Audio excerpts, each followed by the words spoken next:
Isn't it nice when you just have a subject and you don't really have to study that much? Yeah. The subject's live streaming. Hi, friends. I'm host Eric. I'm the host of Talking with Fans People, and you are really, really in luck tonight because this is 100% perfect A+ live stream. Mm-hmm. A++ great eBayer live stream. So right now you're wading into a river of perfection. And it's getting all over your pants. That one person. It's lots of hand. Oh, I give him credit. Yeah, it's not easy to make an A+ perfect live stream. No, it's not. Especially, it's difficult to predict that you're going to make an A+ perfect live stream before you actually make it, which is what I've done here. So it's like called shot, grand slam, walk off home run, you know. And everyone knows this is the truth. And it's like, boom, over that fence right there, called shot. Boom! Oh, that's such a baseball thing. A+. As I'm running around the bases, I'm going, A++, great live streamer. Just like that. Back in the day of eBay, back in the eBay Middle Ages, people would leave their feedback, and it would. If you made them happy, they'd say A++++, great eBayer. That's great. That is in the Middle Ages. It is. Yeah, it's the Middle Ages of eBay. I remember there's a joke in 40-Year-Old Virgin that the love interest, the female, works. She owns a store that sells shit on eBay. Yes. Mm-hmm. You can't buy the stuff in the store, but she sells it on eBay. Like that's such like an archaic thing now. Like I feel like people still use eBay like all the time. Cameron's talking about and Cameron's talking about eBay all the time. My mom uses eBay too, but I wouldn't say that it's like a reference that would be like as laughable now, or maybe it would be even more because it's like, what are you doing? I run a MySpace business. Oh my god.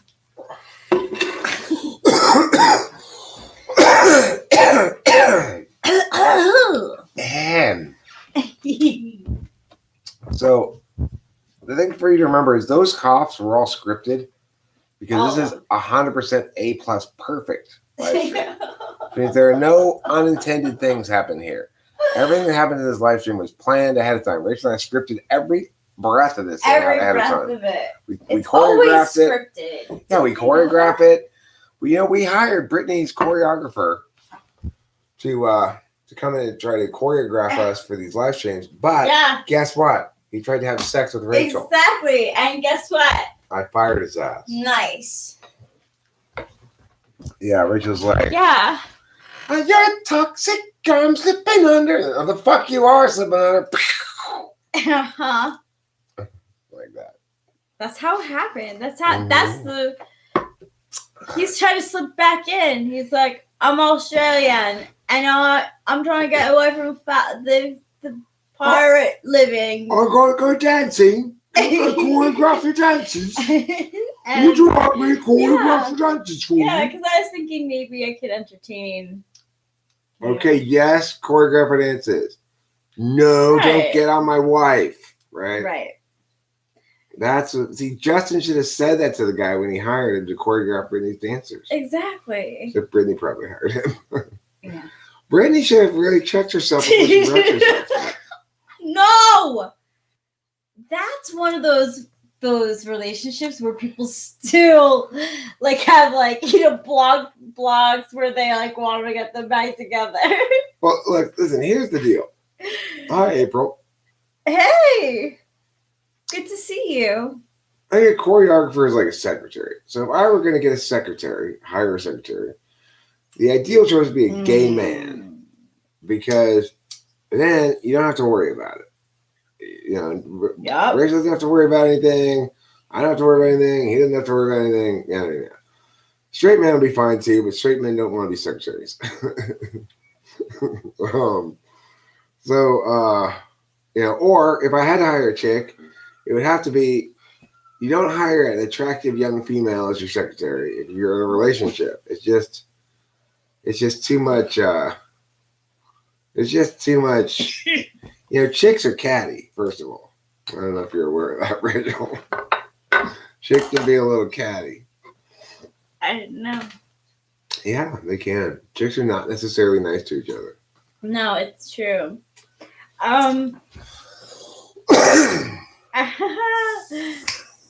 There's this a great example of a guy being a admin assistant is in the female version of Ghostbusters. The guy who plays Thor plays an ESFP male secretary. So fucking funny. So funny.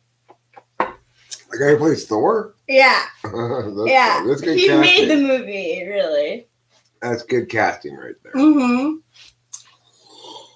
That's good casting right there. I think they did do good casting. I think the writing just was kind of flat. So they didn't have much to work with, Yeah, but I just told my dad we're going out of town on Sunday. So now it's official. When I tell my dad something, it's official. Yeah. Sure. It was official before, but I'm saying, and now it's really on. It's really on like blonde. I'm actually thinking maybe, Rachel, that we might be well served to try to leave. Excuse me. I'm not sure. I was thinking this, but I have to.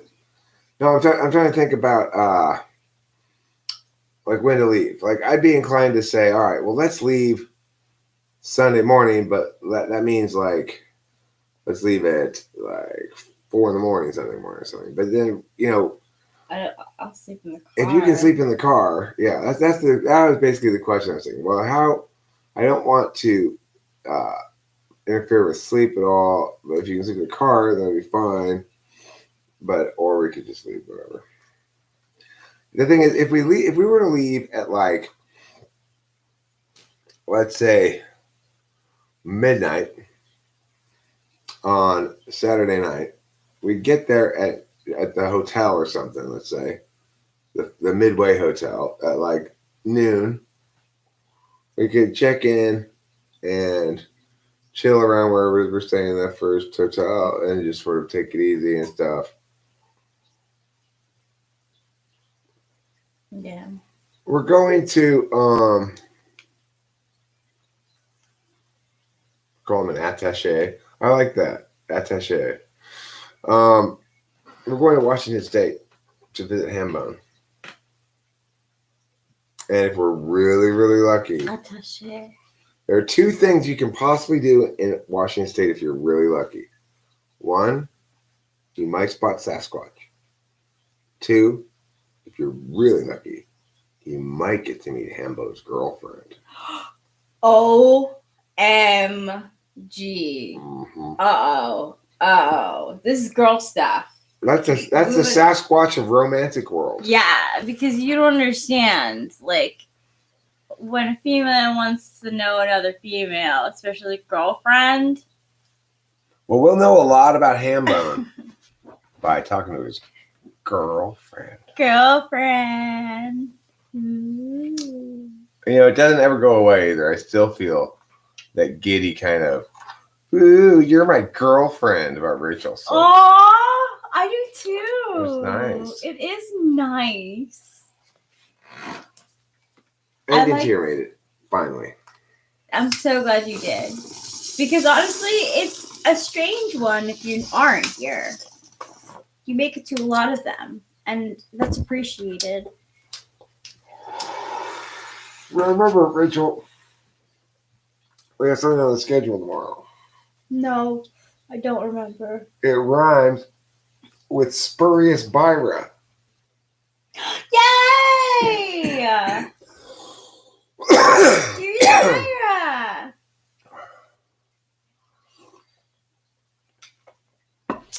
Yeah, well, Listen, it doesn't surprise me. I'm so sorry. It doesn't surprise me that Sasquatch is a little rapey. Yeah. He seems. Otherwise, he wouldn't always be hiding out. He wouldn't be hiding away. And he's not really. A lot of people are scared of him. So it's like, how do you approach that in a nice way? You don't just, if you're Sasquatch and people are afraid of you, you don't just go up to people and be like, hey. Well, I think you're really hot. I mean, I think according to David White, basically, if you want to safely approach a Sasquatch, you approach him ass up and you back up towards him. Oh, that's like a tribal thing. Like, go ahead and take me, Sasquatch. Okay. Seen Delilah? No. I did see Delilah. Was it 2 weekends ago? It was that Labor Day Monday. Yeah.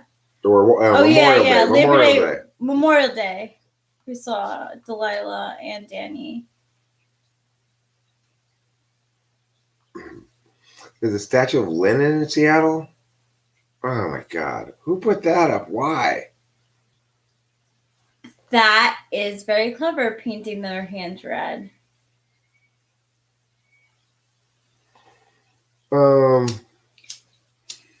My daughter, Delilah, she lives pretty close to me here. We don't see each other, not because of any reason really other than we're both bipolar and don't care. I mean, we love each other a lot, but you know, it's like I feel this pang. Usually Rachel will say something like, hey, it's been a while since I talked to Delilah or something. I like Delilah a lot. So. I like her a lot too. And when I do see her, I feel this very great warmth, the same kind of warmth I feel for Kitty and Rachel. You know, that like, oh, kind of feeling. But then, you know, I got other shit to do. She's got other shit to do too. We're both like, one of the reasons we have such a great relationship is we both get the idea that neither of us like being maneuvered, pressured, leveraged, or otherwise made to do things we don't want to do. Specifically things like family shit. So I'm always like, now look, Delilah, you do not have to attend anything you don't want to attend. I don't want to attend shit either.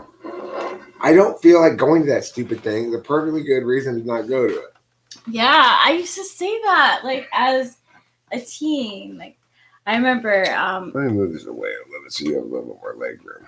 You know, as a teen especially, I feel like a lot of times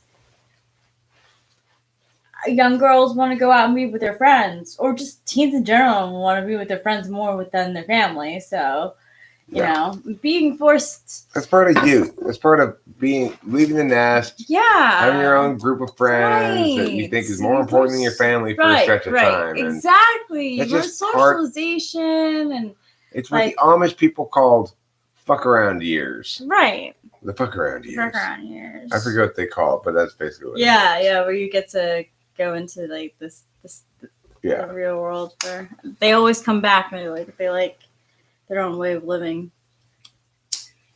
Right. Well, so it's like that's one of the things that when I'm president, that's the sort of thing I want to talk about occasionally. Like, say something like, for example, in Seattle, we can see a statue of Lenin.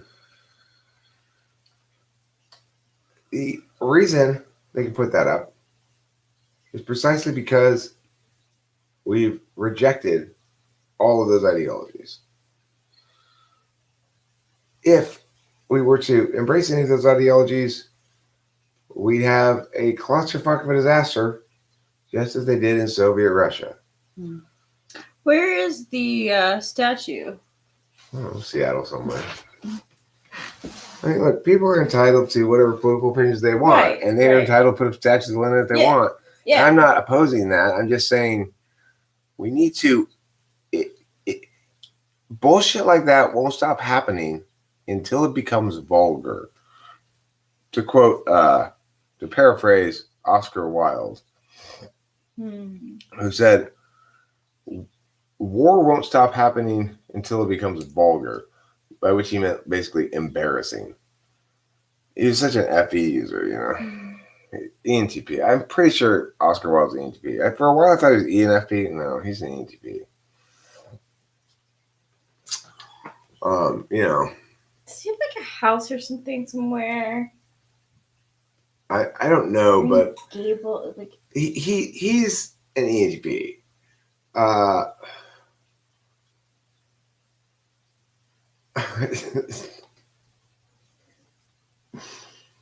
Notion slave. Ay. Anyway,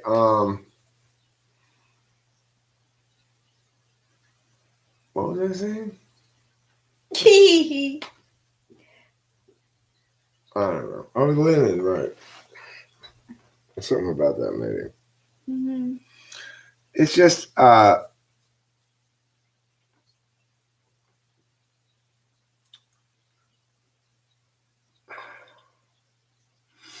it feels as though the civics class that I had as a kid and that I understood America as being, is not a foundational class that everybody takes. You know, it's like, ideally,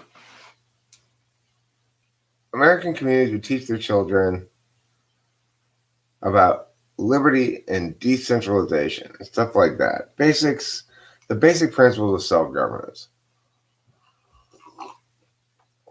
True. And I don't think schools are doing a good job of that at all. No, they don't. Rude. Let's talk FE, ITP, IHMI, and dimensions, bro. What's IHMI? Yeah, I was wondering. What's ITP? Am I happy?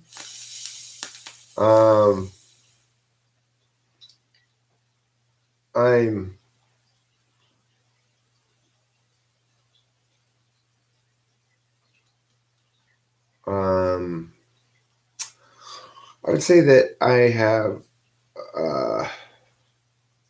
okay.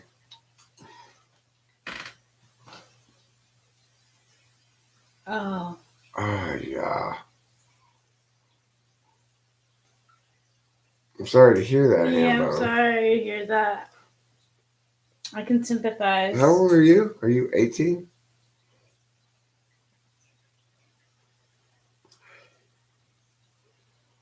If he's 18, she's 17, doesn't matter. There's Romeo and Juliet law. It's basically say if you're close, it's not it's not an issue. Now if Hambo's like 45, we got a serious problem. That's a serious problem indeed. You're hey, 20? Octavio Silva. That's totally fine. I was thinking about the belt today and the drawings I have. It's on my mind. Oh, yeah, we got a mail. Yeah. Right. Following through on things we said we do. Right. That stuff. Yeah, that stuff. Mid-30s, no, it's too old. 20 is about the limit of it. Okay. What?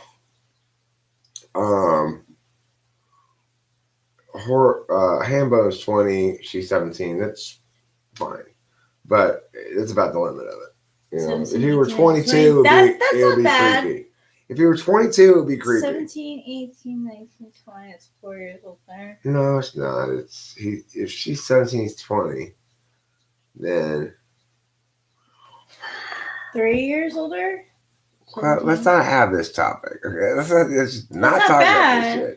I know it's not bad, but YouTube has got me skittish. Oh no, I'm not talking to you. I'm talking in my head about Hambone. Oh, she's 18 in 2 months. Great, perfect, no problem. Yeah.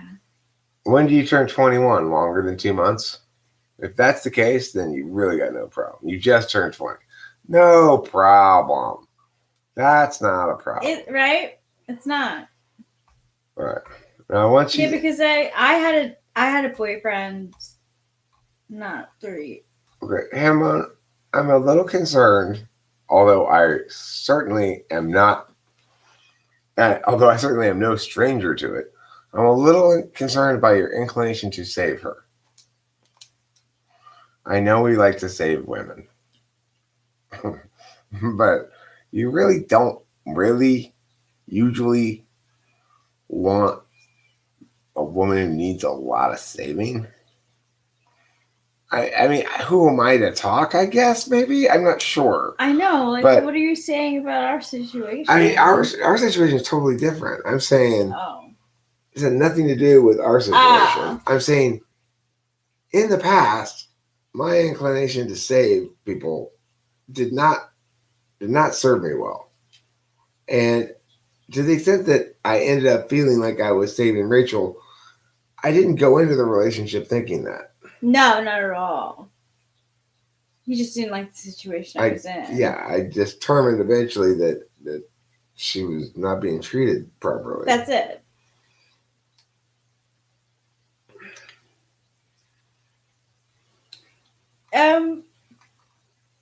Would you call him Messiah complex, or you'd call it White Knight? I think White Knight's a fair term for it. I don't think it's a syndrome. I think it's actually a fairly antiquated remnant of a more innocent time. Okay. Just keep on being careful. Yeah, be careful is good. What's wrong with that? When you go hunting with her, you want to be careful if feelings are involved. I feel like when feelings are involved, you got to be careful.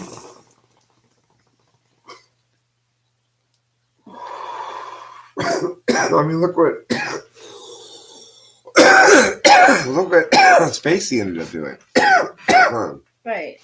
INTPs are very susceptible to that shit. He so white knighted that chick that he found her on Reddit. and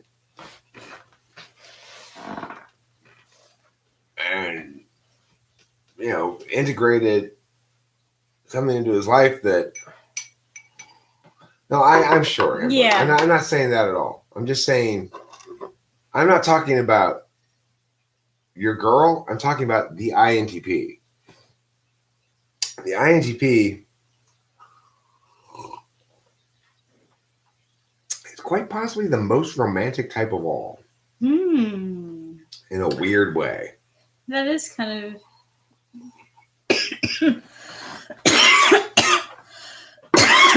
weird. Cloud, I qualified with in a weird way. Don't say you're Machiavellian. If you're gonna say it, at least spell it right. Mm-hmm. Or are you actually saying you're Malkavian? Is that some sort of country? The Malcaves or something? I don't know. But it's not good to be Machiavellian. People tend to think it's like cool or something. No, it's not cool.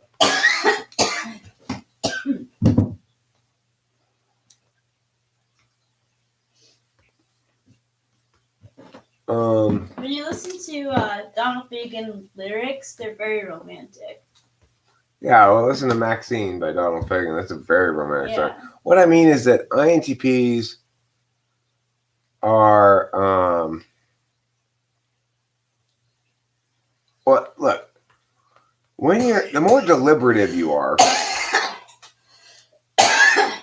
the more likely it is that when you reach conclusions that they're equivalent to decisions.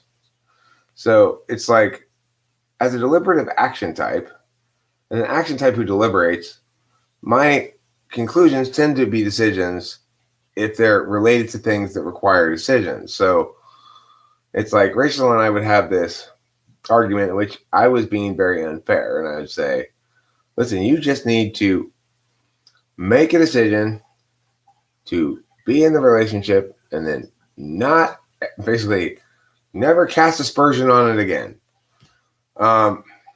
Whereas what she was saying is, but hold on, I actually want to know that it's real, not just that we both can perfectly fake it, so who cares, right?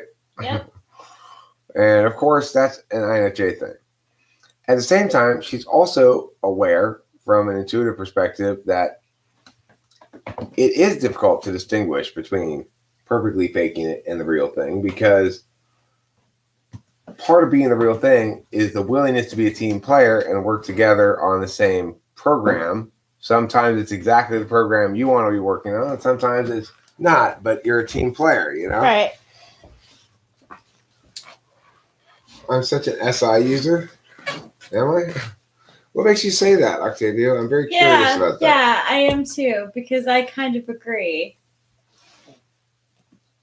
I like it. I really, really like your SI because it helps me. It helps me with my SI, and I find it adorable. I want to address David White's point. No, that's not actually what I was doing.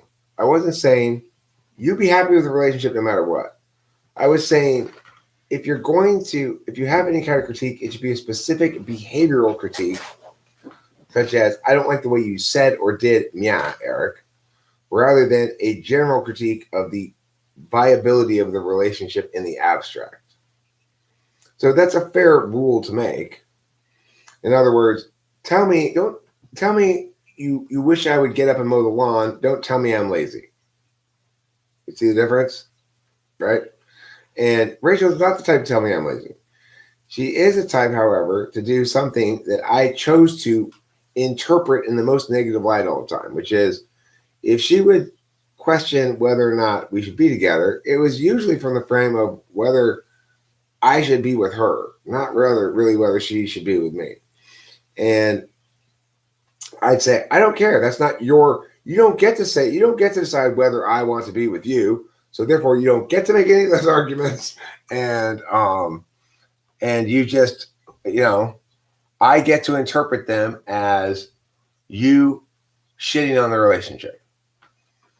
And so that's just me being childish and stubborn. And I get childish and stubborn during those fights too. So it's both of us being that way. But the nice thing about being with an INFJ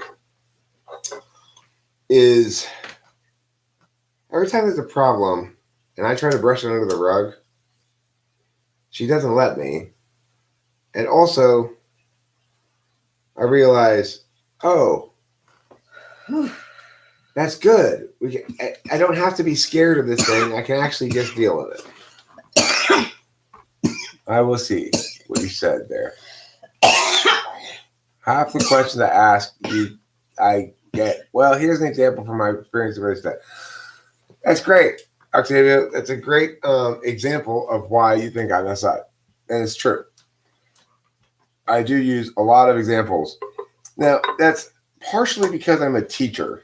And so being a teacher, I mean, I was always doing this anyway, but being a teacher, you hone this practice of explaining it one way, showing it on the board, saying in other words, explaining it another way, and then giving examples. The paper towels over there.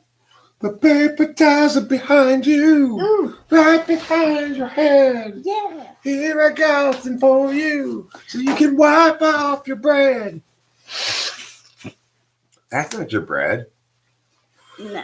I've got the same instinct as Eric. Be cautious. Be sure your love goes to the real best possible person, not just for you, for your children. Your wife is as much, if not more, for them as for you.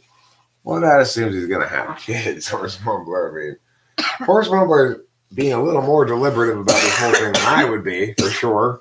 But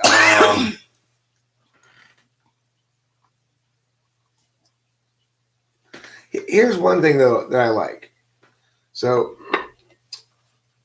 I have visited multiple people from the channel before in different cities around the country.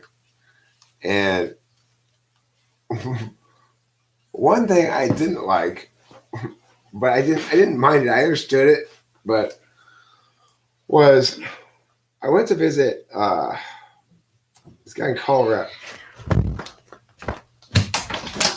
What's going on out here? Hey, get it.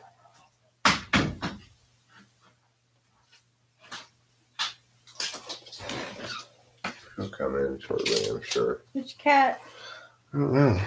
It must be Pee-Pee because she's not in here.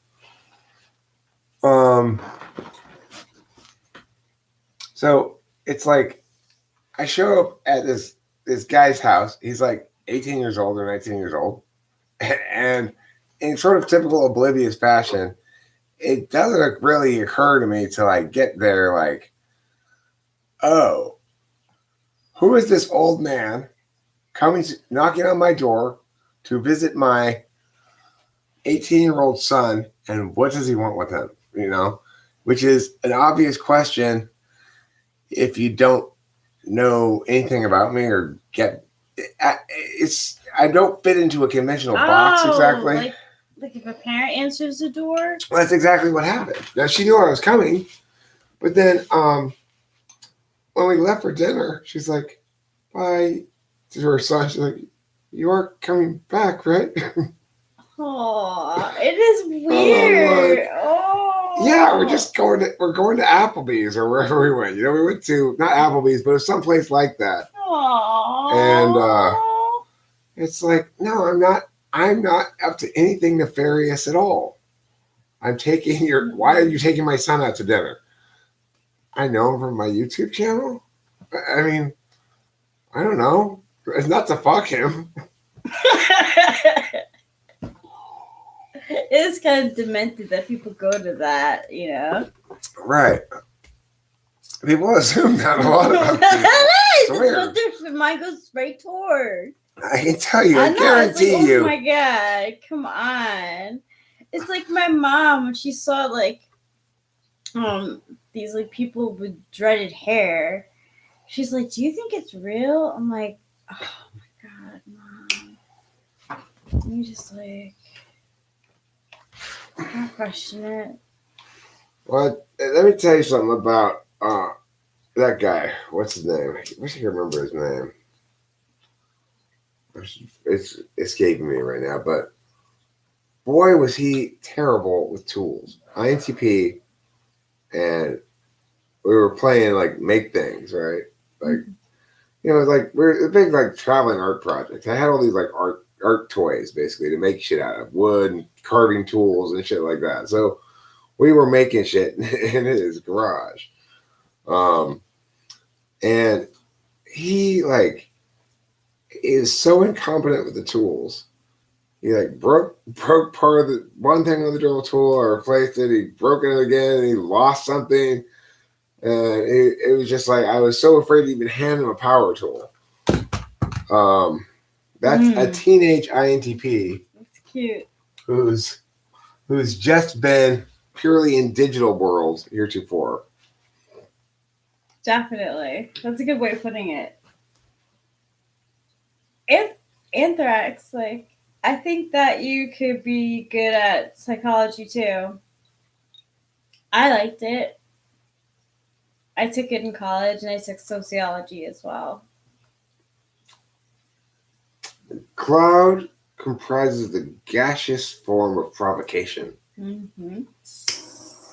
It reeks from the butthole of the cloud.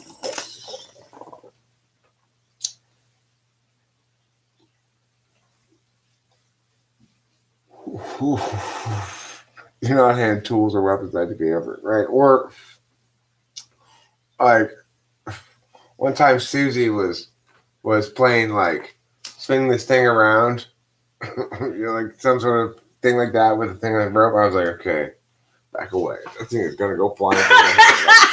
I know she's not gonna hold on to that. Sure enough, whee, there it goes.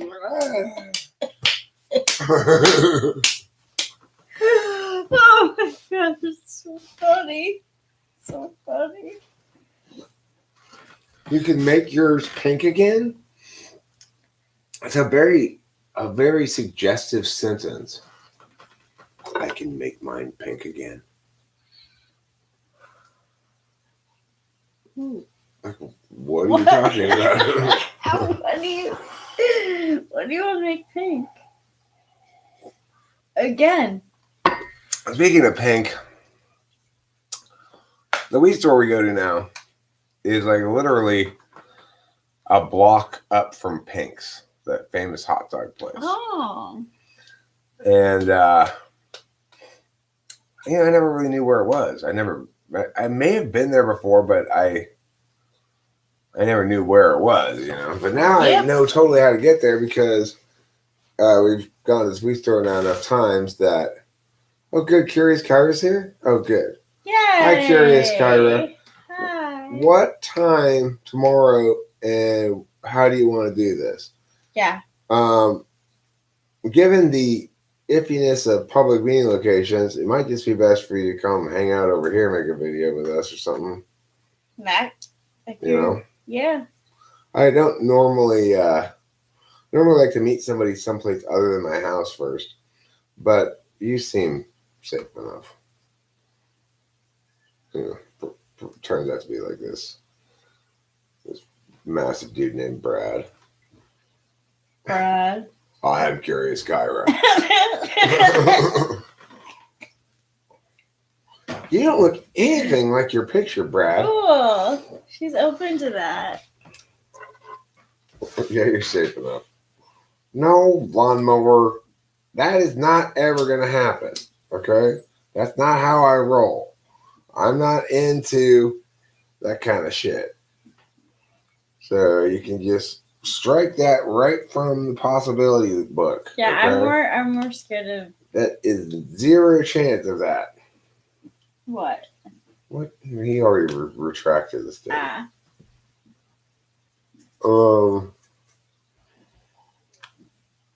Yeah, I don't Ooh, know. which is how I Octavius roll. of a like about Lawnmower's attitude. Well, my point is, I don't roll like that, and I like being professionally asexual. Yeah, which is good. My basic approach towards everybody in the community all the time, unless I'm single, which is one of the things I hate about being single, because then I got to play this weird kind of like, am I flirting with you? I hate trying to, that's so complicated. It's easy to be catfished. So easy. Curious Kyra, are you gonna catfish us? A little more. Earlier is better probably, but not super early. Probably like noonish or something. Are you gonna go to the movies or something? That's so cute. They're gonna have a date just like in the movies. Just like I know that is so cute. That's like. Or do you mean just like going to the movies? Is what you're gonna do? No, I think just like the movies, like sneak out. Yeah, you're right. Because COVID would definitely be against movies too. I don't think the movies opened up yet, right? So close. I don't think so. Yeah, that's a good point. I don't think they have. Close proximity. Okay, but here's what I'm thinking. If Hambone's going on a secret date on Saturday night, by the time we get there, things could have gotten really out of hand. He could have black eyes and be in a family feud. His family against the girl's family. And we'll walk in and there'll be bullets flying. Be like, hey, Hambone, what's up with all this live ammunition fire? He's like, just as you called it on the live stream, Eric, my family and her family are now officially feuding. We had to go on the family feud and it still didn't resolve it. 1 p.m. for Kyra. 12 to 1 p.m. Cool. Yeah. I'll text you my address. If I can find my phone. I'll text you tonight, but I don't know. I'm not right this second because I don't want to find my phone. I don't want to find my phone now. I don't really want to find my phone. It's up there. Oh, is it? Yeah. System is a bubble. It's flawed by definition.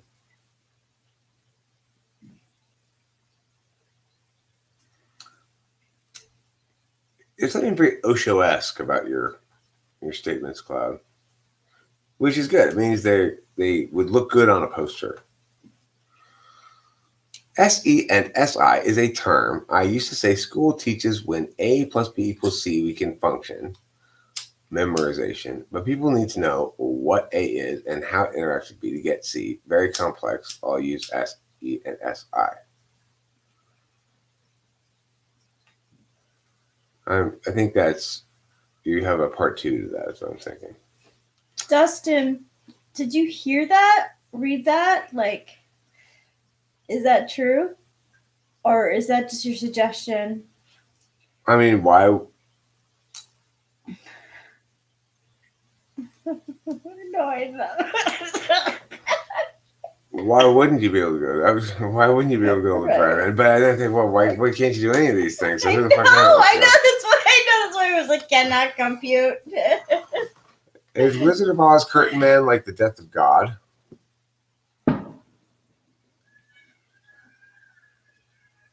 Fireworks. You think so? Yeah. I think that's a gunshot. No, that was fireworks. Yeah, I heard the shh after. Okay.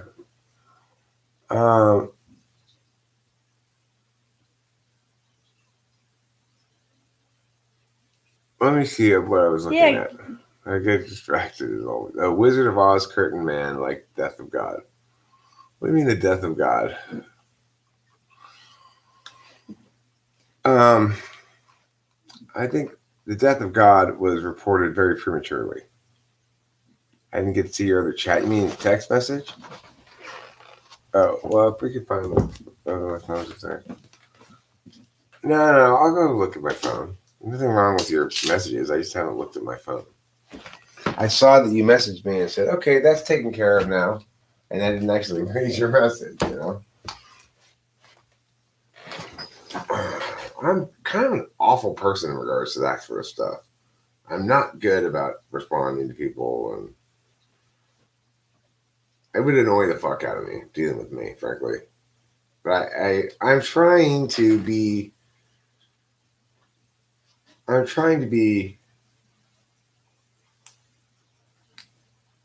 I guess, honest about it, at least. I don't know. So, yeah, well, hey, but I didn't mean to ghost you for 3 days. I just didn't get around to it. Because I was like, I'll deal with that later.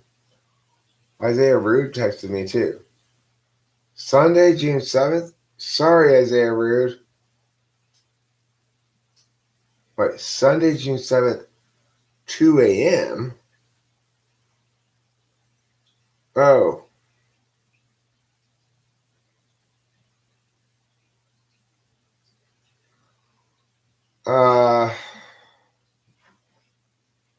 I actually think that's fine.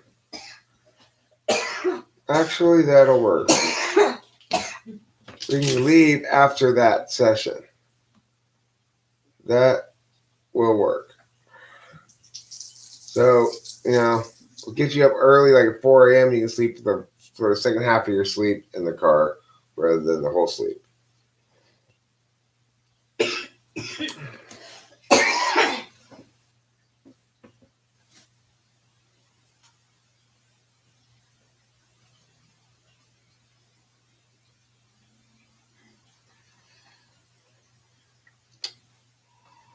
Who's creating systems?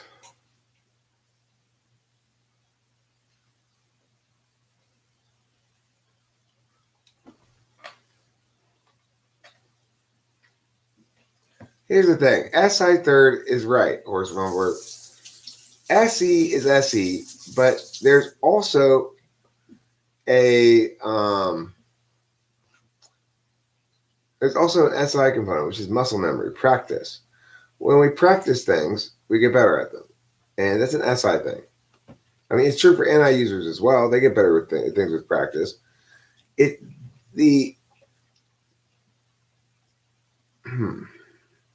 get back to it in a second. Let me see what this song is. Is this going to copyright me?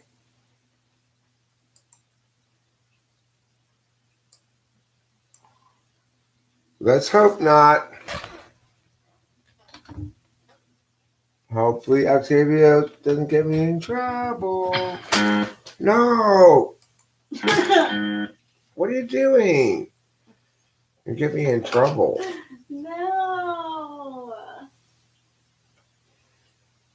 Why does Octavio always want to get me in trouble? Boo. It's actually the first time that Octavio's ever tried to get me in trouble. And I'm pretty sure it was an accident. She probably was like, Eric, don't push that button. No. Yeah. Provoking people into circumstances where they have to say, no.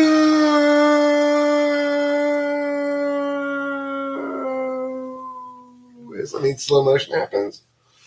It is Octavia's hobby. That's a very particular hobby. It really is.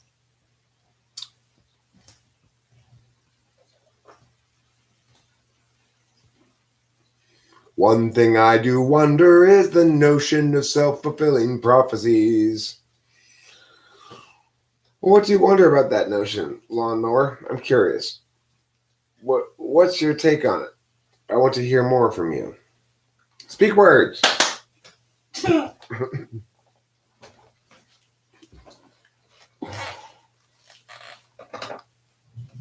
Whoa. Email Anthrax. Religions aren't created. They're grown. Aww. Like weed. Like weed. Mm-hmm. You're weed. What are my thoughts on aquariums? Well,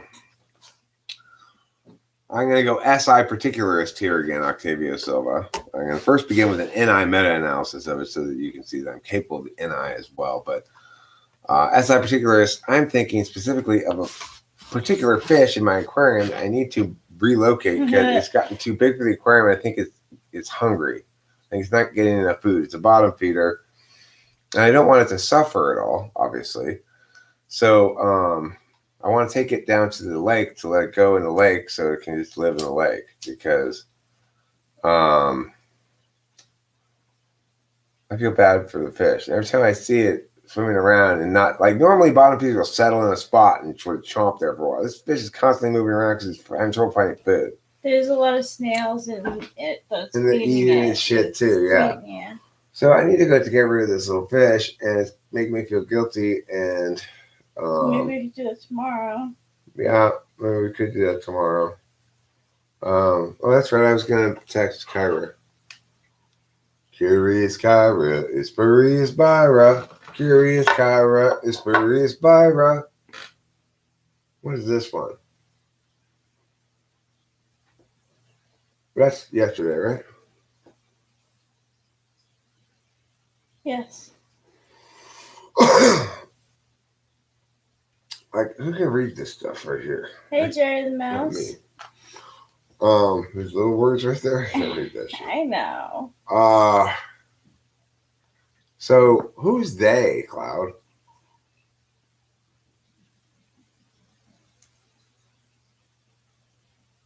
The thing is, this is what I don't like is antecedentless pronouns. Antecedentless pronouns. Okay, well, never mind. Sorry.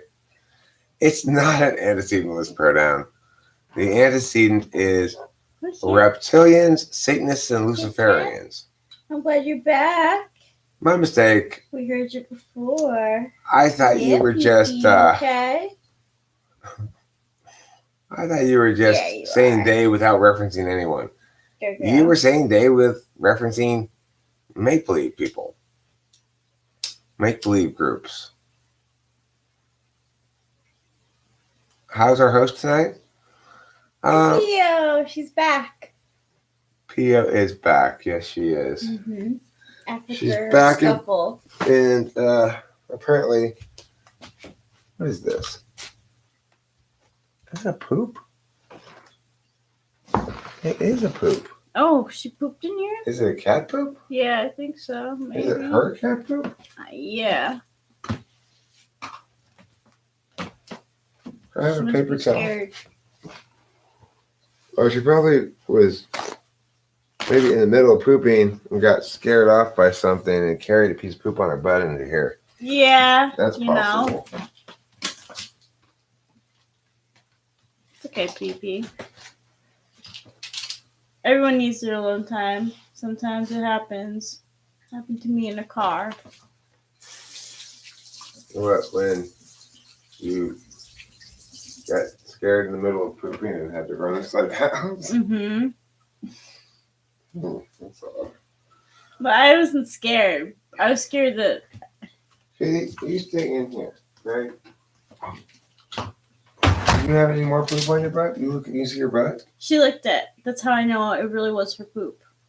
Ew, Kitty, you don't want to lick your own poop. Let her be. Okay, I'm sorry. You raised her to... I'm sorry. I didn't mean to shame you for Come licking your on. own butthole, Kitty. That's my bad. Rachel, you were right to condemn me for that. Sorry. You know, it's just, come on, leave her alone. It's Now, alright. I'm going to It's find alright. Kyra. I thank you for apologizing. Sure. Here we go.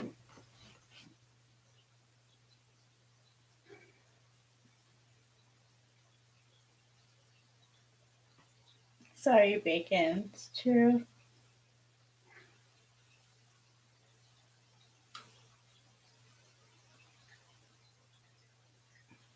I'm sending Kyra a text right now, which is why No, I'm it was quiet. a hairball. It was a loaf. It's a little turd. Yeah. A nice firm turd. We have a suspicion that she was out there and she was taking a number 2 and got interrupted by another cat. So she did it in here. Because it's not... She doesn't normally poop inside. No, yeah, she does her business without us having to be involved with it at all. Basically, Yeah. which is nice. It is nice. She's her own woman. She really is. She's a proud woman who has a lot of who deserves equal pay for equal work. Which one of you has higher disgust sensitivity? Me. Yeah. Here's a big bit of martially minded IHP responsibility, Candy. Don't tote a piece without first you burn these words in your brain with big flaming letters. Remember AOJ. Let me see what that is. Wait, it's a YouTube video? Who's AOJ? Horse number, what are you talking about? I'm curious too. But let me mute this.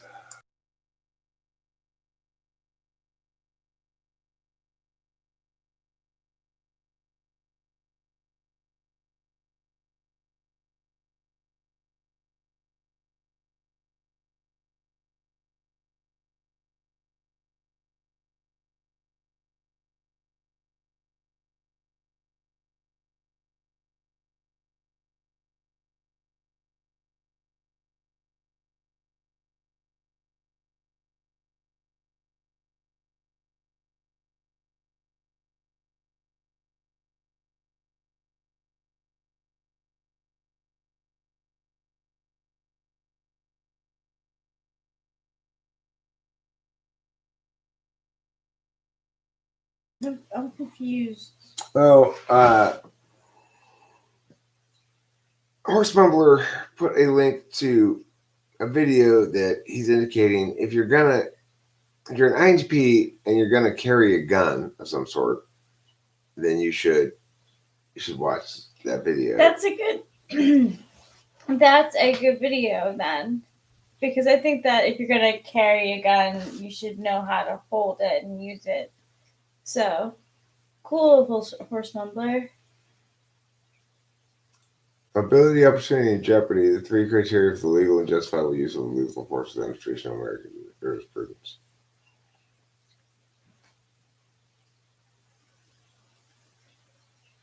Ability. Well, I think what he's saying there is for it to be legitimate, you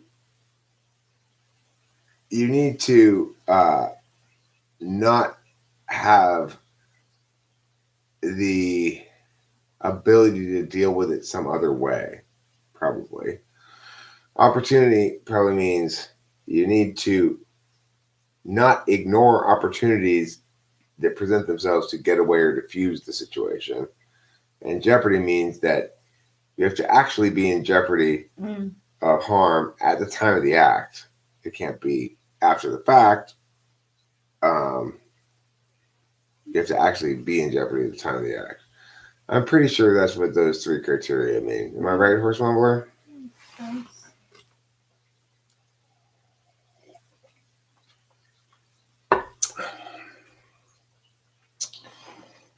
You were wondering, does God judge heart or some dumb SI shit from the Bible? Why would you call it SI stuff, of all things? What makes you think that the Bible is SI? I'm wrong? Okay, please, I'd be interested. I can look it up myself, but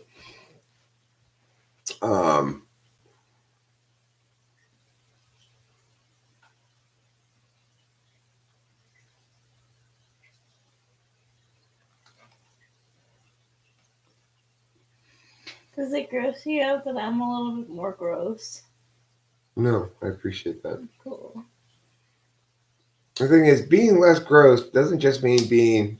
I mean, I'm not less gross, but put it this way: I'm more attentive to grossness that will impact her directly at all. So I'm very clean with her. I don't need her to be as clean with me. That's fine, you know. But I usually, yeah, you're not. I'm not saying you're dirty at all. No. But it is true. It's like true. I tend to want to. Well, I mean, basically, I'm saying before sexual intercourse, I like to make sure I've bathed my nethers at least. You know, all my nethers quite well. Yeah. I don't care. Usually, I don't care if she does because she's so naturally clean. I mean, it's just like baby. Like springtime dew. Thanks. Such a nice compliment. We're both filthy. I appreciate that. I do too.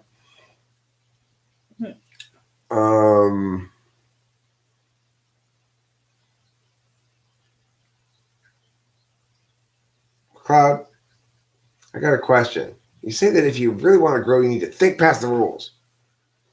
Is that a rule?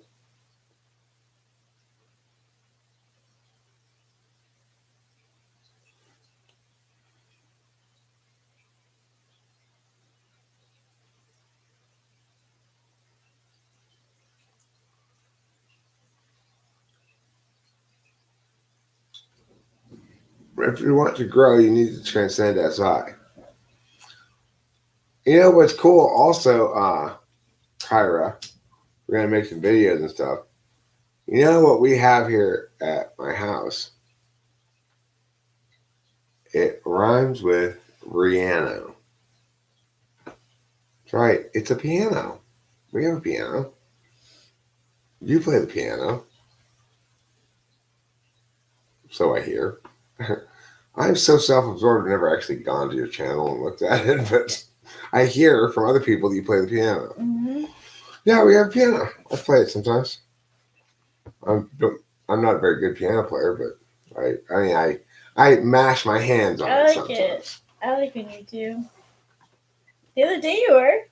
Yeah, I was enjoying playing the piano. Mashing away.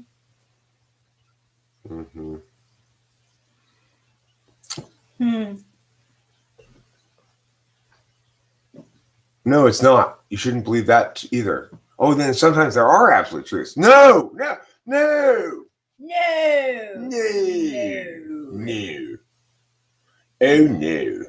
Oh, no. In here. I tell you what, Curious Kyra, when you come here tomorrow, I suggest that you, me, and Rachel take turns playing things Cloud might say. Or just make some random statements. You know? I like that, yeah. You can't use words to talk real truth because that's something you'll never understand, Eric. There's Eric again, overthinking. There he goes again, overthinking. Uh-huh. That's a good one, Rachel. Thank you. I pay attention to you, Cloud. See? You have to transcend all rules. That's a firm rule.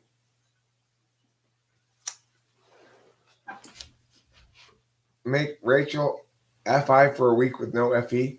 First of all, how do you do that? First of all, Rachel is not. It's like, what am I gonna make Rachel do today? No, I don't make Rachel do things any more than she makes me do things. We enjoy being in a loving, intimate relationship with one another. Yeah, we do. That's why we call it sexual intercourse. Mm-hmm. Hey, look, everybody. It's Zandy. Oh, Zandy, I did it again. Zandy. Silly me. Thank you for commenting on my videos, Zandy. Yes. It shows us that you're one of our top commenters. Yeah. It's appreciated. You got a little thing next to you. Yeah. It's like this purple thing with a pink heart. It suits you.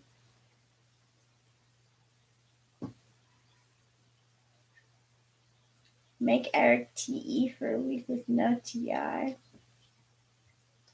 I mean, it's not really possible to just exclude all TI, but I've had the TE for long stretches of time before.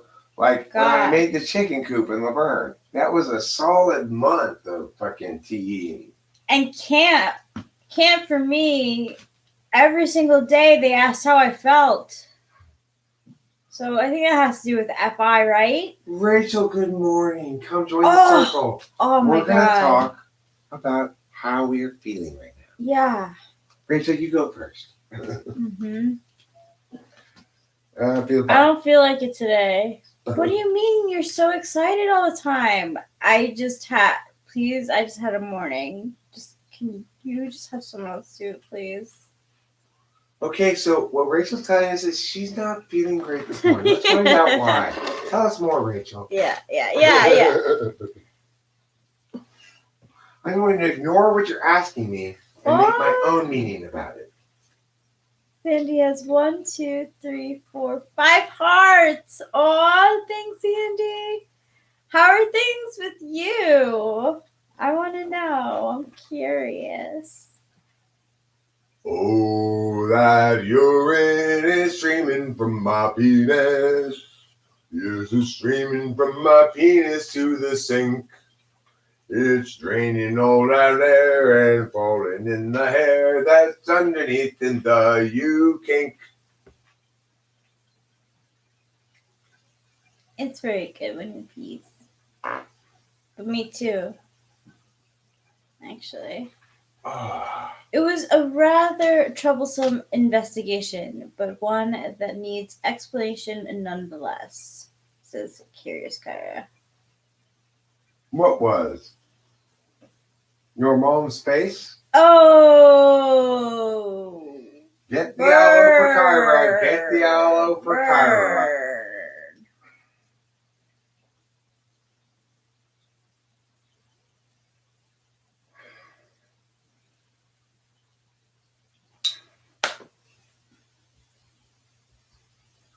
Hello. Miss Capillo, PP, P&P Romance Factory. She knows what FI is about.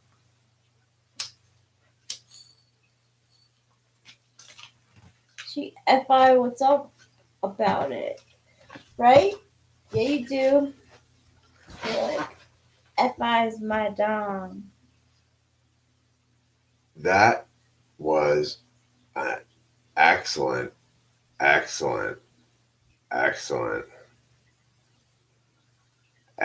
P. Horse remember, I am not a gun owner. I don't have any gun. My dad has a rifle here at the house. It's his rifle. And it doesn't matter to me what the laws are actually on this point, because I understand how it would play out in a court. In other words, I sat on a jury where we found the defendant not guilty by reason of self-defense. Wow. Now, granted, he didn't kill anybody. He pepper sprayed somebody and hit him on the head with a 99-cent store plastic squeegee. So it's not like, wow. But nevertheless, even though it wasn't really, really self-defense, and thank you, Bacon, for your compliment. Look, the thing is, Horse Mumble, when it comes to like this knife, I think it's very unlikely that even if it were an absolute necessity for me to stab somebody, that the pressing necessity to stab them would probably extinguish me before I shifted into SE mode and actually did it, you know? Pretty, Zandy. I love it. So the new place working out. I love lavender for lilac for a door color. So pretty. Well, I mean, the thing is, I have a high standard myself. I wouldn't ever use force unless I actually believed it was absolutely necessary. I wouldn't be able to live with myself if I felt I hadn't exhausted every other option. I don't really worry about it, you know?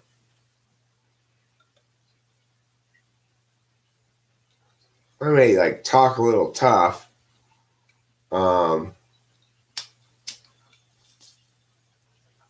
Right, I'm never gonna stab anybody. The thing is, it would have to be. That's okay, Hambone. I'll take your word for it. Okay, I'd rather not.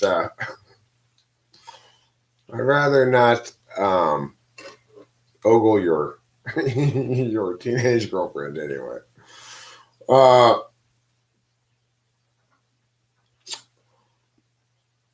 Let's see. No, Bill Burkett. To be mainstream, it needs to have a snappy title. That's why I would like to talk to you today about God's Big Heaven Church. Here at God's Big Heaven Church, we promise you the biggest heaven of all of the Christian religions. The biggest, the newest. It's got 5G. Yes. Mm-hmm. So I can be on my phone the whole time. No, lawnmower, don't put it like that. I get it. He's got FE. He wants to be like, hey, look at that. I totally get that. And that's totally fine. Don't be all mean, you know. I know, Hambone. Okay, all right. I wish I just hadn't even broached that. I took a wrong turn on the FE Express, okay? I got off in New Jersey somehow on the turnpike. Apparently, your uncle gave you herpes? Oh, no. I'm sorry. Your uncle gave you a bucket of paint. So we painted the black door. I'm not sure who painted the door black, but my mom painted our front door black. And actually, it used to be a forest green for like the longest time. It was really nice, but then she wanted it black. I think. Yeah, okay, Horseman. I should know that stuff. I should know it, okay? The interesting thing is, what's actually more useful to know for debate purposes than American jurisprudence on something like that is model penal code. Mm. Not that I know that one either on these things exactly, but because in debate, you're typically arguing normative questions, so it doesn't matter if it's the actual law or the model penal code is actually preferable because it has in its name, we are a normative claim, you know? We're the model. So I love the fact that Zandy doesn't remember what she's done lately. Me too. Yeah, that's just I was saying that's that such too. great ENFJ. Yeah.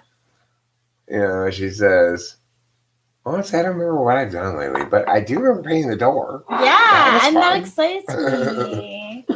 It's great. It's great polar SI. It is. It must be nice. It must be kind of a nice polar to have. Just be sort of never having to keep track of anything in your head. Yeah. Like, you know, your own experiences, I guess. No, Bill Burkett. Listen, I've already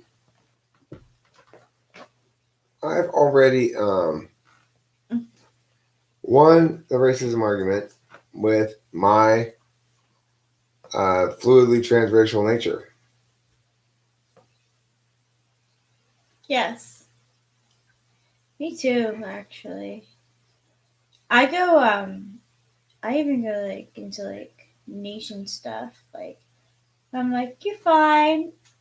I feel more Southern. Oh, you're fine. That's what they say. In New York, they say it's okay. Like, oh, I tripped over you. Oh, it's okay. But I like, you're fine.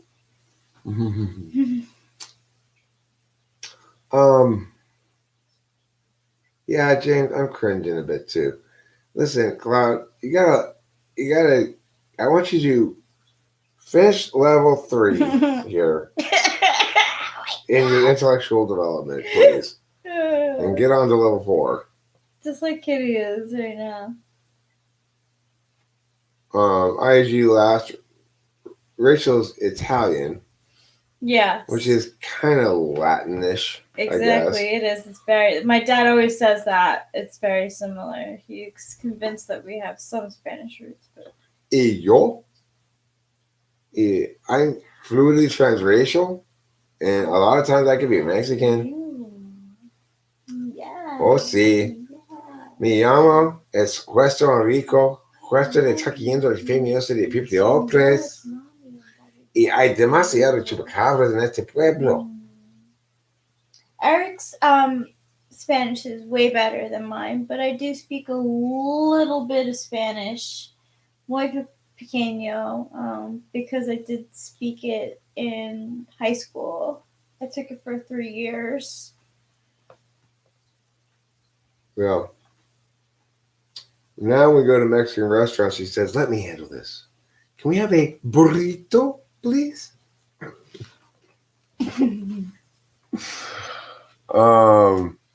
Anyway, my Spanish is not good, but I can make it sound like I can speak Spanish by blind, you know. Can you actually understand Spanish more than you can speak it then, Eric?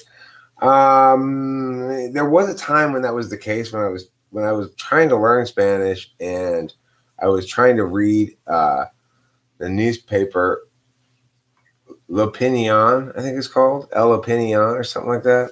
Some Mexican newspaper. Right. To make something Mexified, you gotta roll your R, and you can add an O at the end of it too. So let's say I'm talking about my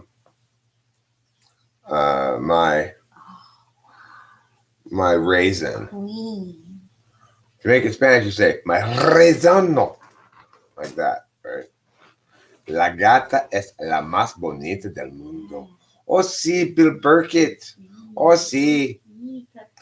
Este es el gato pageant winner. El gato pageant winner.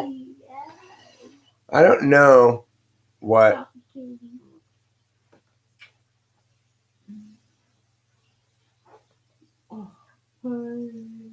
Oh, me? I continue to lose by default until you gain defensible. My position is totally defensible. My positions are totally defensible. The thing is, even if you were correct, I guess you're saying the definitions are wrong in this world. Well, there are no definitions for race. So I get to make up whatever definition I want. Well, that's the point. It wins on a meta level. Imagine. If you don't want us using arbitrary definitions, then stop talking about something that has no meaningful meaning at all, you know? Oh, good for you, my girl. Horace Mulber and I aren't at odds. He keeps me honest, you know? Somebody's got to be paying more attention than me. I'm not paying very much attention a lot of times. Ella es tan hermosa.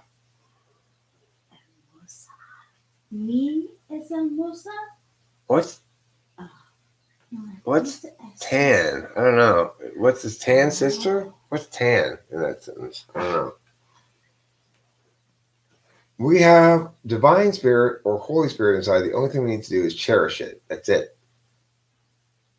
Okay. So, guys, are you ready? We're going to do this as a group. I want everybody to first locate, please, the divine spirit or Holy Spirit inside of you. Note, you will have either a divine spirit or a Holy Spirit, but not both. Please do not mistake your Holy Spirit for divine spirit and vice versa. Let's keep this organized, people. Once you've located the spirit that is specific within you, okay? Now what we're going to do, take a deep breath. On the count of 3, we're all going to cherish this spirit within us. Okay, ready? And 3, 2, 1, cherish. Phoebe's out. Phoebe's out. She left the. Oh! Oh my God! Cloud was right. Finally, I see the truth. All I need to do was cherish my divine spirit, and now I'm enlightened. I've totally got a black belt in spirituality now. I can join Teal Swan. I'm on the list of spiritual luminaries. Thanks to Cloud. Thank you, Cloud. Thank you. Wow! Some big stuff, guys. It works for Justin, too. Cloud, you're totally right. Oh, my God. That is all you need to do is cherish your divine spirit. She was way too spiritual to deal with this, Sandy. Yeah, I agree. You know, I worry, how powerful would this be if we did it while listening to the song Cherish? Cherish the love. Now she's coming back. She's like, she's digging that. She's like, Madonna? I like Madonna. If God is a good guy, debating his existence and people's beliefs in him is totally pointless. And if not, then you don't really want to worship him, right? Right? Right. I suppose that would be the case if those sort of arguments work that way when you're talking about God, but I didn't really think that they probably don't. Why do we speak in English? We're both from Serbia. Yeah, Brait, whoever you are. Why? Why don't you speak in Serbian, for God's sake? That way, none of the rest of us can understand you. Why would that be good? Oh, thank God. I was hoping. I'd heard that. Once you get spiritual black belt, you no longer have to poop. Wow. You're so pure that you don't make poop anymore. Wow. You just digest all of your calories completely, and there's nothing left over to poop out. I'm gonna observe this road trip then. Yeah, you keep an eye on me and see if I really reached enlightenment. I want to make calculations before we're back. Are there any gods with T functions in their top 2 stacks? Definitely. Of course there are. You mean like,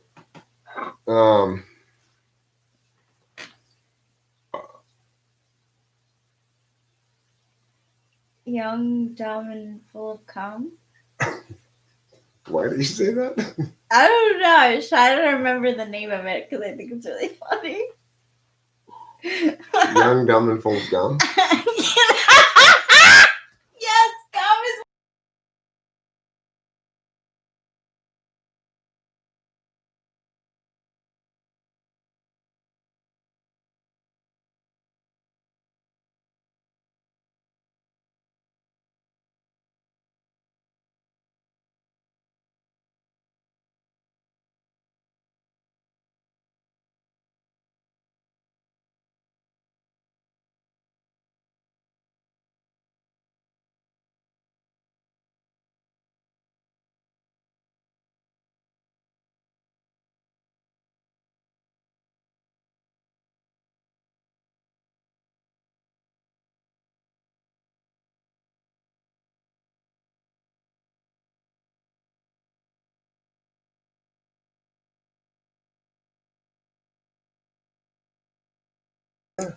I might have.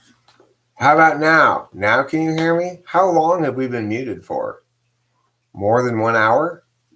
How about now? No, don't do that. Oh no, I'm sorry. It's fine now. I got it fixed. It's here, see? Oh. You can see whether it's working. Oh. Hello. I'm back.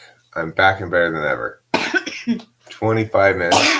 Yeah, that was me. It was. You're making me feel nervous about something I shouldn't be nervous about. It's because this was near her. If you put either this, if you put either this or this anywhere that she can sit, they will be sat upon. They need to go over here. My butt's just attracted to him. What can I say? I am. I definitely understand God fearing. Yeah, me too. Like in the sense that I wouldn't want to have hubris. You know, I wouldn't want to be guilty of pride against God.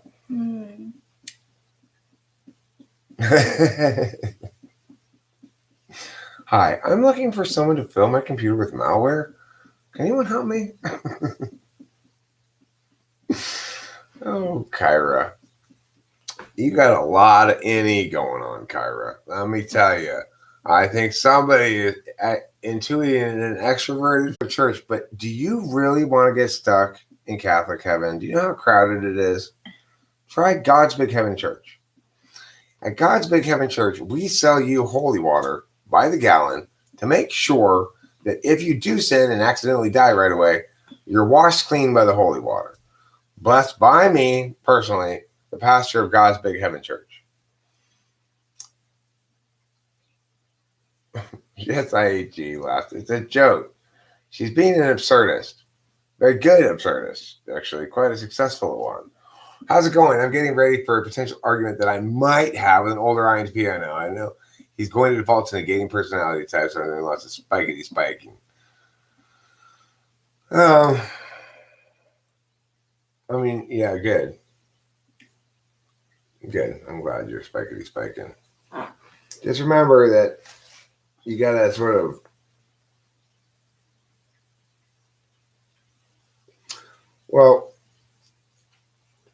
what's a comparable thing in the world is grammar. It is the case that we can describe the mechanics of grammar very well, and yet not quite perfectly.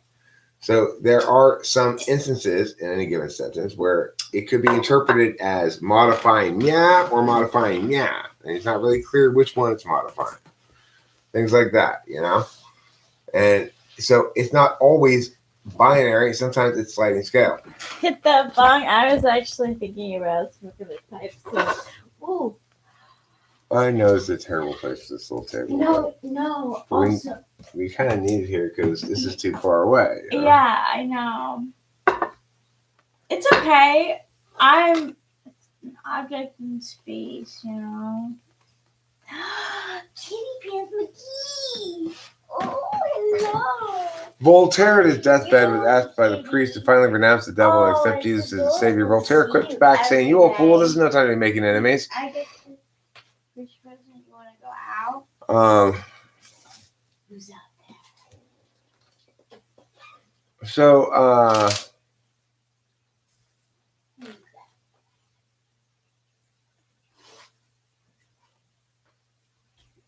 Cloud.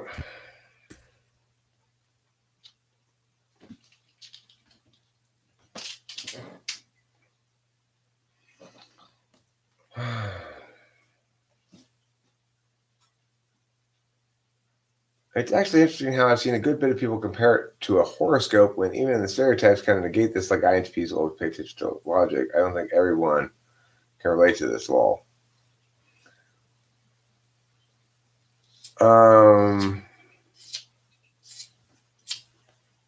Right, I need to pull bong rips. That's right. David, David is the only. Right? He's been looking out for you. Yeah, he's the only person around here who's got his mind on business properly. He really does. I appreciate you. Here I am getting continually distracted by people's words when I should be pulling balls.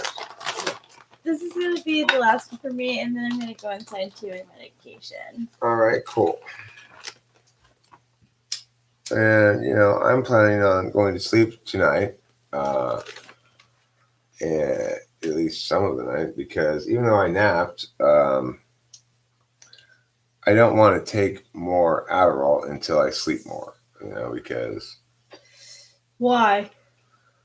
Well, because, the thing is, if I don't take any more until, say, tomorrow morning, I'll probably get a couple of hours of sleep tonight, or 3 or something.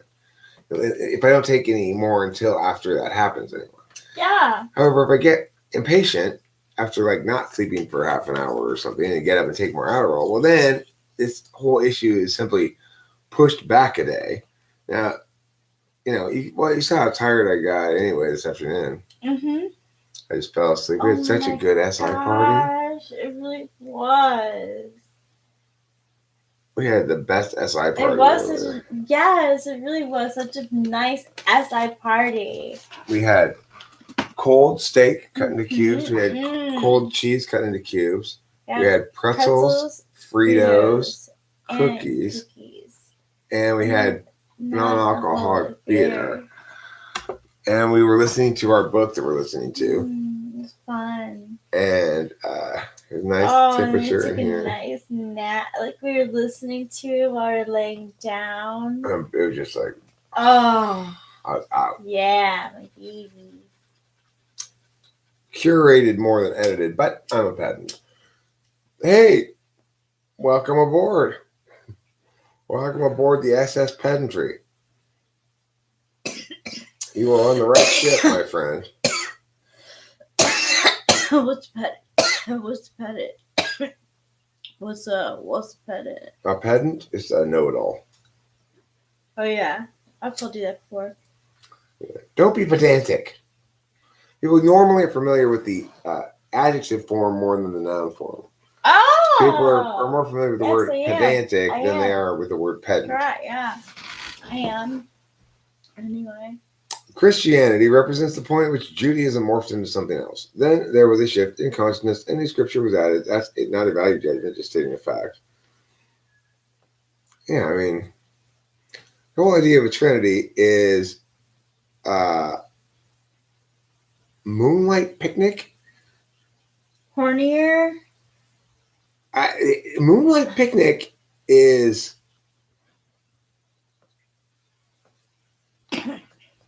that sounds like all sorts of possible problems can emerge at moonlight picnic. Yeah, but he doesn't have any choice. She's sneaking. Why don't you moonlight picnic in your bedroom? What? Yeah, why not your bedroom? That's a good place to moonlight picnic. I don't want you to get bugs on you is what I'm thinking. Thinking there's bugs, there's poison oak, there's dirt. It's outside, it's night, it's going to be cold. I just think about SI concerns, basically. As an old guy, maybe I'm a little less tough about that shit than you young people, but no, I'm just thinking, I want to hear what he has to say to that. Yeah, why not his room? That is a very good question.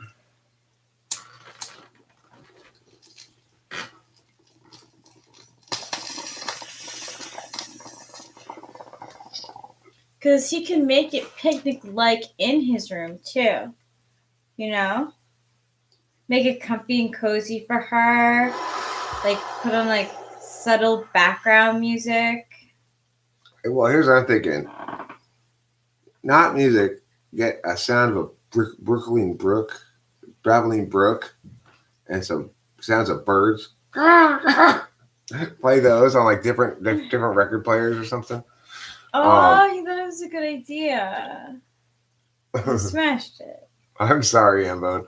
I mean, I actually had legitimate concerns. Can you have it in your room? Can you be picnicky in your room?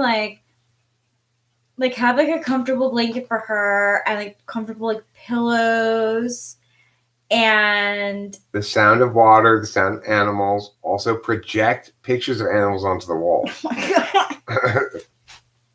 Like an ISTJ, like hunting. Like get some cricket sounds and stuff. Build a fort out of the couch cushions. Listen, you can't go. Okay, here's the thing. You had a pretty good idea, except chicks generally don't like outside nighttime adventures like guys do necessarily. Like, let's go night hiking. And the girl, after 20 minutes, is like, my shoes are really weird. I got a rock in my shoe. I tripped in the hole and then I sprained my ankle. And god damn it, why'd you drag me out here?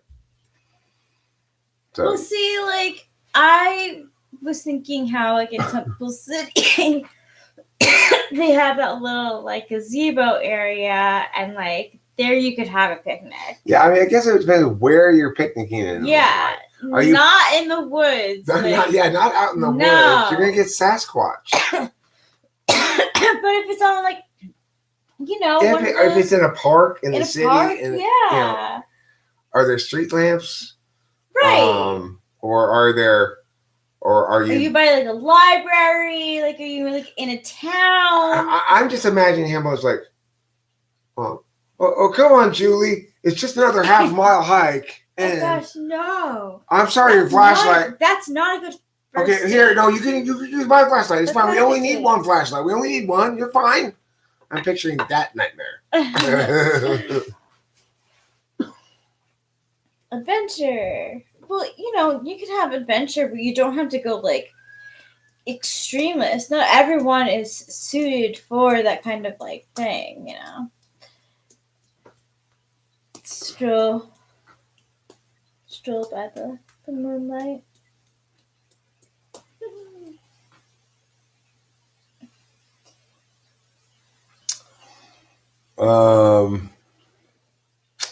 Where's the meow?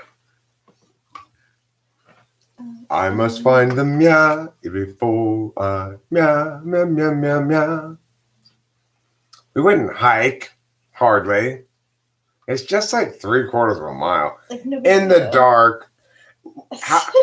Do you know what state the moon's in right now? Is it full? That's a good question too. If it's a new moon, there's no. Oh, we got a moonlight picnic. Hambo didn't check. It's a new moon, and there's no moon at all. Yeah. And it's just pitch black. Oh my god, how scary that would be. And you're like, oh, the flashlight broke. Don't worry, I got a lighter. And then you hear this in the distance, and she's like, I don't like this. And you go, and then she scrapes herself on the stick that's poking from a tree. Yeah! I come right down. Hambo, why'd you drag me out here? I don't like that. That's not a good picnic. I got ants on me. Where? And dust. There's dust on me. Ants and dust. I'm covered in ants and dust. You want her covered in ants and dust? You don't want that. And you don't want that for yourself either, right? Like, yeah. like, who wants that? Is it an isolated spot with a beach, or is it like a park? In the woods, weird spot. Don't worry, sweetie. It's been years since those girls were abducted from these woods. It's fairly full. Sounds kind of cute. Yeah, it sounds cute. I think you should go. Don't let me dissuade you at all. Okay. Your bedroom is a terrible first date. It sounds very like say anything movie-esque 80s dating situation. Just make sure you bring a ghetto blaster. And bring a blanket. Bring a blanket? No, I haven't irrevocably. Listen, Hambone, I'm just speculating. Don't let me tell you what to do. Your idea, I think, is great. Well, have you run it by her? What does she think of it?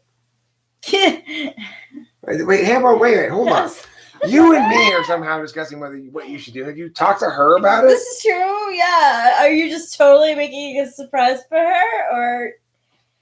She on board with this too. Good point, baby. You are all about consent. I'm glad to hear you're removing the filth before coming over to my house tomorrow, Kyra. Thank you, Kyra. Thank you for that. Jesus. Gosh. Oh, you're actually asking Rachel? Well, I'm sorry. I'm kind of opinionated, I guess. Well, did you ask her, though? Is this supposed to be a surprise for her? Yeah, ask her. I would ask her beforehand how she feels about it. See, surprise! You should really do. I would highly, if she, I'd highly suggest doing what she's most comfortable doing. If she gives you a suggestion, I would go with that. If she doesn't give you a suggestion, go with maybe like 3 suggestions you could do, and I think it'll be okay. That'll be a nice date for you.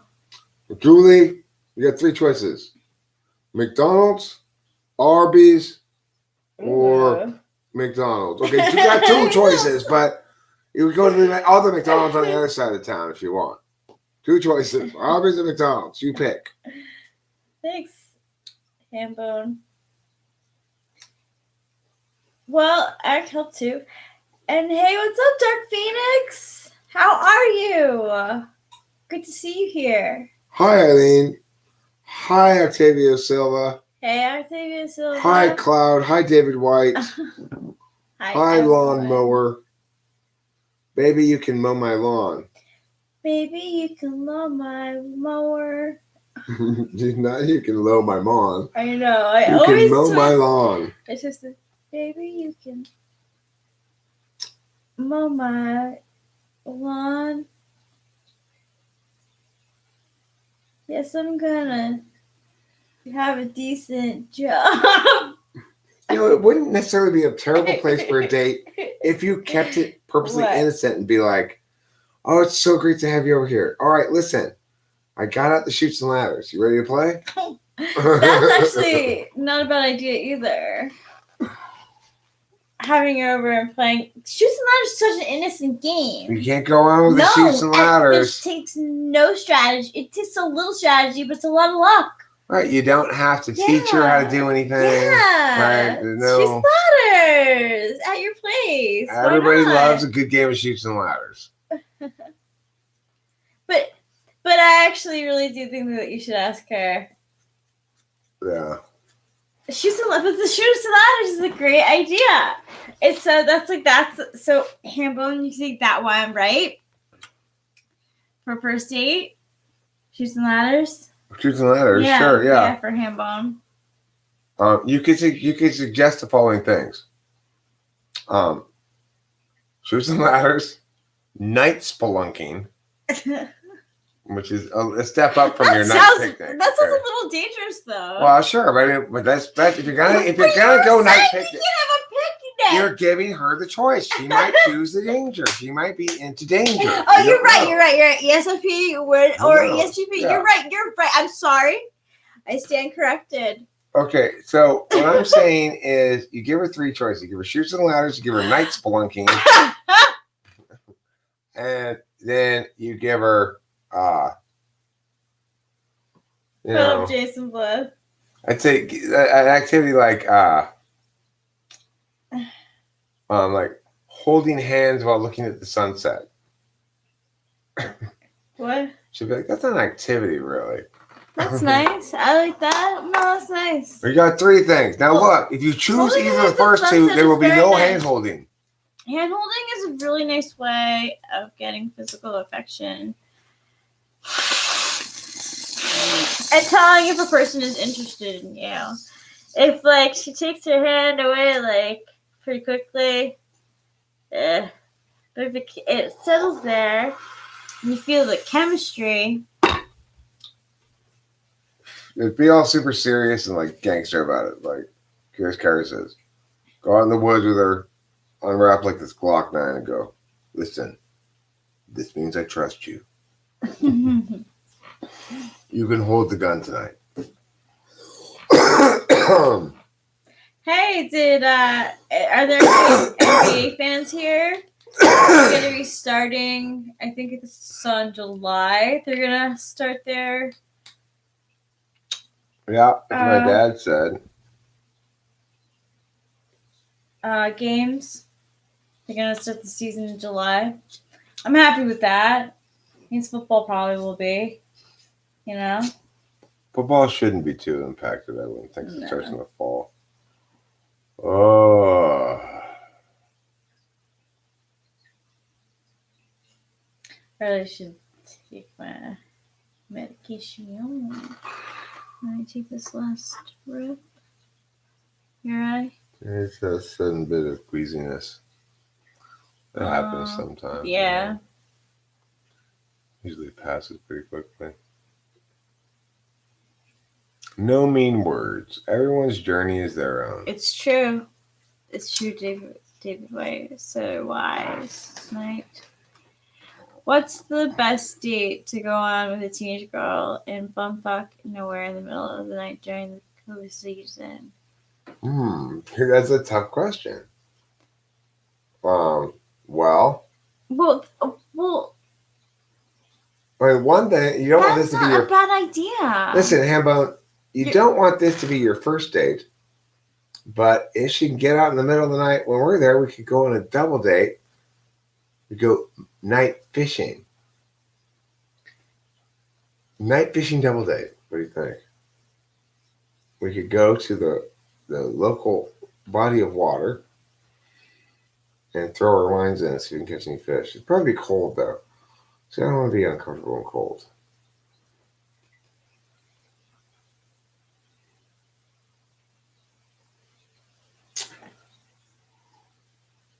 You'll be able to think of something. I mean, like, if what you were thinking was not a bad idea. If it has a lot of people around it, people go to it, it's a place that people go to, that's not a bad idea. She very may well be happy with that.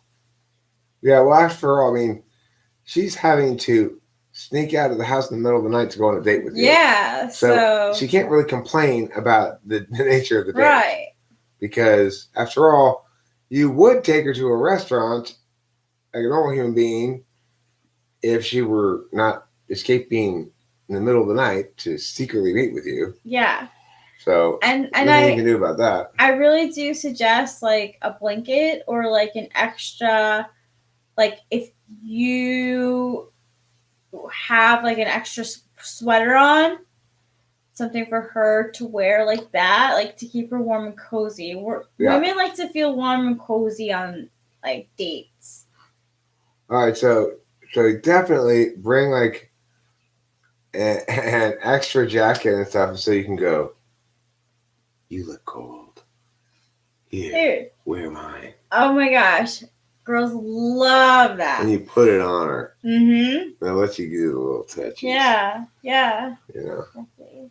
Yep. She goes, there. Now you look warmer. Ambone. Simmer down.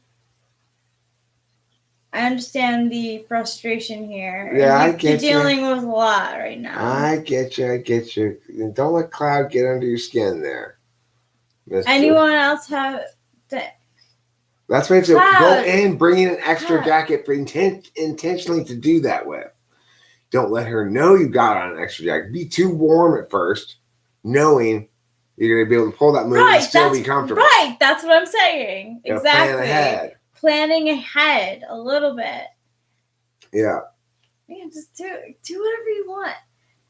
The girl is going to be so happy to be out of the house, and so are you, and it's going to be fun, especially if you really like each other. Yeah, if you can just go walk around somewhere together by yourselves and chat, that'll be fine. Mm-hmm. Yeah, you don't got to do anything super all special or whatever. No, and maybe I do like the idea of you having some sort of like the picnic is at least a good idea because you're giving her some food and stuff. Right. Picnic, you could bring food. You can bring a drink too, and like conversation. Yeah.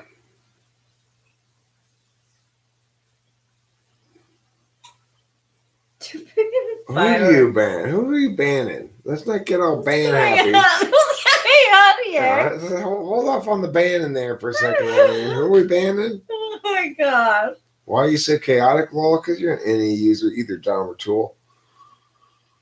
Do you feel like you're all over the place, curious, Kara?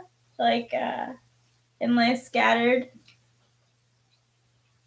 I mean, she seems to me, from my angle, like my kind of ENTP. She makes a lot of jokes, and she plays music, and but I mean, that's, I don't know. We'll find out when we meet her tomorrow. You know, it's also the case though that if she were an introvert, she'd probably be more hesitant about like meeting up with us and stuff. If she were like an INFP, it'd probably be like, No. I think she's definitely an ENTP. She's never really made a specific claim about what type she thinks she is. So we'll find out. Yeah. Yeah. She says she's scattered. She says that. We'll see. We're gonna see tomorrow. It's fun. Why am I such an alcoholic? But that's not what she said. Where's that? It's just, she's into you. Fast. Oh, he said this. He's not. This said, "Why am I such an alcoholic?" It actually said, "Why am I so chaotic?" Oh. Yes, if she's into you, she'll love anything you arrange for her. Of course, ask her. She has in mind or what her ideal would be. It would give her a better idea. Yeah, exactly. Like, give her the idea, and then like, also ask, but we could do something else if you have something, that you'd like to do in mind. Okay. I agree, Jason Blood. It's not a good idea to play Michael Bublé on your date. It's also that's a very good idea. It's also not a good idea to play against Michael Jordan in one-on-one basketball while you're on your date. So if you see Michael Jordan and he challenges you to a pickup game, no. And I don't know if you should challenge him. If you're a wise ass, you'll challenge him on baseball, but. I mean, basketball. Oh, baseball. Right?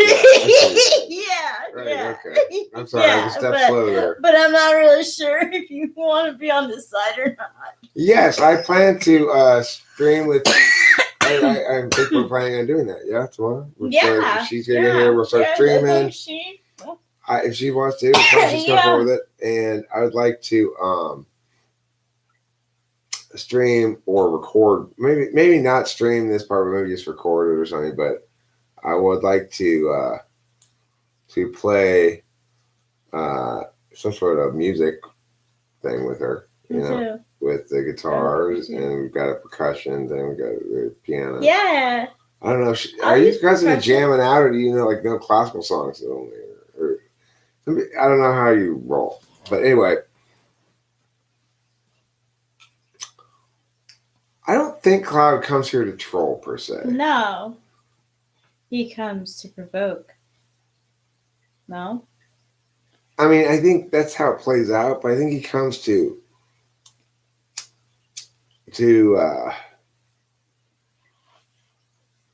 fight his fight, It's not really to provoke, it's to... Yeah. To do his thing in general, Exactly. That's why you wouldn't keep coming back if it was just. Right. Cloud is a sophisticated troll. Yeah. He's a okay, cool. Curious Kyra. I bet we'll get some good videos / audios. It'll be fun. I'm excited. It makes me go like this, like gay people do. Or women, I guess. The other people who do that. I like that thing. When I saw like on Bravo or whatever, like somebody going, "Oh my gosh," I was like, "That's great. I like that thing." So I want to do that. You got to. Yeah. Yeah, I'm excited about it too. It's fun. One of my sort of more gratifying musical jam sessions was when what's his name? Zach. Alaska Zach, not Kentucky Zach.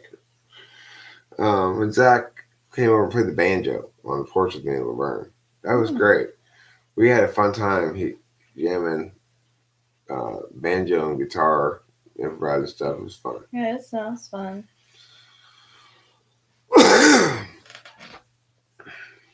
So,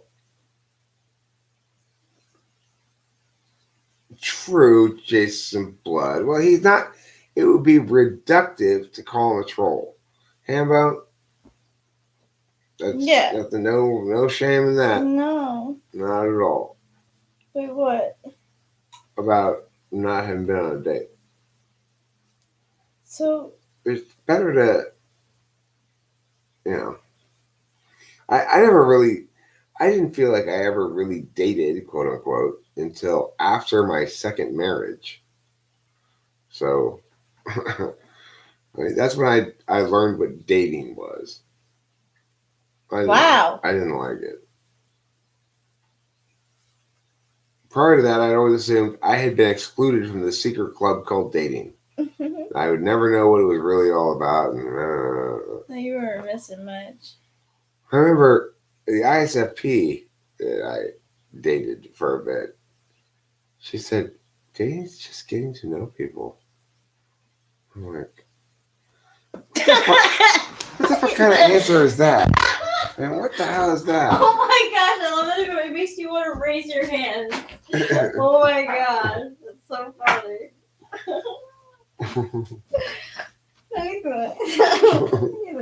It's such an ISFP thing to say, right? Yeah, it is. Dating's just getting to know people. What? Wait, that's not useful info. That's not helpful at all. Isn't helpful.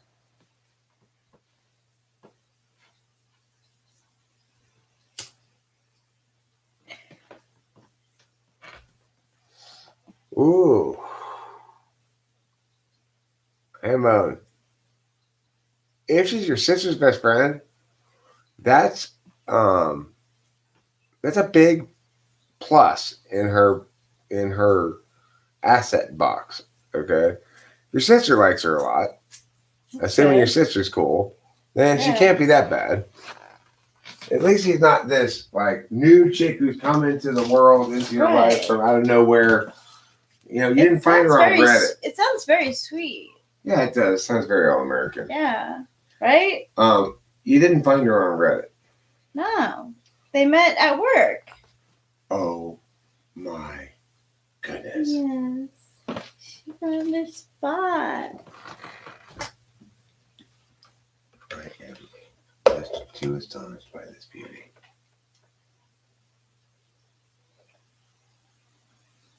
Oh yes. That's so precious. Oh yes. I cleaned it specifically for her. Because she's an extremely good kitty? She is. Oh my goodness. Oh my goodness, is right. Oh, precious feline friend. She's so Buddha-ish right now, The way she's sitting. Yeah, she's exactly. very Buddha-ish. Alright, I'm gonna... You're gonna go in and take your peers, as they say in Japan.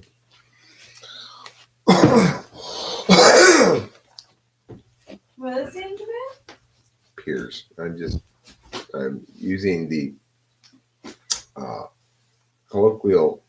Oh, peers. Yes, the colloquially accepted notion that I need a shirt. that L's become R's. I'm excited for your Hambone. Good luck on your date. I'm confident anything you do will be great. So, hey, Zandy, this is what I would like to hear about. I would like to hear about how you got with your husband. Was it all you being like, okay, I decided on that guy, and I'm going to make that happen? Yeah, and you made that happen? that too. Or did he pursue you? Yeah, I want to Who hear pursued him? Who decided that they were part of that? Who decided we're a couple? Was it you or your boy? Your home fries brohan, as they call him. Yeah, I know as well. Danny's husband's name is Home Fries Brohan. Can you take a shirt from your secret? Oh, of course, my darling. Thank you. How about this? Yeah.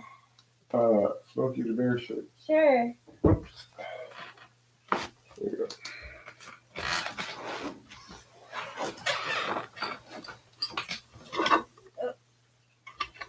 Yeah, you're fine. You're good. Well, I want to know, Zandy.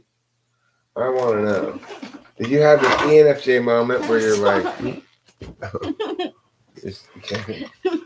what are you trying to do back there? I was trying to put the shirt back. Well, that's fine. I'll get it. Home Slice. What did I say his name was? Oh, no. Home Slice McBucky Boy. Home Slice is so 90s. I did not like Home Slice. I was not a home slicer. Oh yeah, Home Slice Burhan. That's his name. Do more puzzles. Do more puzzles. Everybody has to do more puzzles. Do more puzzles. Do more puzzles. Then you'll learn checkmate. Good night, everyone. Good night, beautiful loveliness. Good night. I'll let you know what Zandy's answer is. I'll keep bugging her to find out about. Yeah, I can't wait to hear about how the ENFJ ended up in her relationship. Oh, that's so nice. Thanks, baby. Sure. She's like, well, he was the only other person I could find with a corn fetish. No, not the food, the band. We like to dress up as corn before we have sexual intercourse. The band, yeah. It's pretty hardcore, sure. But, if that's the only person you can find who shares your fetish, then that's who you end up with, I guess. I'm coming in for a kiss. Oh, okay. I glove you with my hearts. I glove you with all my mints and hearts and all of you said your hearts. And I meant you with my gloves. And also my emotional feelings. Yes. I use my emotional feelings to feel affection for you with my heart. I love your heart so much. It's so big. It's full of FI. And I know when it flutters. Sometimes it always has a little bit of FI in it. Mm-hmm. And sometimes it's as much as half FI and half FE, or maybe even more than half FI. That's how much I feel for you. Sometimes there's very little FE involved. That's nice, though. Yeah, isn't it nice? Yeah. Because I love you. I love you. I feel about you the same as like with a cat and my daughter and stuff, I feel that special voice. You get the special voice. I do. The special voice. You're making it even more special. I love you.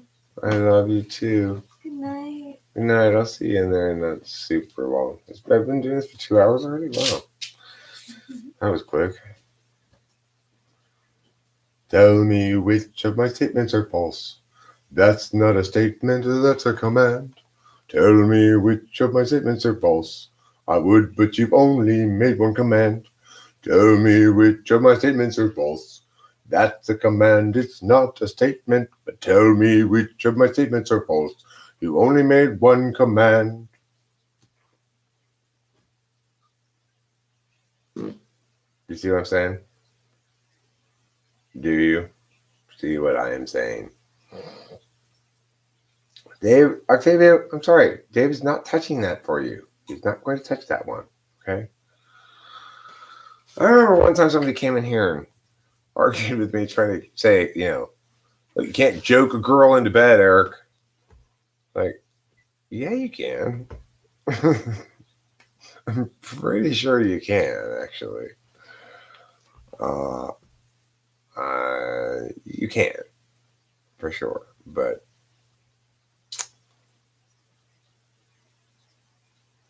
yeah, that guy wanted to be all pow with me. And that's the guy who said, women need firm but loving leadership, or firm but loving guidance. They're not children. That's what children need. When somebody says shit like that, right? What they're really saying is,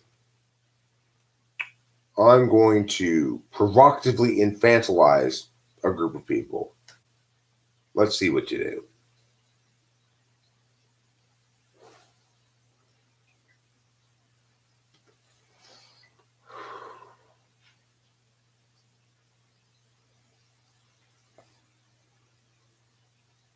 Who? Your husband? Gave you a bad first impression? You can't joke a girl into bed, Eric. You can't logic a girl into bed. Well, it depends what type she is. No, listen, the only fair thing is for you to sleep with me. Well, you're right. I will feel a satisfying upholdance of my absolute third slot value if I sleep with you. Shame. I brought one. Hambo, will you remove that comment, please?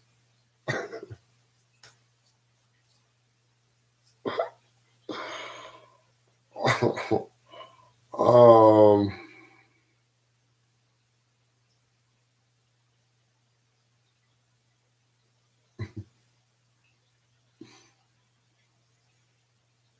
if you can't encroach a girl into bed, encroach, huh? Then he got upset at the group because he pulled the parking lot of my house really fast and scraped his car. It wasn't our fault, but he yelled at us. That's your initial meeting with your husband? So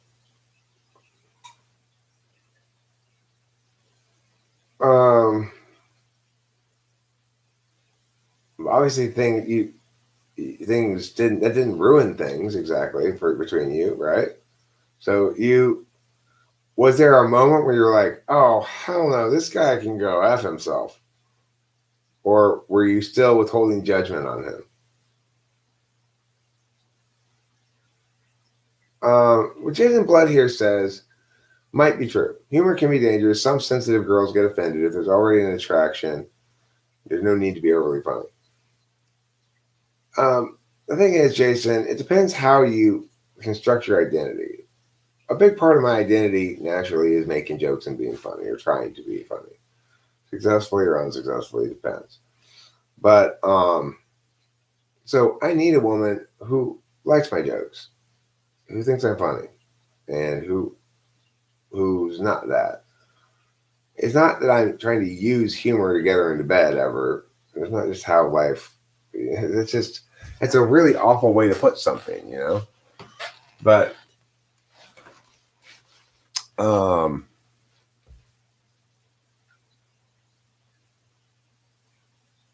Pelton's anti-racist? Oh, good.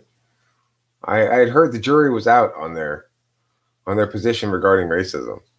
What's their position on nuclear war? Are they in favor or opposed?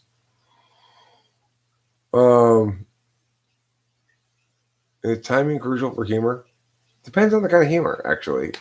Some humor requires more of it requires better timing because it's less inherently funny. There are some jokes that are inherently funny because of some quality within them that's hard to explain that can still evoke a laugh, even if they're told less well or more well. Obviously, it's better to tell a joke well, and some jokes, if they're not that good, you can't vacuum a girl into bed. Hey, what are you cleaning for, bro? You can't vacuum a girl into bed. I was like, this guy only cares about his material things. But anyway, I'll give him a chance since my friends are friends with him. Did he ask you out? Is that what you said you were giving him a chance? Or you're saying in your head, you're just thinking, I'm not gonna dismiss this guy as not worth my attention yet. You just mean that? Well, look, if I were this guy who came in here and said that shit to me, right? It'd be like he's coming specifically to sort of belittle your manhood. So if he comes over and he sees you cooking, you can't get a girl into bed through the kitchen, Eric. That's not going to impress a woman. Women don't want to see you nurturing them. That's not what they're looking for. Protecting them, caring for them, sure, but you're not supposed to be cooking. It's like, Shit like that, right? People, there's a whole bunch of guys out there who say weird things like that. So you weren't dismissing him, but you didn't think of him yet as a potential partner, more like a friend. Okay. So Home Slice Brohan is his name. Zandy's husband's name is Home Slice Brohan. She's Zandy Brohan now, Mrs. Zandy Brohan. Anyway, he was upset about his car. Now, was it a long time after that you went out with him again, or you came into contact with him again, or was it soon after that?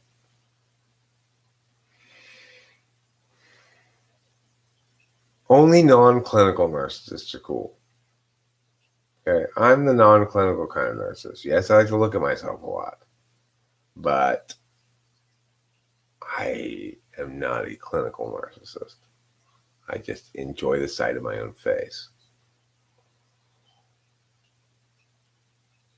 I enjoy the sight and taste of my own face.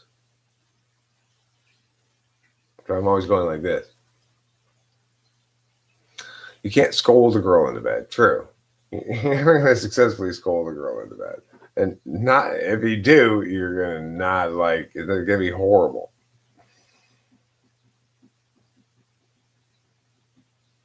Right. Well, I agree with you, Morridge. I totally agree with you. I'm saying this dude who came in here who was taking it was basically an FE tactic, right? His FE tactic is to try to say, I'm not a real man because I'm joking and laughing and having a good time. And real men are serious and telling their women what to do or something.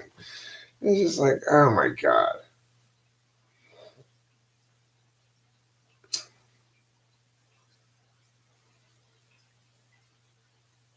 Listen, you can lead a woman to bed, but you can't make her sleep. And you can only lead her to bed if she'll follow you.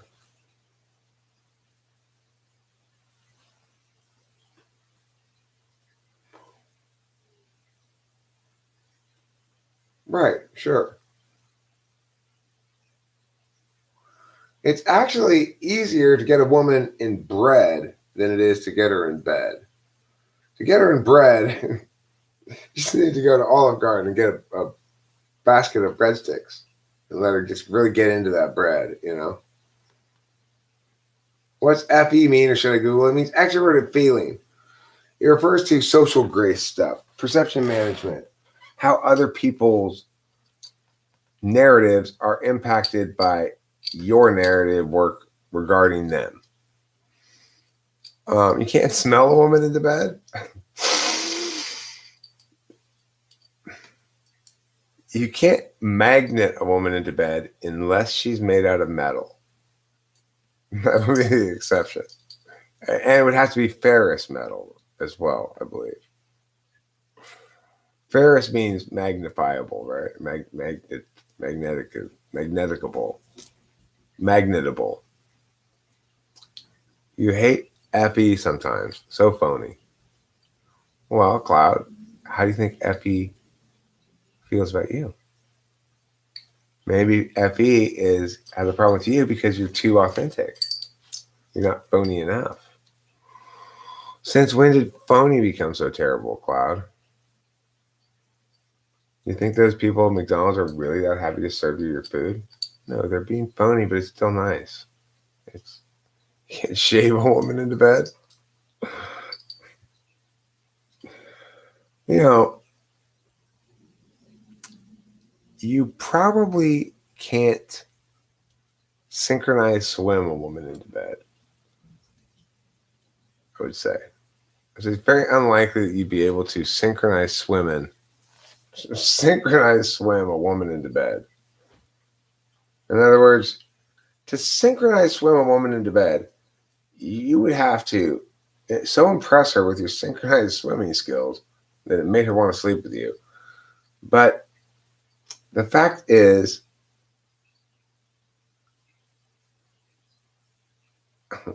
Jason Blood, there's more places to shave than your face, you know. My goodness. You get a bit creative with the bread, but then you'll probably also need a modus modifier for the bread if it's good. Unless, okay, even if she is a synchronized swimmer, if you're a synchronized swimmer, first of all, it's probably an uphill battle to convince her you're straight. You know what I'm saying?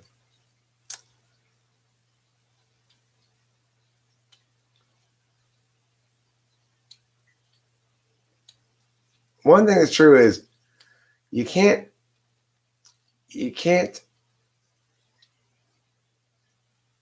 weakness a woman into bed. Like, you can't go, oh, I don't think that I'm good enough to sleep with you, and have it end up getting into bed with her. That's one thing you can't do. You can't surrender your way into bed. That's a problem for intuitives who are used to not being very. They don't like. We're extremely assertive in the conditional world. We don't like being assertive in the unconditional world because then we start getting into causality and we don't want to actually cause shit, you know.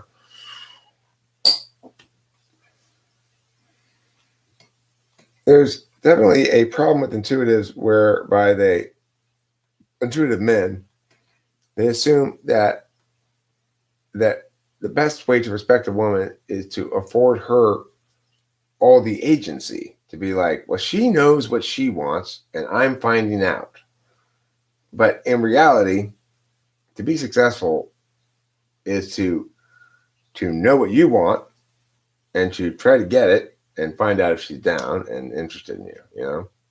That's the way to go. So I want to know more about, you can imagine an imaginary girl in bed. That's true, Jason Blood. You've got a good point there. You can. I want to find out the rest of Zandy's story. I'm still waiting for Zandy to finish her story about how she came to get with this husband that initially she was like, ew. But then pretty soon, that ew at some point changed to ooh, law. I want to know how, when, where, why. What was the thing about it? One day he approached you and said, hey, Zandy, I got you this flower. Was that how it happened? You can't ICP a girl into bed? What's ICP? Insane Clown Posse? You can forklift a woman into bed. You just hope you don't have to.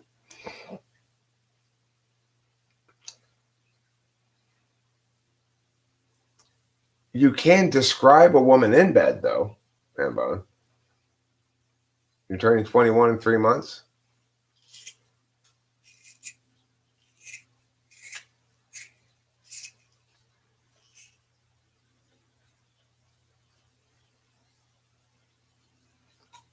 Wait, what? Is this story still going on? How long is she trying to finish? Like an hour?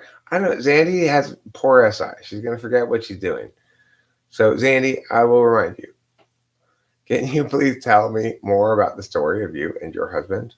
You can't download a woman into bed. That's probably the best one of those I've heard so far. You can't retard a woman into bed. Good distinction there. Thank you for clarifying.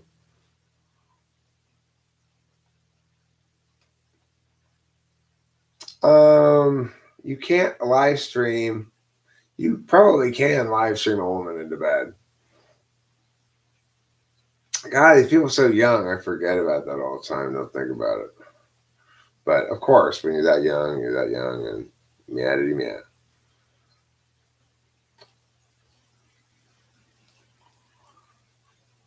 You can lead a girl to bed, but you can't look her in the mouth if she gives you a gift. Live stream a girl into bed. I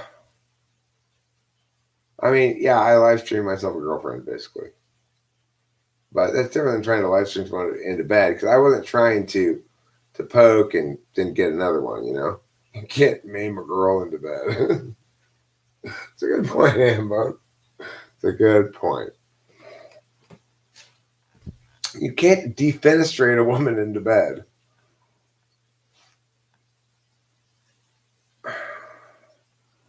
God damn it, Sky Girl. I'm going to remove that. Why? I'm not doing anything.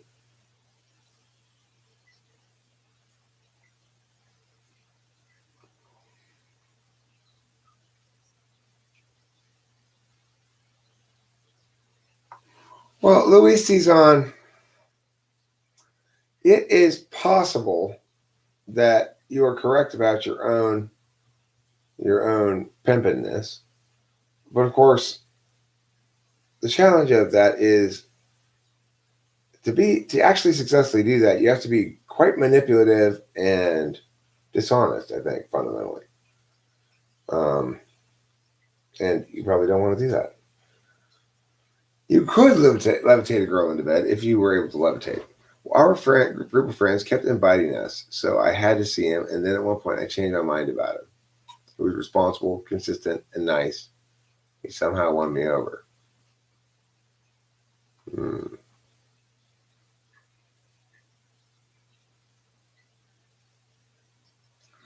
So basically, what happened was they were at a party together, and Zandy walked into the bathroom and saw him in there pleasuring himself, dressed up as one of the members of the band Korn.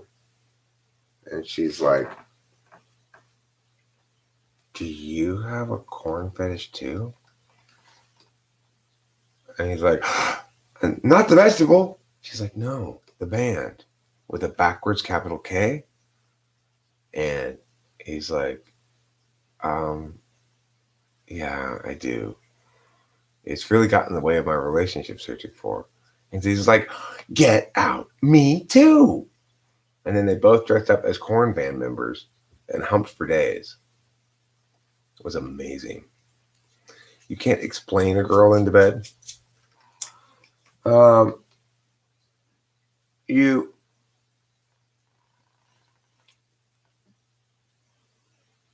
can't asphalt a girl into bed. You don't want to, that's for sure.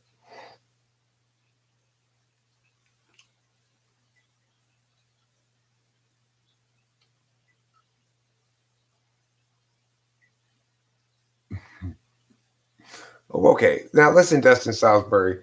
Even if the bed is outside the window, if you defenestrate your girl into bed, then that means that bed is way below the window because she's not just going out the window, she's dying from it. So in that case, the bed's got to be stories below. It's got to break the bed too.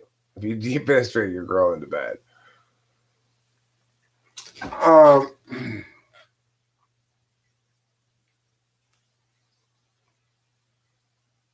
Right. You can't maim a girl in bed. It's also the case, and this is important. You also cannot mime a girl into bed. Nobody ever, no mime ever.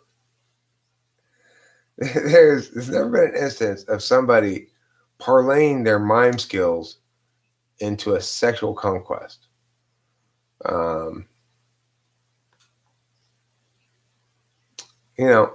You can't pastel colors a girl into bed either. You got to have a certain amount of, hey, look at me, I'm a man kind of shit, A little bit of that. You got to at least play at it a little bit. You can refrigerate a girl into bed. Huh. You've refrigerated girls into bed. Congratulations. Can't mix a girl into bed. Can't mix a girl. Can't solve a girl into bed.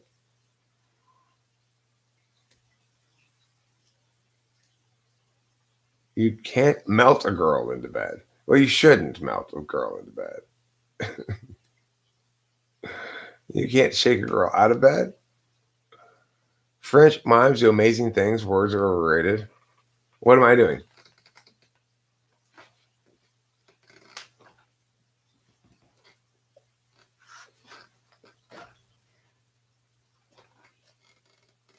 I'm miming. That's what I'm doing. You can't evaporate a girl into bed. That's true. You can't plant a girl into bed. You can yeet a girl into bed. Correct. Ambo. Correct. You can yeet a girl into bed.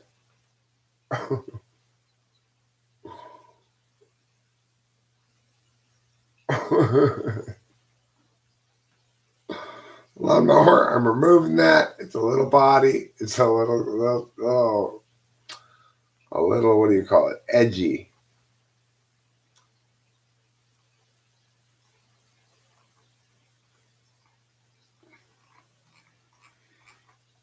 You know what's curious is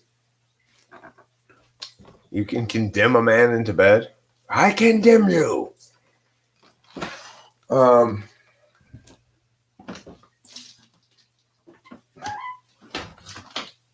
I wonder if I would have asked that guy, what is the proper word then if not joke? Okay, so I can't joke a woman into bed. What can I meow a woman into bed? You can't prevent a girl into bed. It's important to mix some metaphors here, okay?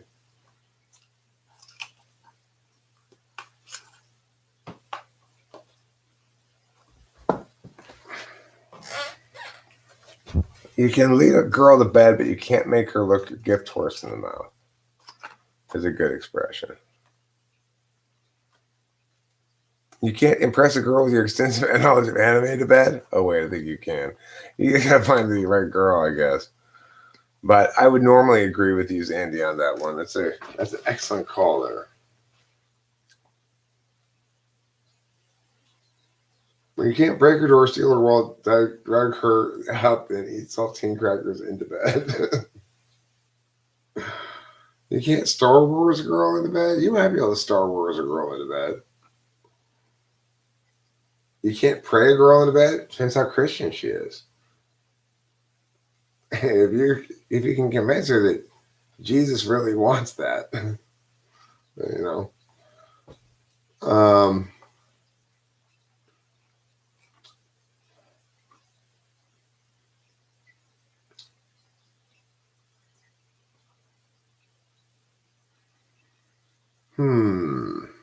You can't snort a girl into bed.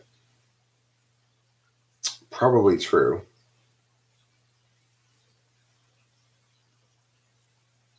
You can't shrink a girl into bed, but you can stuff her inside of a piano where you play very loudly. Is that how they flirt these days?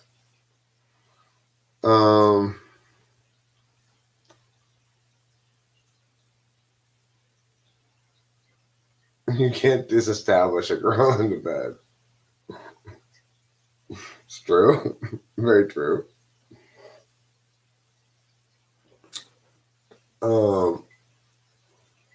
Interestingly, you can transubstantiate a girl into bed, but you just get the metaphysical part of her, and you have to shoot her with a propane torch. She normally doesn't like that. There are 7.8 billion different MBTI types, and I'm one of them. You can't box me in. Okay, I won't box you in then. You can't victory royale a girl into bed. Victory royale? Maybe you can. I don't know what victory royale is. You can't radicalize a girl into bed. You can MK Ultra a girl into bed.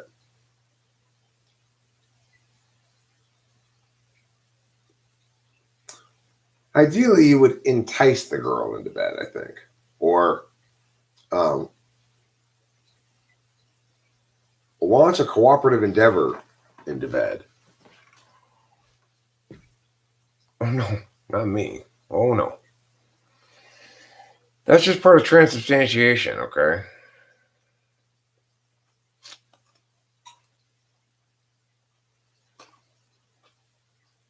Possibly Dark Phoenix. But less likely for you to be able to kick her into bed. Normally one kicks people out of bed and not into bed.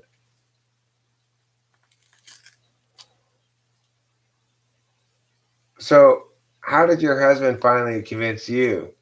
Did you play Truth or Dare? Did he go, Dare? Like on the South Park episode? Or did he say, Sandy?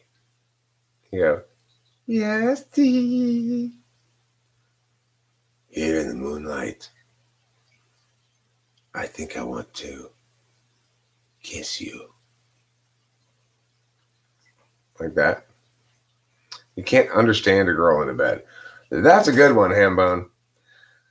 Why are you trying to understand this girl? You cannot understand this girl into bed, okay?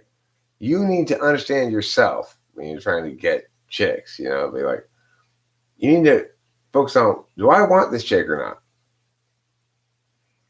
If I do want her, do I really want her, or do I just want to hit it and quit it? In which case, I'm not gonna roll. I don't roll like that personally, but some people do. You can forbid a girl into bed. I forbid you to sleep with that boy. It's a good way to get your daughter to sleep with him.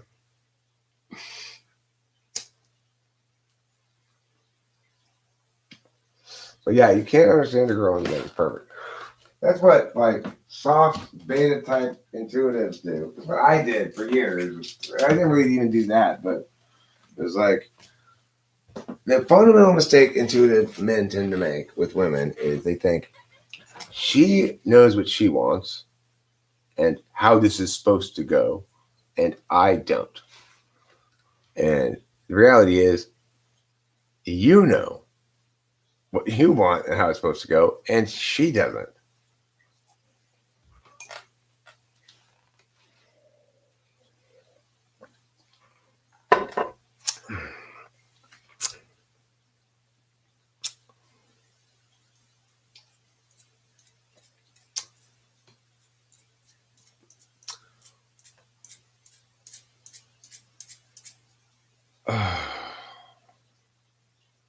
Dark Phoenix, hearing that makes my heart hurt.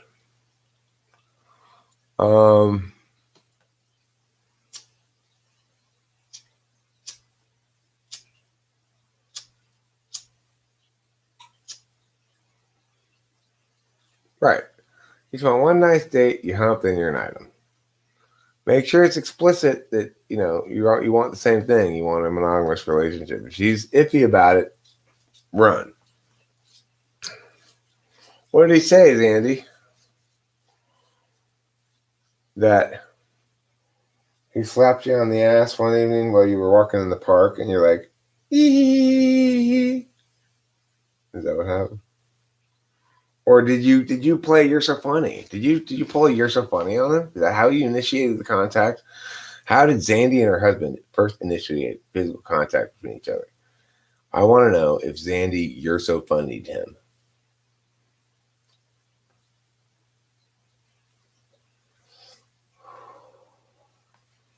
That's great, Zandy. Wow, that's very formal. Was your dad like, hold on, you're coming here to talk to me about whether you can date her?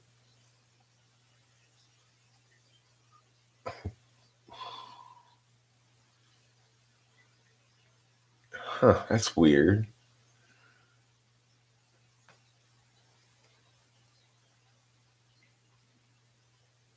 I like to sleep with my women until they want to date you.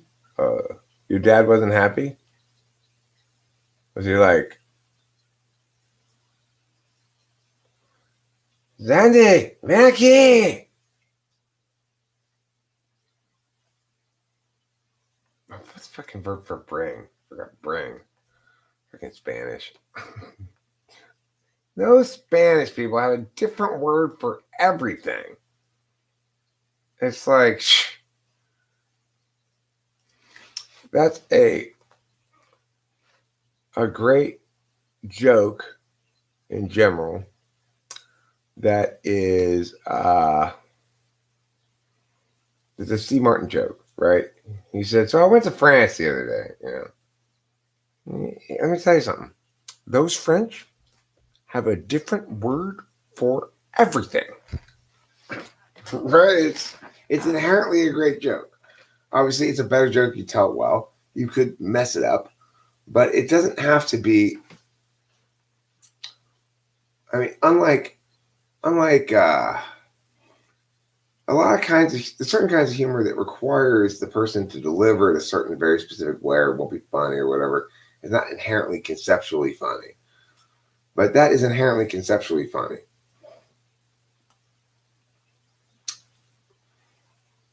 You possibly can vanquish. I would say you can't varnish a girl into bed if you want to get her out of it.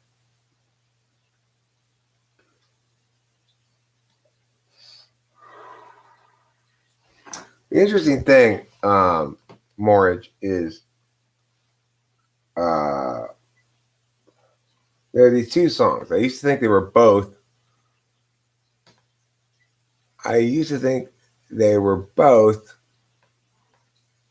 songs by Tom Jones, but I was wrong. Only one of them is sung by Tom Jones. The first song is this.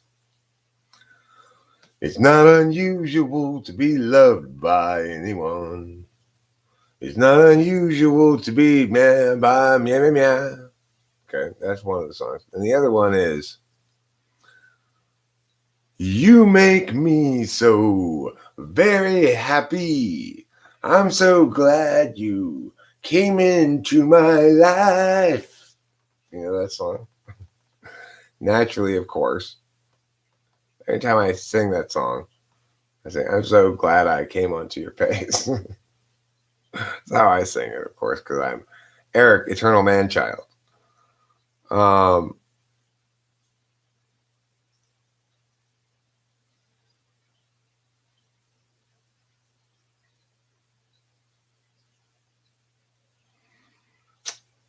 Let's see. Car ramming kinks.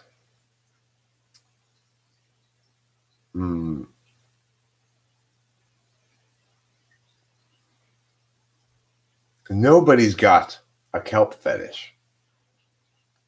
Actually, I have a kelp fetish. I'm really into wrapping myself in kelp. That's my bold claim today. Here's my bold universal claim. Nobody has a kelp fetish.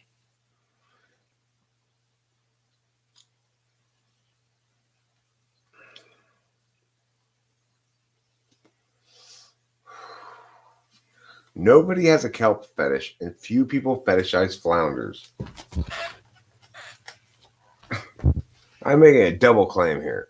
Nobody has a kelp fetish, and few people fetishize flounders. Octavio Silva. I like the way you first put it. Everyone in the chat, including our host, is in love with Eric. That's a nice burn. That's a great burn of me, you know. Autophiliac. That means my ontology doesn't scab over easily. Yeah, if you know your ontology doesn't scab over, you could be an autophiliac.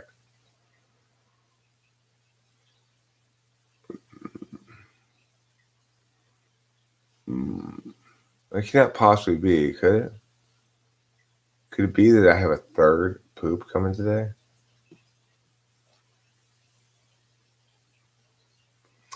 You can't. Oh, you can definitely not love a girl into bed. It may not be the case that you can love a girl into bed, because if you're not being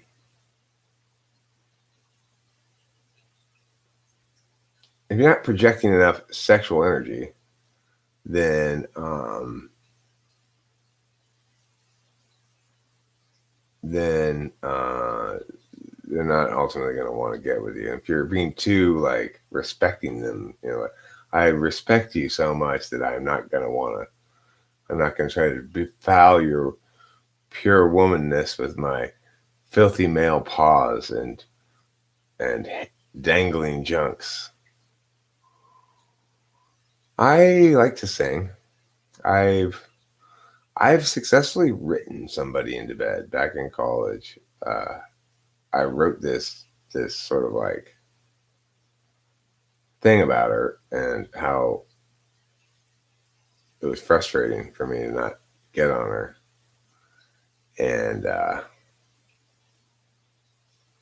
I didn't, it wasn't really intended to get her to sleep with me, but it did. And it was awful.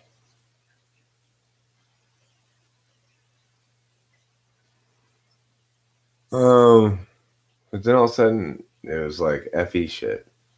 Sure, I'll write a song for you. No, it wasn't smutty. it was more like it was good writing, you know. It was effective writing. I don't remember what it was actually, but it wasn't smutty. Simplicity of fetish. Maybe.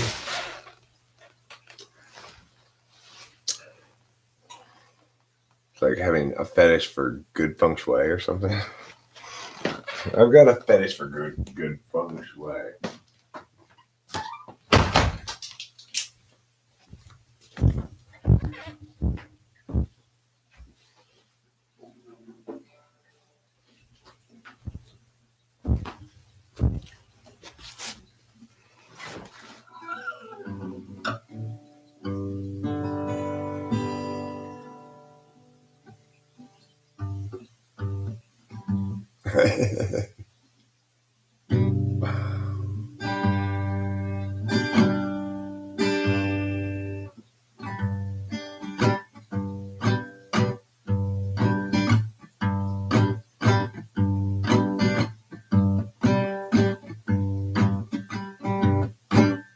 Life can be kind, life can be rough.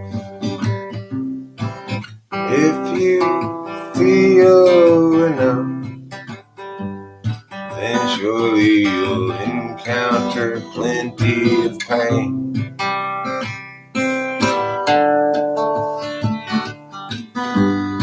Why men and women should care when engaging in the underwear. Not a matter a person should take very lightly, I don't think. There are good times always to end.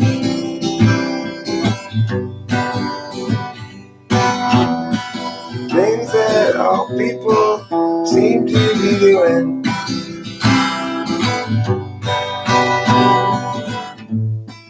Chances are offered in love, such as the winter time frost covers the past of each of us in our mind.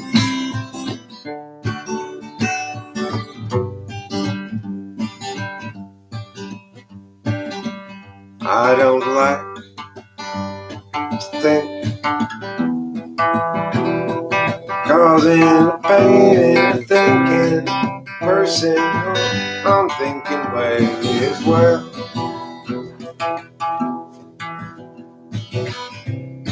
Happy or settled, knowing the answer to questions that nettle me otherwise, like who my partner is. Yeah. I wouldn't want my romantic partner to talk in such a manner with random people, even as a joke. Who's talking what? What are you talking about, Cloud? I don't know what you're talking about. You're just being cloudy again. It's like the perfectly sunny day. Here comes Cloud, making things all cloudy again. Yeah, cloudy cloud. So is your dad happy with your husband now, Zandy? Is your dad like, okay, I like him now. He's cool.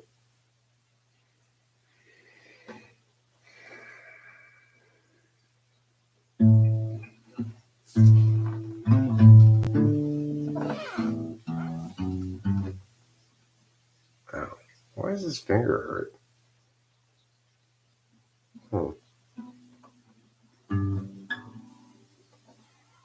Sky Garrett, now you're saying Cloud's an NI-DOM? Were you saying he was an ENTP the other day? Or am I missing some stuff? That's quite possibly the case.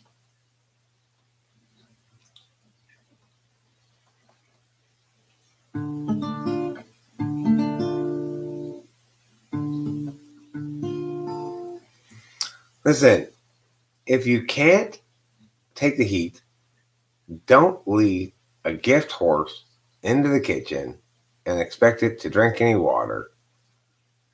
It just won't work. What doesn't he like about him?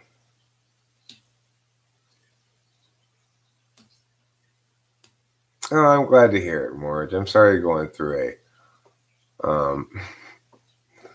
sorry you're going through a tough breakup. I'm sorry to laugh at that moment, but I read Hambo's comment there. You can't full cavity search a girl into bed, but you can full cavity search a girl once you do have her in bed. Eric, you aren't tracking the progression. He's now a bored INTJ with a plan to pretend to be a bored INTP who pretends to be a bored ENTP who tries to look like an ESTP impersonating an ENTJ and failing.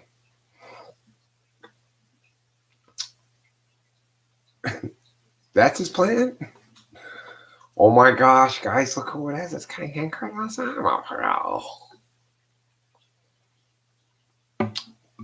I will play another song, yes. I would be happy to play another song.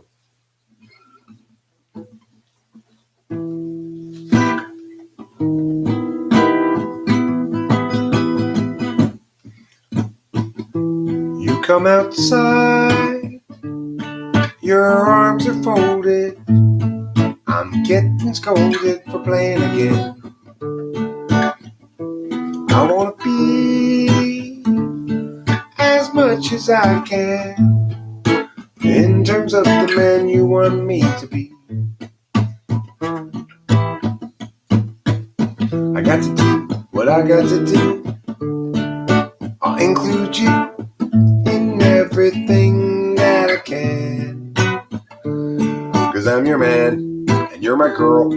I mean my woman in the world. You are the one I will be with till my dying day.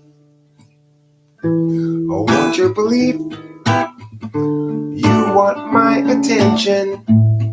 I've got invention playing again. I wanna be as much as I can in terms of the man you want me to be. But Kimberly, please don't be mad at me. Though I made this song, 'cause I'm your man and you're my girl.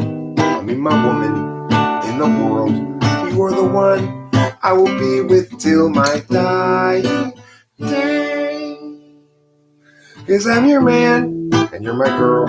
I mean my woman in the world. You are the one I will be with till my dying day. Pow, pow, pow, pow.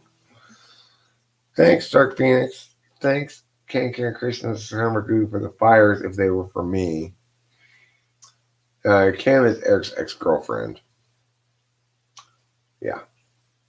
Obviously, my future predicting song ability in song is pretty poor. I incorrectly predicted the future in that song. And good thing I'm not that good at predicting the future.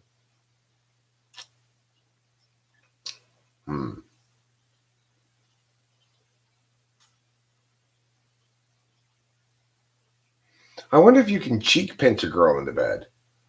If your approach throughout the whole date was to be like, oh, you little cutie. Would that work? I don't know.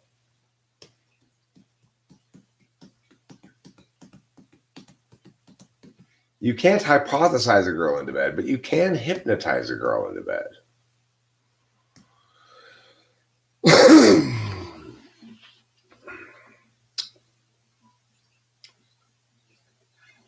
Everybody knows how important it is to eat plenty of poo. I'm going to look up a thing right now. So that's what I'm going to do. Actually, instead of looking up a thing right now, first I'm going to play this other thing that I don't need to look up. Every life lived reaches a time when the road splits in two.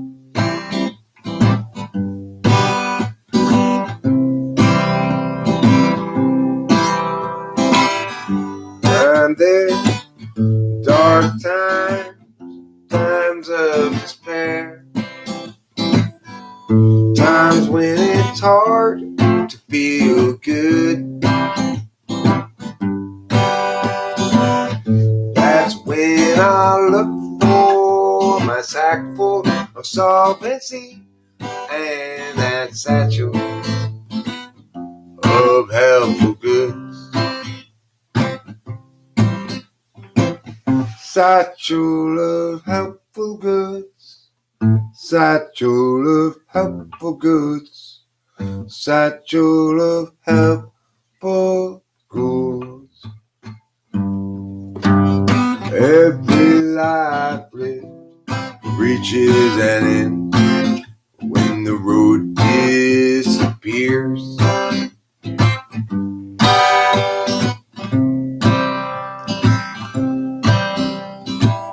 When I'm there, will there be anybody else around? Will I travel all alone? That's when I look for my sack full of solvency and that satchel of helpful goods.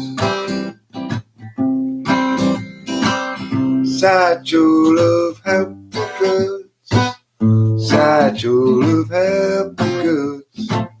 Satchel of helpful goods.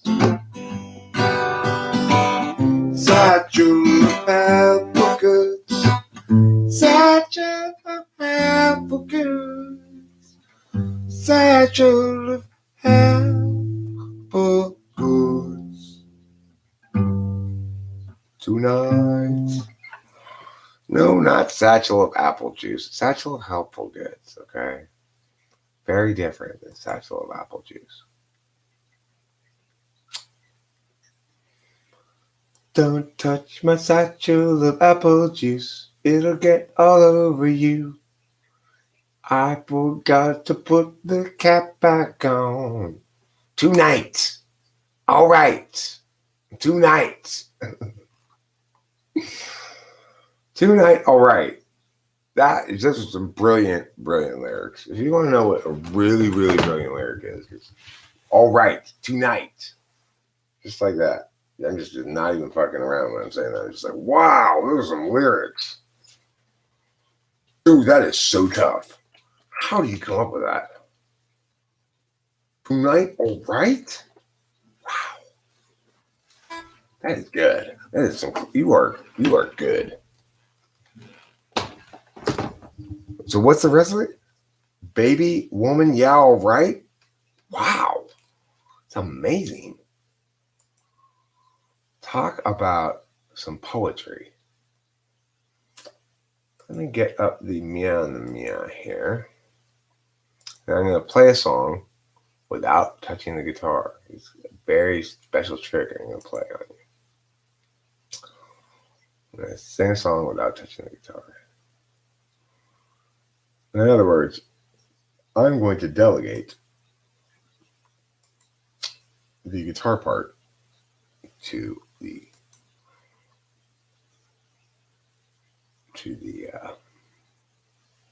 what's it called? Audacity. All right, here we go.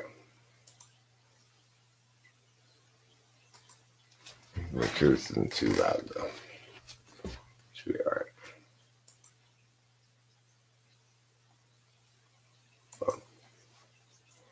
Why isn't it playing?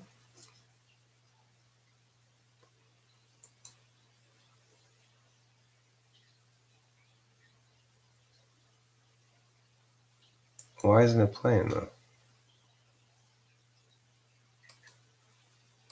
Oh, I see.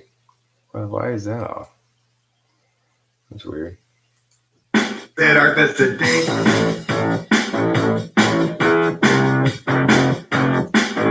Alright, here we go.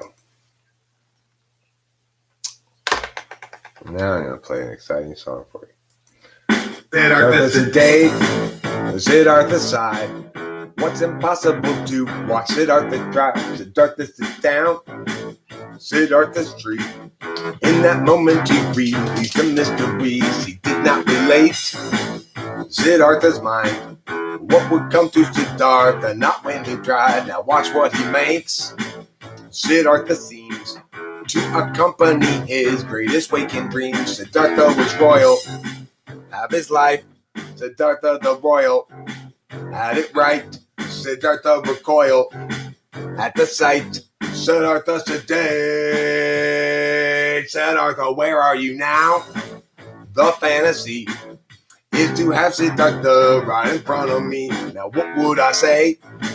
Siddhartha, it's impossible to watch Siddhartha try. Siddhartha, sit down. Siddhartha, please. Would you just come to your senses? Would you retrieve your functional gait? Your body pride. Irresponsible now that your hands are tied. Siddhartha was royal. Have his life. Siddhartha the royal. Had it right. Siddhartha recoil at the sight. Siddhartha sedate.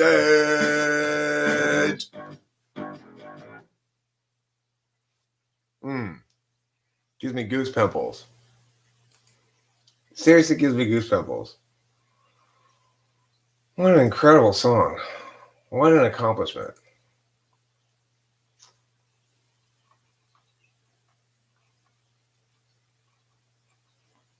Listen, guys, you need to incorporate other aphorisms into your ideation here. So, for example, a stitch in time can lead a girl to bed, but can't make her sleep if it looks a gift horse in the vagina. I'm working on it.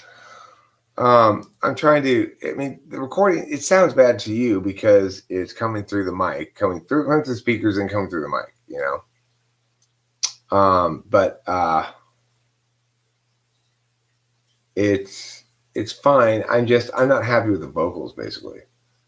And so that's why I just sang it. I liked it better when I sang it. I've been thinking there's problems with it, maybe systemic that aren't related to the vocals. I don't think so. I think it's just I haven't got the vocals down yet, you know?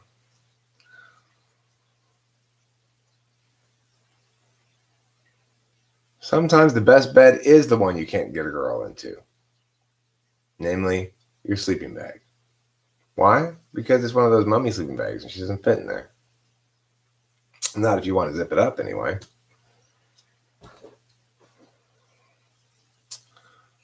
See you later, King Kirsten Sarno Pagoo. For example, let's say you're a newborn infant and they put you in one of those boxes in the incubation room. Do you really want them to put another girl in there with you? Another baby in there with you? I don't think so. You know, so sometimes Hambone is right. So Zandy, do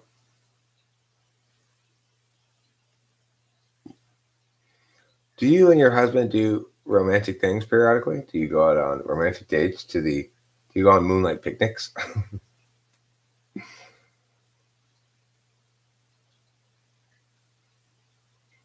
Yeah, that Siddhartha Today song is written by an INFJ. I didn't write that song. That's not my song. And it's an example of Corey's genius. It's brilliant. Why must I torment you with picnics in the dark? Because it's better that than losing everything at heart. When she is eaten by bears, because your careless ways have led you to picnic beside the salmon running days.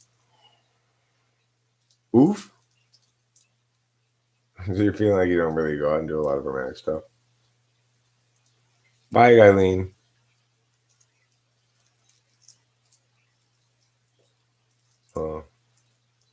What would you consider a romantic thing to do? But you don't really remember anywhere romantic things or not.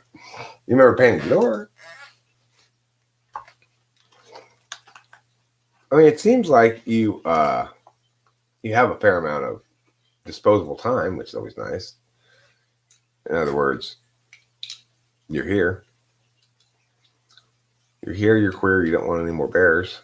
That's good.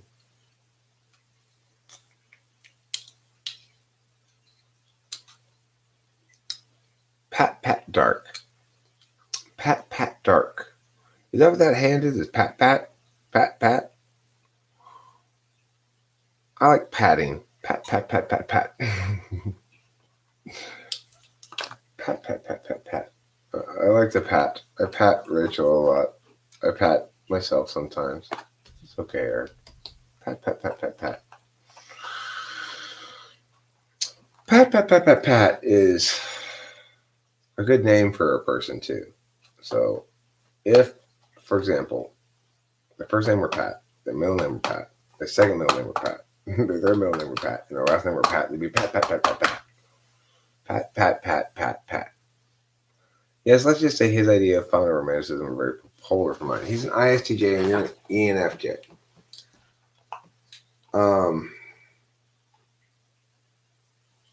It's a really weird pairing, Zandy. I'm not gonna lie to you. Because, it's like your polar is dominant. His polar is your dominant.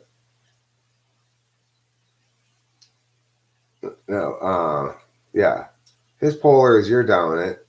Your polar is his dominant.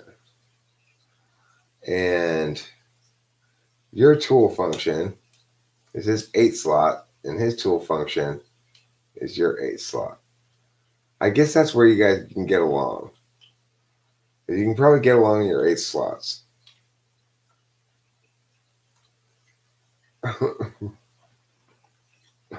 Hey, Hambone, that's because I wasn't trying to solve your problem. I was trying to amuse myself. I was trying to amuse myself with what Hambone should do on his date. Not really think. I was not putting myself in your shoes or her shoes. I was amusing myself, I guess. You do need something to get something to eat. You do. Everybody needs to eat. Your poles are very dominant when you swing with people. Makes sense. Can you FI and ENTP into bed, though?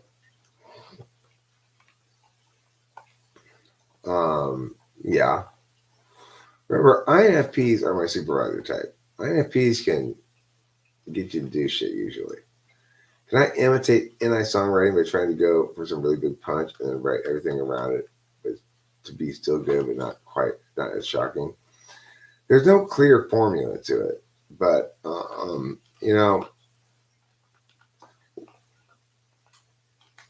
there's a lot of things that make that song NI. One, the topic of the lyrics is NI, but two, the way that the lyrics keep calling back to the same kind of thing. Siddhartha mya, Siddhartha mya, Siddhartha mya mya mya mya mya mya mya, Siddhartha mya, Siddhartha mya, Siddhartha mya mya mya mya mya mya mya. Right. So that's a very NI thing.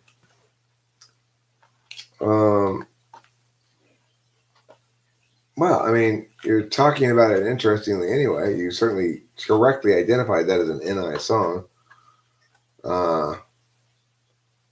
It's like the song I played a little while ago called Satchel of Helpful Goods. That is a very NI song. And as a consequence, goodbye, lawnmower. Don't forget to mow your lawn. 100% A++, great live stream. What was I talking about? Oh yeah, song, right? So that's a very NI song. And do I actually think it's better than, say, Everybody's Panicked About the Kids? It's probably a good name for that song. I don't really have a name for that song, but well, I like to listen to Everybody's Panicked About the Kids a lot more than I like to listen to Satchel Helpful Goods. That has to do with the fact that Satchel Helpful Goods is kind of a slower song. It's, it also has to do with the fact that I've played it so many times and I'm so familiar with it.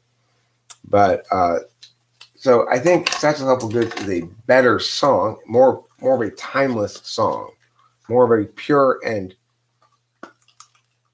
I'm in the process of working on it, and I'm trying to get it right, because it's not my song, so I feel extra responsible to get it right. I know more or less what Corey's vision is for it. I know what not to do anyway, and so I'm trying to get it right. What, Octavio Silva? What class did she play? Oh, you're talking about World of Warcraft. I don't remember. I didn't know the game well enough to get. She probably told me before. She'd talk to me about being the tank or being the Mia or the Mia. I think she was a tank. She played the role of the tank, maybe. But I don't remember what kind of character it has. And it's just been a lot of her teenage years playing those kind of STP video games, She's a video game player for sure. Yeah, I'm working on it. Much longer. Of course, with my ignoring an eye, it took Rachel to point out to me that this is actually more than just me wanting to record the song. It's like I reconnected with Corey. Rachel and I went over there, and I said, I could see it having re-listen value, but it would have to be mood driven. Like Joni Mitchell, for example. I still listen to Joni Mitchell, but I have to be in a certain pretty blue mood to listen to it, You have to be in a certain kind of mood for it. And generally speaking, the moods I'm in are not so inclined for stuff that's on the slower tempo kind of thing, right? So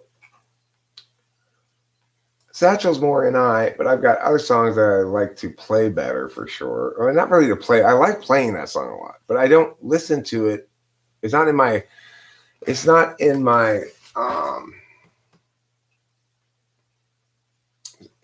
I don't have any recording of it anyway that's in my greatest hits tracks. Possibly again because I've listened to it too many times. It's not a bad recording I have of it. It's not that much of a snappy up-tempo track, so I just don't include it in my list very much.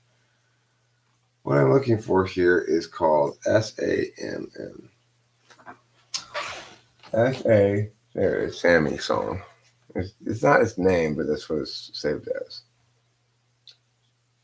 So, like this song is a less NI song in lots of ways. It's a less NI song, I guess, but it's a very good NE song. In other words, it's kind of an NE song that successfully attains NI. So it's good, but it's still not as NI as, say, Siddhartha Sedate or Satchel Helpful Goods. Sammy has a story that need be told. This is a song for an open road, and such a thing must always do its job. Married up Jeb, turned 19, 4 years in and 3 kids we weary now and questioning the path. Agency out, face discretion, locking in our courses, way too young. The urgency inward is really just pressure, making sure those underneath them always run. Doug at 20 thought bourbon fun, likewise Doug at 21, and so forth well up into middle age. But once that seemed to set him free, became his whole identity. Now Doug's about another drunken rage. Agency out, face discretion, locking in our courses, way too young. The urgency convert is really just depression. They'll offer you incentives, but they haven't got a thing that everybody's panicked about the kids. Lock them up with Excedrin. Mathematics to produce success. or impose more unjust duress. Agency outpaces discretion. Locked in our courses, way too young. Significance is really just projection. Offered you incentives, but they haven't got a thing that's fun. Without consent, it's really just oppression by parasites surviving on their wages earned by lying while they feed their fear of dying. Yeah, let's feed upon the futures of the young.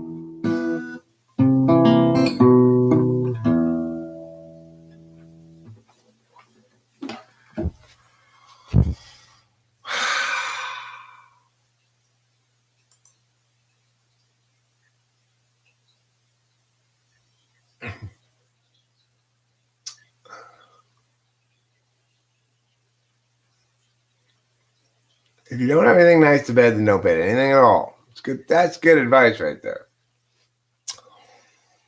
Eric is my favorite ESFP guitarist. Oh, thanks. That's cool. That means there are no ESFPs who play guitar as well as I. I'm not even alone. Are you an ISTJ who will clean my house and complete my taxes? Yeah, half kidding, right? Don't we all want a Girl Friday? I think we do. We all want a Girl Friday, whether we're a girl or not. Everybody needs a wife, whether they're man, woman, or whatever.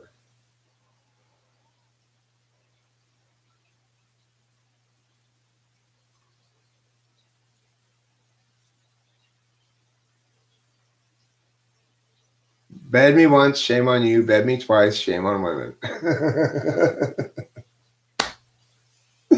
That's a good one, Hambone. Make a tutorial for each type for how to avoid polar coercion. I like that. I like that suggestion, Faye S. Yeah, that's a really good suggestion. That'd be a useful video.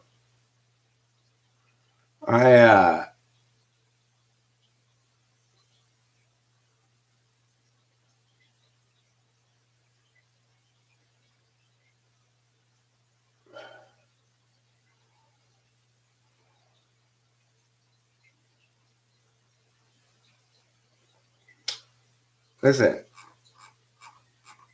the best way to get a woman into bed, okay, is to hand her the kind of gown they give her at the doctor's office. Just out of habit and reflex, she'll start taking off all of her clothes and put it on immediately. And she'll be like, hey. And you'll be like, it's okay, I need to check a couple things out. I'm a little worried about a couple things I want to. Don't worry, get up on here, sweetie. Yep, we're going to put those legs up in the stirrups there. Yeah, into the stirrups you go. There we go. Atta girl.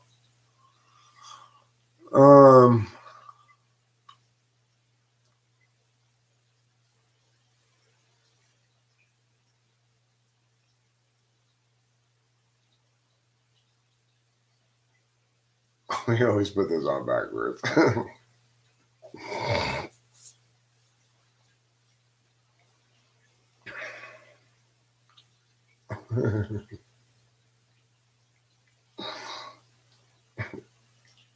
It's like saying, I always put my anal beads in, large bead first.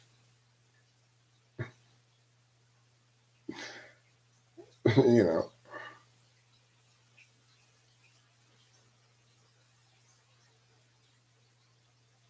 Okay, so what I'm going to do now, Faye S, is like, where's the string? To tie your feet into the in stirrups. Anal bead sorting order, right? Listen, there's two basic strategies to your string of anal beads, okay? You can go small bead first. That eases the experience up. You sort of slow boiling your anus. Or You can go large bead first and get the worst part of it over with at the beginning, and then it becomes easier. It's going downhill, if you see what I'm saying. Two different strategies, two different approaches, both totally legitimate, both totally valid. Emailed Anthrax says he alternates day to day. And when I ask him why, he says because Faye dislikes her aunt. I never actually put any beads in my bottom, so I don't actually know about them. I just make jokes about them. It seems an unnecessary accoutrement. It's not jewelry because nobody can see it. And it doesn't benefit your anal cavity to be full of beads, as far as I know. I can't think of any benefit to that. An anal cavity full of beads? Also her husband's fault. Whose husband's fault? My cousins are fucked. That would be their husband's fault, yes. Fault, responsibility, whatever you want to say. Beds are the most powerful drugs that a woman can prescribe. I was Minna. What's Minna? Is that like some sort of, is it like finna? Are you finna yeet, Faye? Faye's finna yeet, everybody. Watch out. Get out of her way. She's finna yeet. Mean. Oh. You were mean?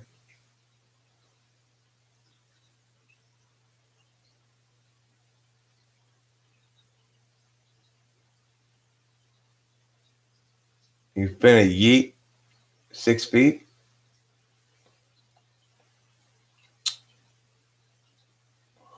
Well, I mean, if you don't like ENTJs, then no point in deceiving somebody about that and saying, oh, I love them, you know. Minna, Batman. A good one, emailed Anthrax. Good one. You win a new set of anal beads. Right. Don't lie on beds made of nails. You can lay something on a bed, but it shouldn't be your own body. Because you might get poked by the nails. Now, if you're talking about fingernails, a bed of fingernails, kind of gross. I'm going to say no. I'm going to nix that. If you're talking about a bed made out of whales,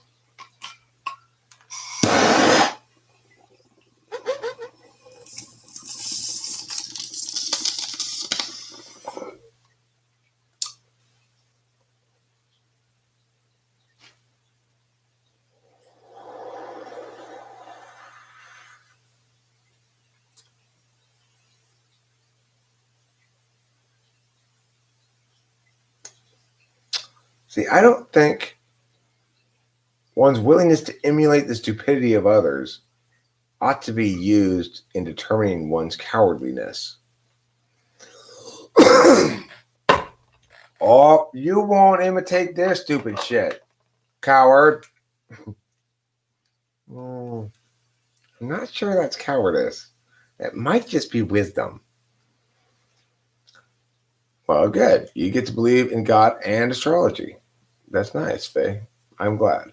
I get to believe in God, and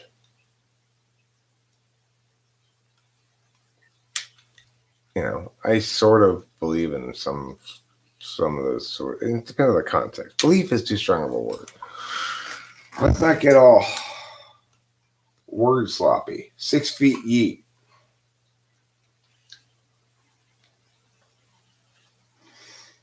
I mean, 6 feet beat yeet would be another name you could include on this thing.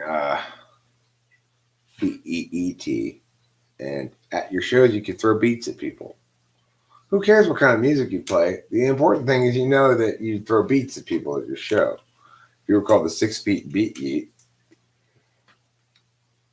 you'd be known as 6F FBY, you know. Eventually you just lose these 6, you just be called FBY. Spoken like a true ENFP, Faye. I appreciate that. I don't believe in God, I know God. Oh, well, that's very deep of you, Cloud. Where did you meet him? Did you meet him at IHOP as well? That's where I met. Well, I didn't meet God, okay? I met Jesus's personal assistant. It was pretty good. I was at IHOP. I'm like, Carlos, is that you? And he's like, oh, sí, señor. Oh, what are you doing? Serving as señor Jesus. Oh, right, that's right. You're his angelic Mexican personal assistant. Do I believe in karma? I absolutely believe that moral agency is a force in the universe that produces outcomes linking to the moral status of the behaviors you engage in. And exactly what the mechanics of that are, well, that is uh, a matter for magical thinking. There's no definitive answer to it, you know. You strike me, I'm assuming you're talking to Cloud probably. You strike me as a person who would title themselves something akin to a god. He's not talking about me, because I wouldn't title myself that way. So he must be talking about Cloud. I believe in some sort of evil ISTP guy behind the whole situation. That's a nice, satisfyingly complete explanation, I'm sure. And, you know, if it provides you a sense of closure, then who am I to make you spend the afternoon with Ricky Schroeder? Auto Magic Yeeter Beater. No, Auto Magic Beat Yeeter. I know that I know very little. I don't put myself on a pedestal. Unlike Eric. Eric thinks he knows a lot. He puts himself on a pedestal. Right, Cloud? That's normally where we're headed with this. He's got the edginess and nuttiness. Bye, Hambone. See you Monday. See you Monday evening, probably. Yeah. Yeah. Rock and roll. ISCPs are scary. They don't scale with me because I'm their supervisor. I scale with them. You go get your girl. Go and get your girl. By him on. Wait! Screams Octavio. You left your jacket. I'm done. I'm done with it. But Megan, your jacket. Me, I didn't slay the puss when I was 18 at all. No. I had very low, I had very little sense that I had any, well, I consider myself reproductively non-viable. In other words, that I had internalized the notion that I was too physically unattractive, and also that there was something undefined that I wasn't sure of yet that was wrong with me that made it such that no woman would ever view me in that fashion as a potential sexual partner. It was quite a substantial narrative I had in my head about all this stuff. And, you know, being an intuitard, I wanted to know everything. You know, I wanted to have all the ideas all out. And you got to also remember that I grew up in a time before the internet, and well, like as a teenager in high school and middle school and stuff, there was a very clear like division between people who were like popular or successful socially or whatever, and who dated each other. And then, like, the rest of the certain people, like me, who, yeah, I don't know, it was a weird time. Regardless, I internalized a bunch of bullshit. And, once you realize eventually, oh, chicks are just human beings too. It's totally, like, dating in general is totally the pants with no one inside of them. If you ever read Dr. Seuss's The Pants with No One Inside Them, that's dating. Both people are scared of nothing.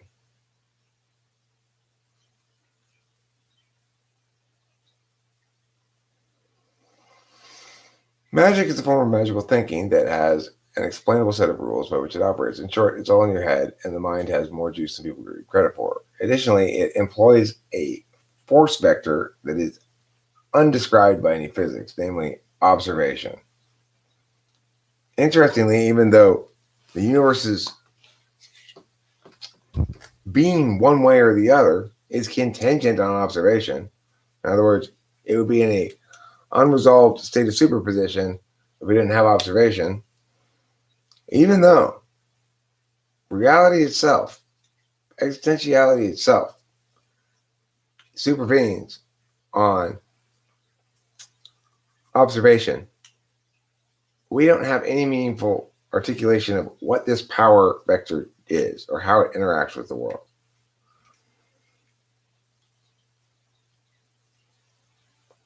In middle school, high school, I constantly tried to have a girlfriend so I could prove to myself that I could have a girlfriend who liked me. Isaiah, oh my God, you're so fucking bipolar. So ridiculous.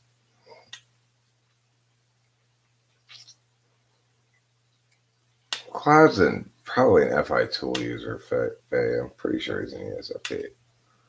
What you're objecting to is the sensory shade of his FI. The brutish and crude FI of the censor. The ENFP haughtily objects to the brutish and crude feelings of the censor.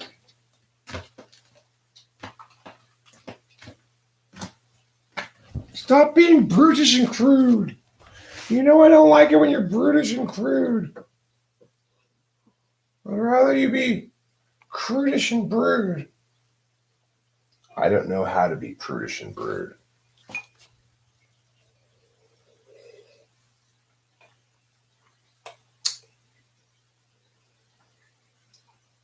What are you offended by?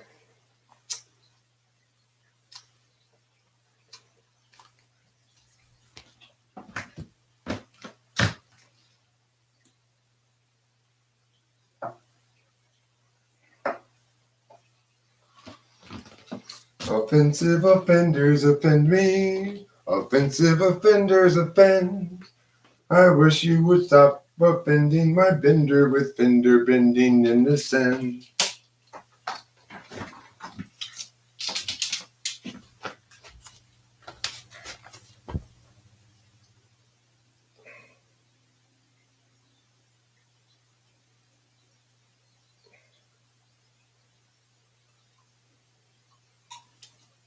Are you an incel? Do you self-identify as an incel up in place 48?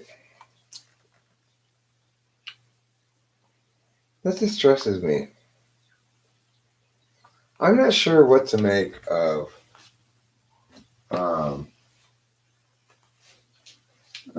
Sky Gear and I both think you act like an ESFP. He thinks you're faking it. I don't.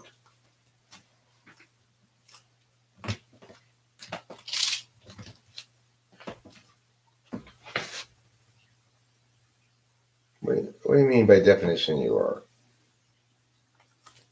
Like, you have a chastity belt on that prevents you from having intercourse? Is that how you're involuntarily celibate?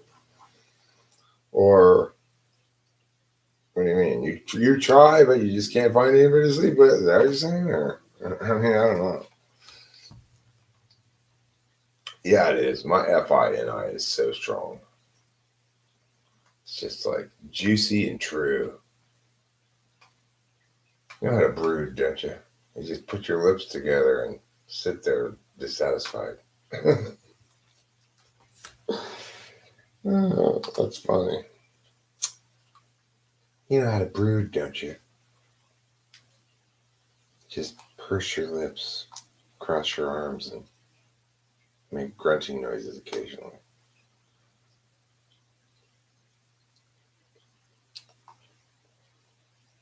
I just gotta tell you, yes, you know, the Anthrax is right. Cloud is an acquired taste. However,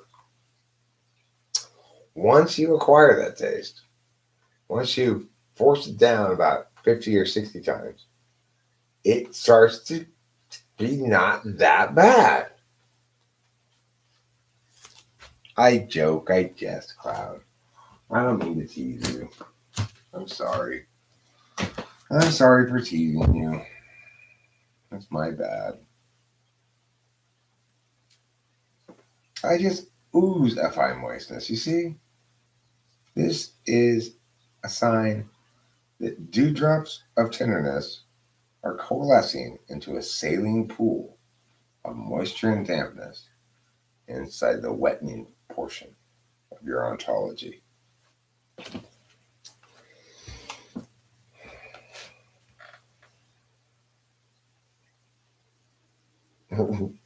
Beans beans are as moist as the speed that makes them sweat.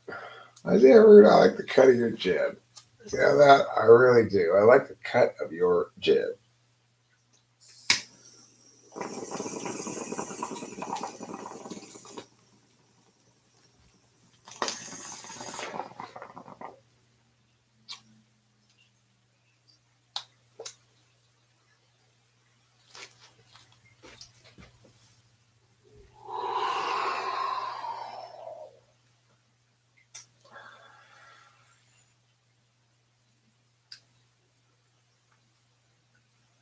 Am I a Marxist? No. I am what you'd call an individualist, which is to say that society is best attained when it maximizes the individual's ability to pursue their own interests and succeed and fail accordingly.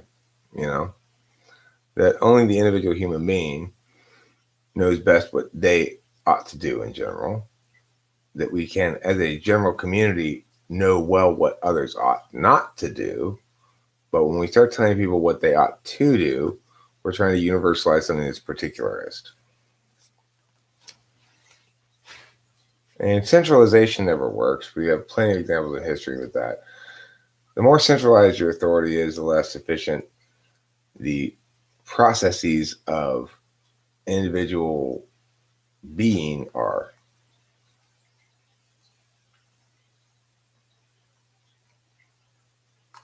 And what about them? Look, the thing to remember about best life in general, Faye, is that we have a misconception about what wealth is. Whenever any one person does something useful for another person, they generate wealth in its native metaphysical form, which is to say, beholdens. So if I help you move, then you're beholden in some sense to help me move when I need to move. Like that, right? Of course, every time somebody does useful work for another person, new wealth is created in the universe that didn't exist before.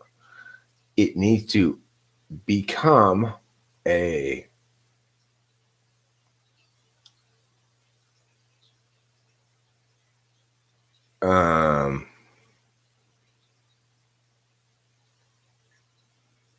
I lost my train of thought because of that thing there. So no, I mean I have a very nuanced and correct understanding of public policy, which is to say I'm not a pure deontologist. I'm not entirely a principalist. In other words, I'm not a libertarian. I don't ascribe to any dogma. I am a correctist. I'm exactly correct on every specific policy position for usually this reasons under the same frame. So in other words, I am frame consistent in general, but there are exceptions to that as well because I'm what you might call a meta-rationalist.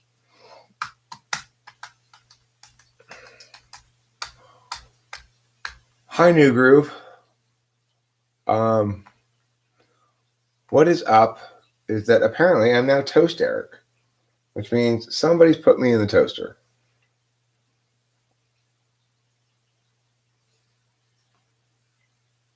The thing about all sort of communist, socialist inclinations is what they don't talk about is that it's a co-opting of the individual's right to envision their own life, and to manifest their own life.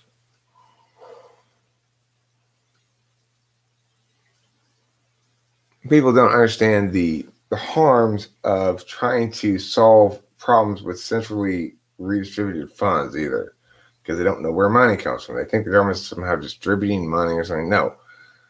The government maybe should do a better job of funneling money into the economy directly to the citizens rather than through the banks, for example. But that money should match the total amount of new wealth being generated. So right now, there shouldn't be new money funneling into the economy because very little new wealth is being generated because of all the COVID shit, Anyway, it's a complicated question.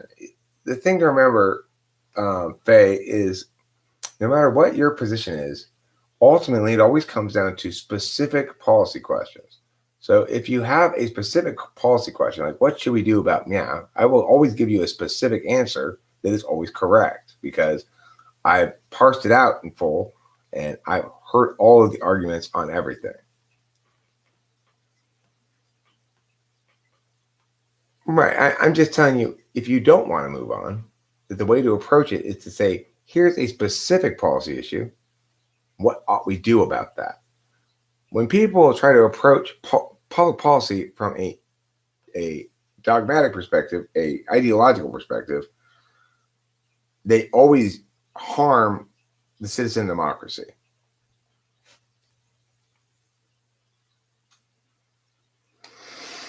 And of course, here's the thing.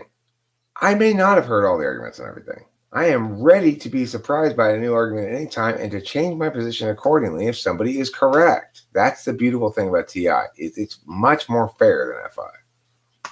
Oh, you're trying to cloud. Okay.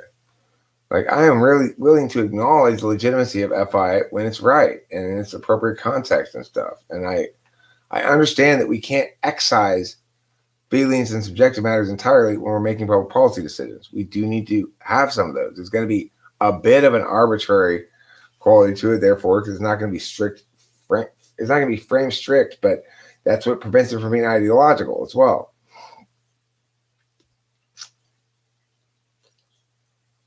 It's so fake. It's hard for me to know who's talking to who when I'm live streaming, I'm going to smoke a cigarette outside, I think, for a second. I just want to stand outside for a minute.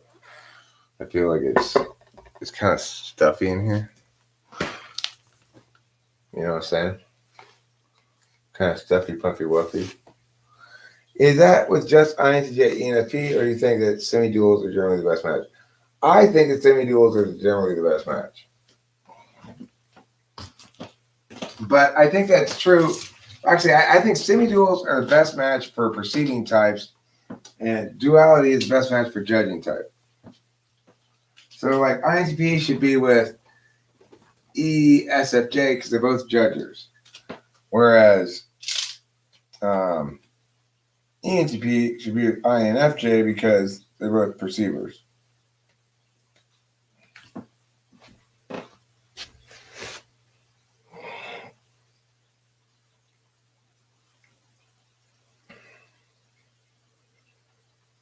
Do you have a normal name or is it secret? I have a normal name. My normal name is Eric Strauss. I also have some snacks here. Some Snizzaks and the Nizzacs. And I need to go get a beverage from outside too. I feel kind of queasy.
A little snack of these. So I got some guava juice here. That's making me feel better.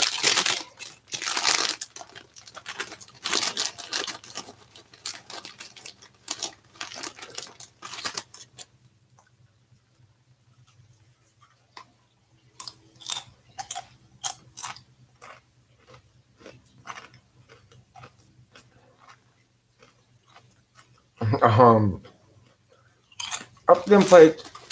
This is the first time I've ever heard anybody associate ISTJs with cool, dark, and edgy. I'm not sure. I'm not, I don't know. Well, that's their specialty, New Groove. They're not that doubtful.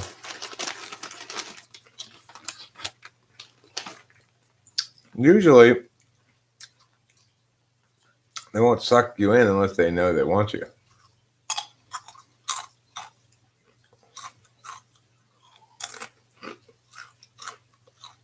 Oh, ISFJs are the devil, you say. ISFJs aren't the devil either. They're stubborn.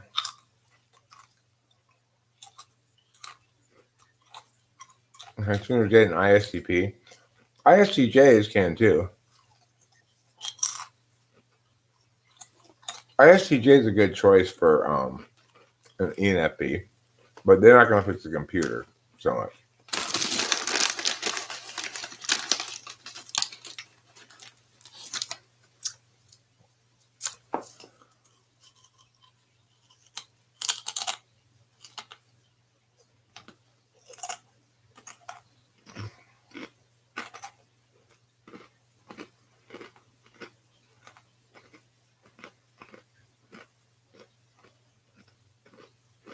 Yeah. I mean, you know, we can still be pretty clumsy with it when we get older, too. I can be pretty clumsy with it. I am in Tuabui. What's Tuabui? Oh, Twubble. I see.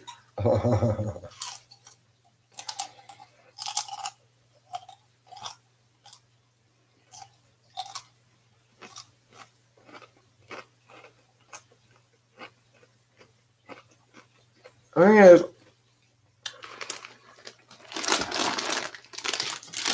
I really try not to be a devil's advocate. Like, I try not to argue for the sake of arguing, or just because I could disagree with something.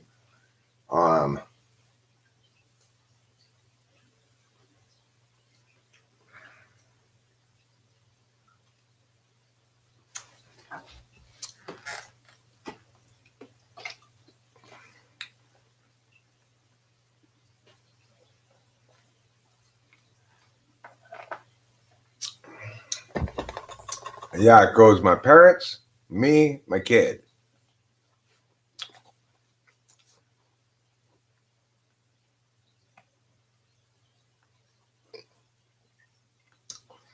I mean, I'll be honest.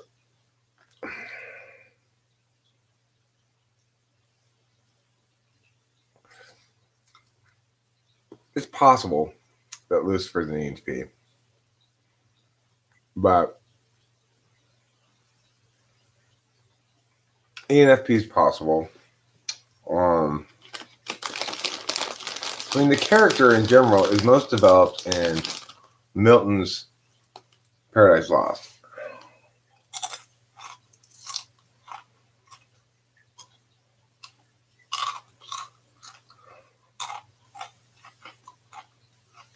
No, I never got hooked on that.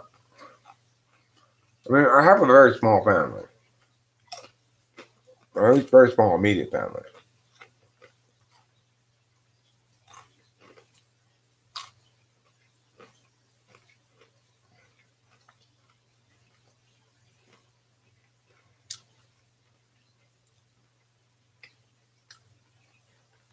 Well, I mean, if you're basing the character on Milton, then he's not that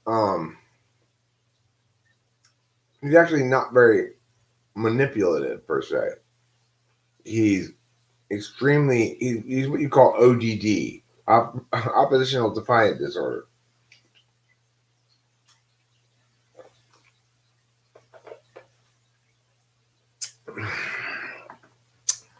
Now you don't have millions of 20th GGPs.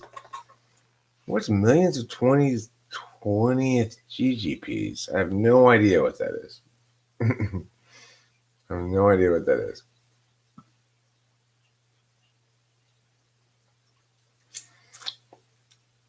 I don't know. To the extent that I understand the character of the devil, quote unquote, it's from having read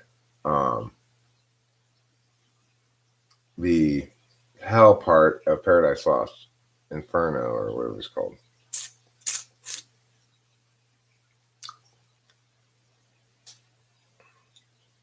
Great grandpapa? Oh, 20th great grandpapas.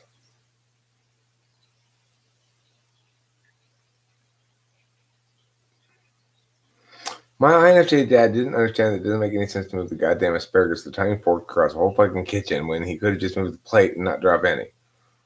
When I pointed this out to him, he continued to finish the task in this dumb way.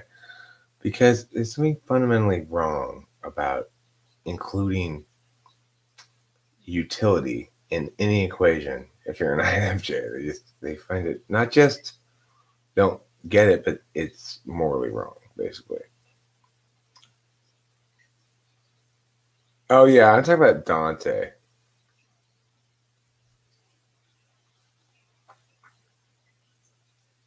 I was not talking about Milton. I'm sorry. I have read Paradise Lost, but I was actually talking about Dante's Inferno. No, I've read both. Paradise Lost is divided into 3, and Dante's Inferno is a separate book. Yeah, I've read the Divine Comedy. No, I've read the Inferno. Right. I haven't read Purgatorio or Paradiso.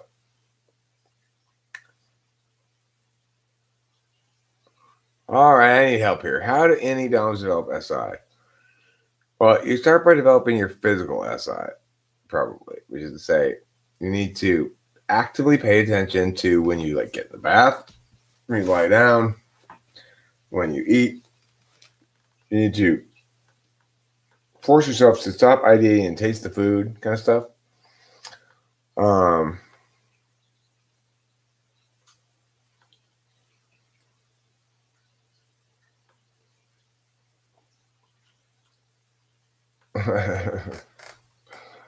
Yeah, that's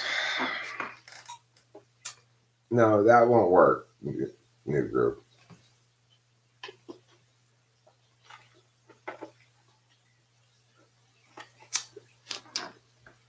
Mindfulness is generally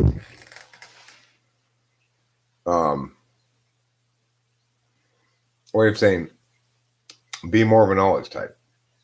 Well, knowledge types are mindful, action types are not. If you're an any DOM, then simply telling you to be more of a knowledge type is not going to be helpful. The answer is specifically, I'll start with the easy stuff. There's certain SI things that feel good to you. Remember and start thinking about what comprises SI. Remember also that a lot of times SI is just repeating the same thing to yourself over and over again. So I've said to myself many times that I have a meeting with Kyra tomorrow, and I've got a typing at 9 a.m. on Saturday morning, and I've got a typing at 2 a.m. on Sunday morning, which is to say very late Saturday night, I guess. Right, and any DOMs get told to be more like knowledge types than anybody else. They say, no, meditation is about mindfulness. It's about, turning off the monkey mind. It's just ontological violence against our nature. That is not the way for us to meditate, is to be mindful. Instead, it's kind of to be bodyful. We need to pay attention to the bodily sensations of our experiences. in some sense, that makes you mindless. You're wallowing in your physical pleasures and probably fully distracted by that and not being aware of the surrounding environment. That's an SE frame, right? You can call it mindful, but like if I'm lost in the clouds and something in my head and something surprises me and I go, ah, then I'm not being mindful, right? I wasn't being mindful. I was being stuck in my monkey mind. Well, this is why we have to critique what you call, expressions of spirituality. They're really just expressions of cognitive function bias. To say that the problem is that I'm not NI enough or NISE enough. The ultimate NISE state of being would be like this. The Inuit hunter hunting a seal at a hole. So what the Inuit used to do when they hunted seals in the winter, they had a gaff spear or whatever to get the seal. But they cut a hole in the ice, and the seals who are under the sea ice need to go up to get air sometimes, right? So they'll have their eyes out for air holes under the ice, and then they'll periodically go up those air holes. Well, the Inuit hunter would have to stand there over the hole perfectly still, and in such a fashion that that it didn't alert the seal that he was there, and just stand there and wait for the exact right moment when the seal came up, at the exact right moment when his head was far enough up that he could get the hooked part of the gap underneath him and pull him up out of the ice, right? It's got to be a prepared, just a state of empty mind, Zen mind, beginner's mind, just in the moment, hearing all the sounds, knowing what's going on in the external environment, not being in your head at all, right? That's the ultimate state of mindfulness. People mean different things sometimes when they say mindful, but that's the most proper definition of it. Now, the thing is, that's not a good suggestion for me. Don't tell me to be mindful. That's a bad idea. That's not going to work for me. I need to be I have a different kind of need. Namely, I need the SI end, not the NI end, which means I need to be still lost in my own thing, but it's not going to be, there's not going to be externally focused like that. As an NE Dom, my relief function, so to speak, is introverted. As an NI Dom, the relief function is extroverted. As an SE Dom, the relief function is NI. And I am convinced that meditation of the Eastern sort, like Zen Buddhism and stuff, that is meditation that is correct. Those instructions for meditation are correct for SE Doms. That's what it's for.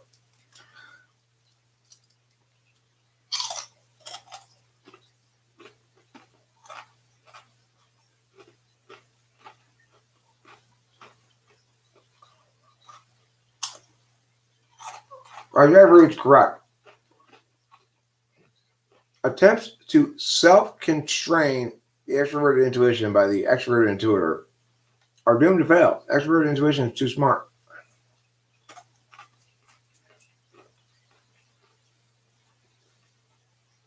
Well, look. Nobody's saying it's a bad idea to switch to some basic SE. What I'm saying is that that is maximally attained when the NE Dom is attentive to their SI. When you're well rested and you are well fed and not thirsty, and you don't have a headache, and you're keeping track of the fact that you've got a limited number of hours in the day that you have to make choices about and use accordingly. So that's an NE Dom who's actualizing and doing a good kind of meditation. A good kind of meditation for an NE Dom is SI focused. It's self-soothing physically and self-soothing metaphysically, keeping track of your shit, being less stressed out. As an NE Dom, my My inferior function is the one that keeps track of existing resources.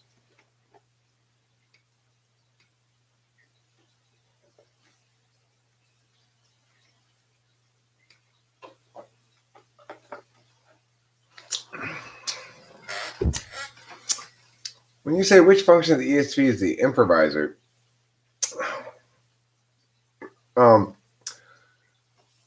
action functions, both action functions, extroverted intuition and extroverted sensing, are going to appear improvisational because they are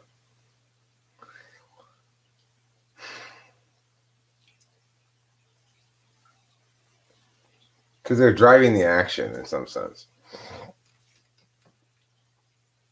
But they improvise in different on different planes. So it was very important for me to get this juice here, because prior to getting this, going out there and getting this, and eating some pretzels and whatever this Fritos right here, I'm starting to feel kind of queasy because it'd been a long time since I've eaten a late lunch, early dinner.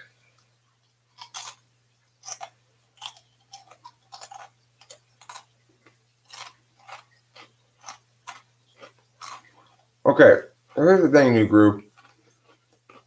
You don't need to do more work to do better SI. You don't need to take a bunch of notes. Like right now, I'm going to do something. This is what good SI is. I remembered, as I have repeated to myself multiple occasions, that I have a typing appointment at 9 a.m. on Saturday, which I already have in the calendar. But I also have one now that Isaiah Rude told me about.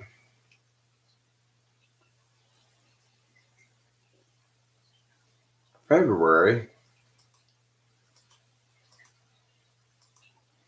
June 5th. So June 6th at 9 a.m. I have type home fries.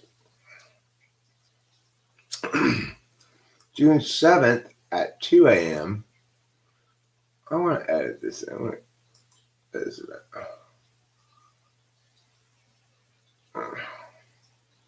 More actions. Delete. All events. No more of that. Now, 2 a.m. on Sunday 7th. We got typing.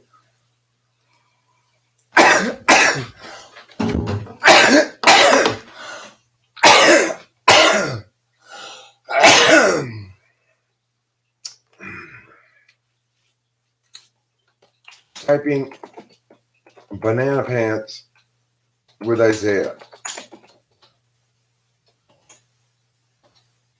God, your name's hard to spell. I hate it.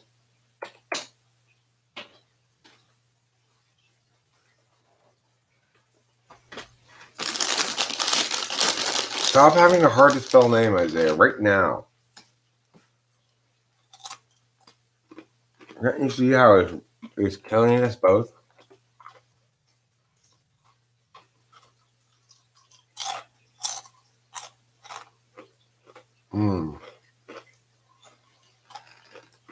Listen.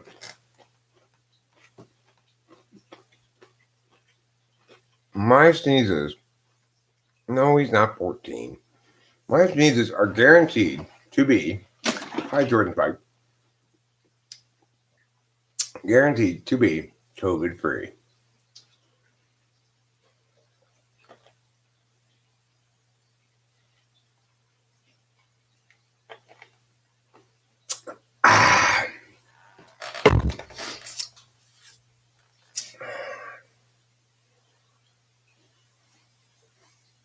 You too, Isaiah Rude? Wow, we both won lottery there. I still look not a day over 17. Why would I hate you?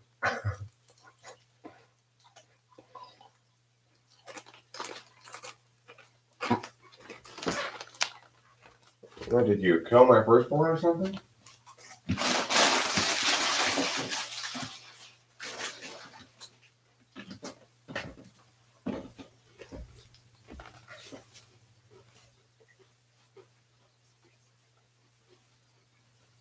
Oh, it's not a rule, Faye.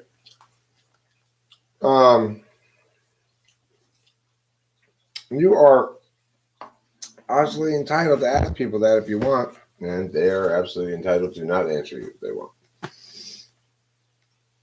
I can never remember people's names even when they do tell me. They just keep on being their internet name.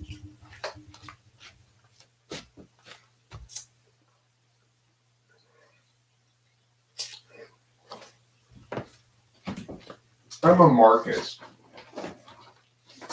I believe that all society should be modeled after Marky Mark. And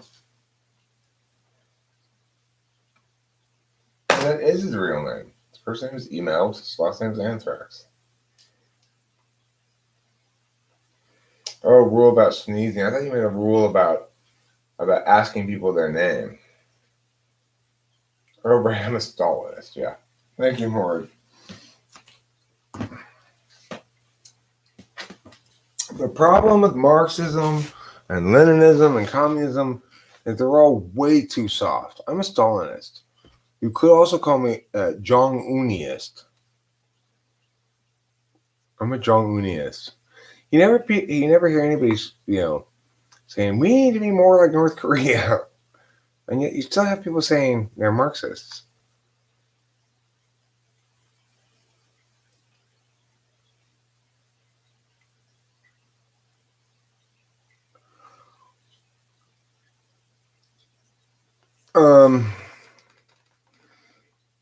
Well, I don't have very many expenses right now, Cloud. But how I make my living, when people ask me what my profession is, I'll tell them I'm a debate coach. I'm kind of fighting off work at the moment. Like, my client had to sort of cajole me into accepting 1 day a week this summer for 2 hours because 3 days a week was too many for me. Well, right now I'm actually just teaching grammar. Like, I worked yesterday, taught grammar for 2 hours.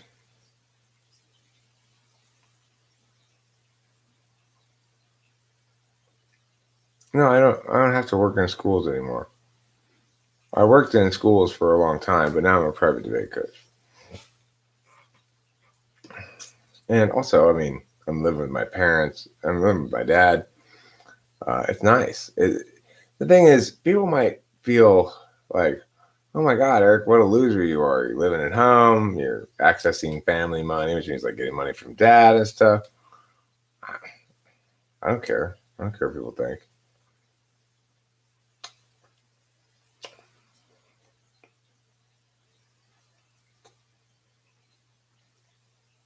Yeah, I used to have big groups, but I don't want to do that anymore, really.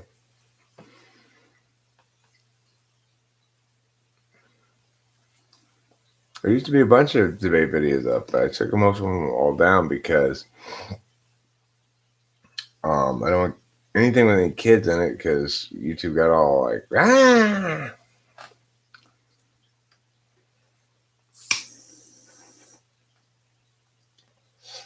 Pixie Shap.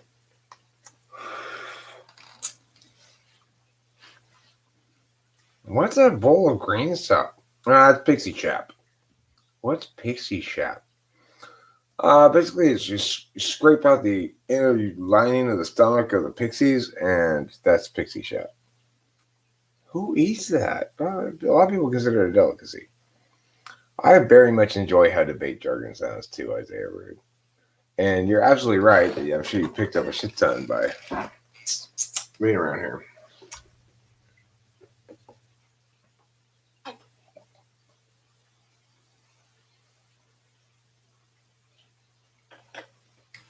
Look, fallacies like straw man and stuff.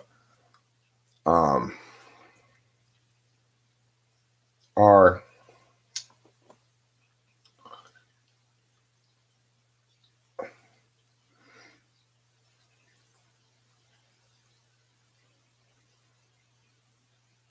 I mean, I'm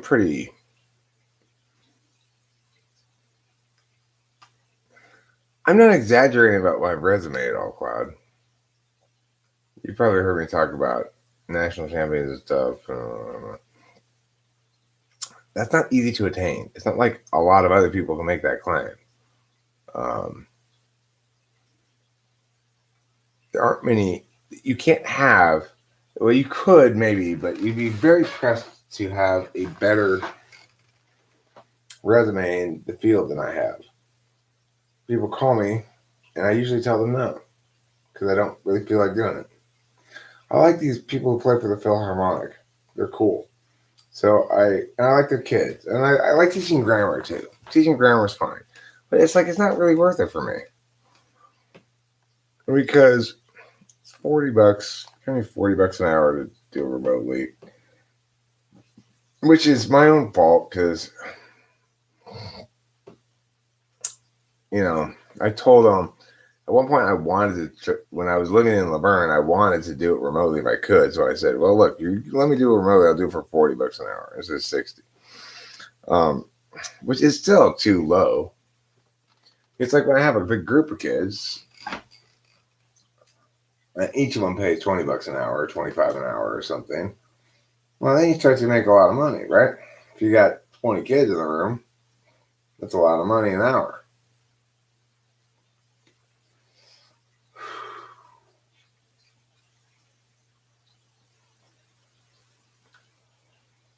Horse Mumbler, thank you for putting it so well.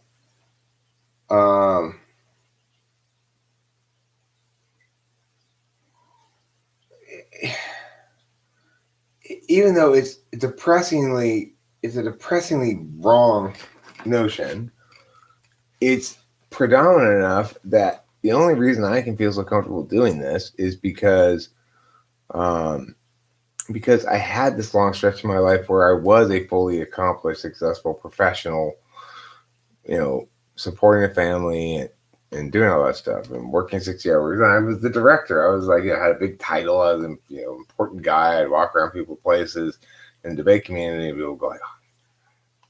It's kind of ego gratifying, I guess, You walk on to a tournament with your big ass team, your big ass fucking juggernaut that always is tearing shit up. You feel pretty swaggery, let me tell you. Can you yell at people in debate? You can. Depending on the judge, it might cost you or might not. I don't care if I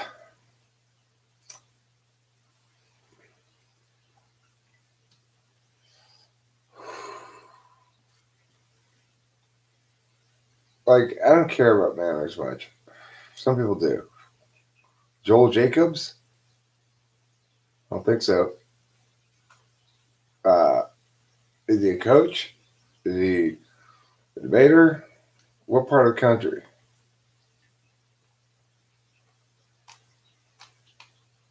Keeping in mind that I've been a little bit out of the mix the last few years, or the last 2 years maybe. Basically, since I got with Kimberly, I've been kind of out of the mix. You were at Berkeley High School debate? So you're Bay Area? Or you competed at that tournament? What debate format did you compete in? Policy, LD?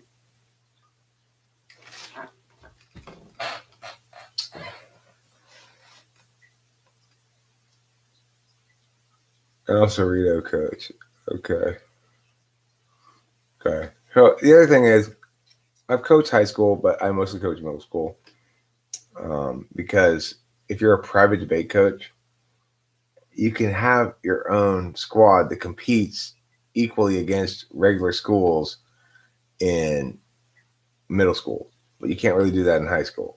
So when I coach high school, I usually do it. It's kind of like ghost coaching. Usually they have a coach, but they're not happy with them, so they bring me in for casework. Middle schoolers, I actually get to take them to tournaments and they compete and stuff. So I I like middle school.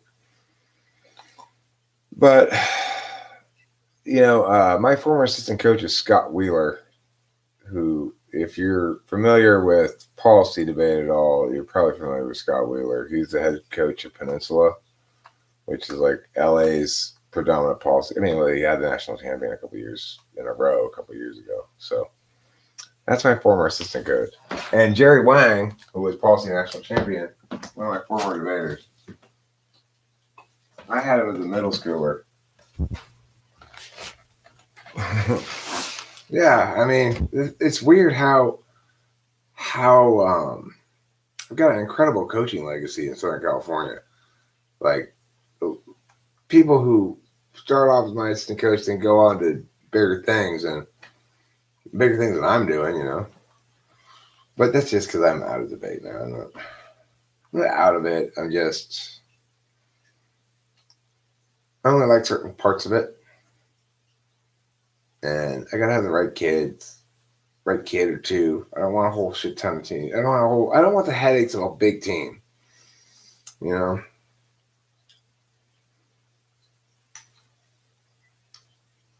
Parley, huh? The thing is, I think if I were debating now, I would love Parley. But as a coach, I don't like Parley because I like to go in. Do you remember when Charlie Weiss took over the Notre Dame football program, and he had his own Neville Chamberlain moment where he said, "My teams will have a distinct schematic advantage going into these games," meaning he's a better coach than the other people, and he calls better plays and understands the game better.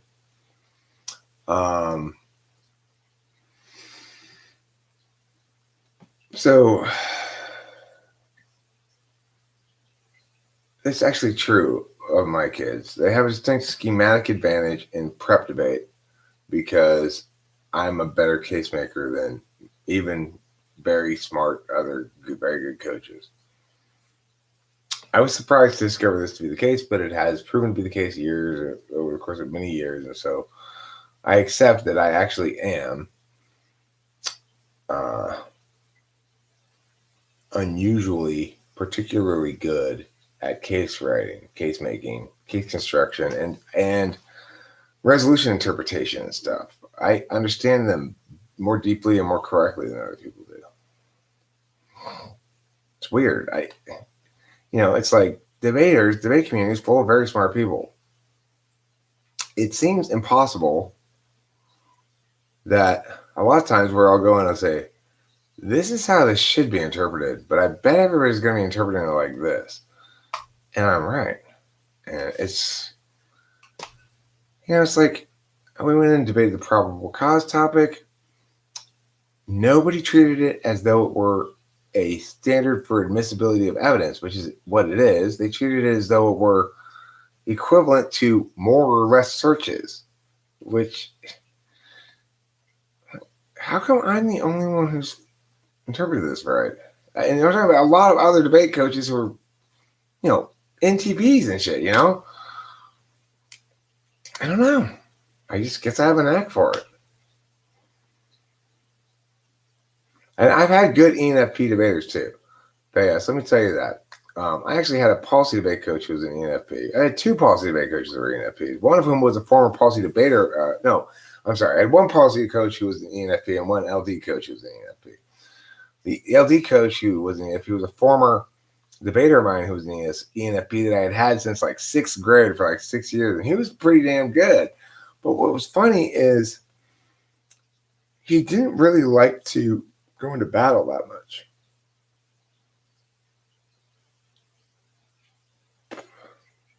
I think because he had high expectations for himself. He didn't want to lose, but you gotta lose some. You gotta break a few omelets to make a few eggs.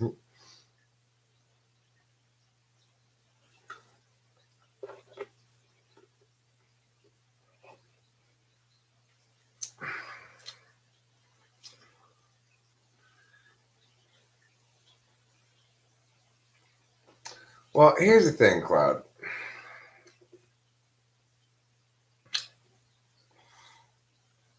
It's very, very unlikely that you or me or Faye or Vainamoinen or anybody is going to be able to correctly reduce another human being to a pack of wrong ideas because you don't agree with them. You're not destroying people when you disagree with them. You're probably wrong, and they're probably right, and you'll probably walk away feeling frustrated. They're not going to fall apart, you know? So when you go and try to destroy other people's worldviews, you generally end up strengthening them. And sometimes in a very helpful way. You're constantly trying to destroy my worldview, but you're simply refining the arguments and making me ever more correct about it. And in response, you can try to cling to the idea that you know you are the gauge of all knowing. You, Cloud, are the gauge of all knowing. But because you're not engaged in the processes that actually allow you to be correct about things, then you're going to continue to run into the wall and be frustrated by that. That is my few. Cloud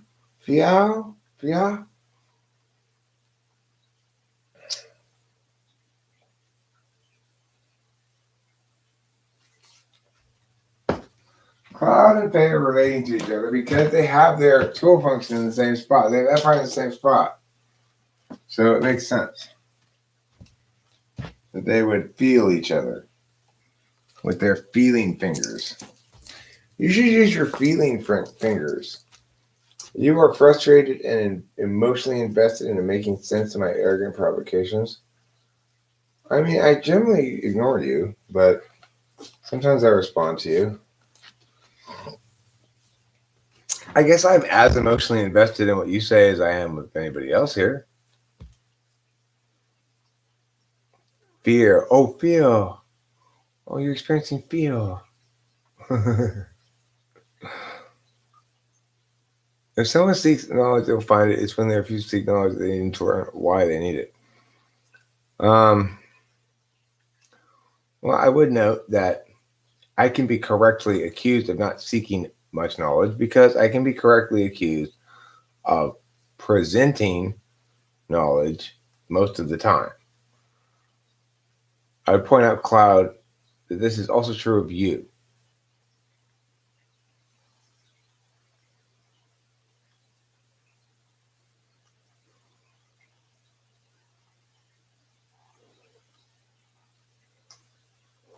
Right. I mean, that's the thing about having the proper kind of lexicographical tools, and it's really just tools of language. Certain sets of words understood to mean certain things, and it enables certain kinds of analysis, right? You're right about that. And it's evidence of the power of metacognition, that the ability of the ENTP to fully actualize is going to continue on what sets of skills they develop, when and how they express that and stuff.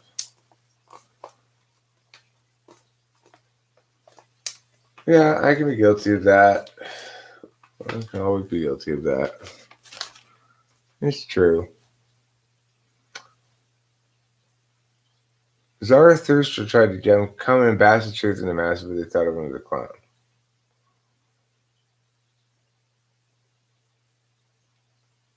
And did it work, Cloud?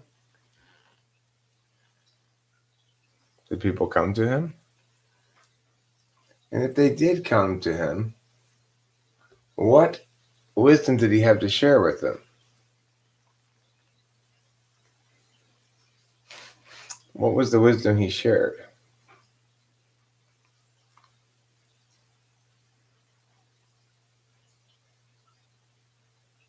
How did they seek his knowledge? First of all, why would the seeking of his knowledge be a long process? Why don't they just ask him what they want to know and he can just tell them the answer? Shouldn't it require a circle of people around you? Ubermensch. Is that a kind of sandwich with liverwurst in it? Embrace the suffering. Why would I want to embrace suffering? That seems obviously wrong. You don't want to embrace suffering. Is bad, like definitionally. You know, it hurts. It causes suffering, right? He should have tried Jesus' approach. Who? Zarathustra? Should have tried Jesus' approach? Okay, I'm not accusing you of agreeing with Nietzsche. I'm disagreeing with Nietzsche doesn't mean I'm disagreeing with you.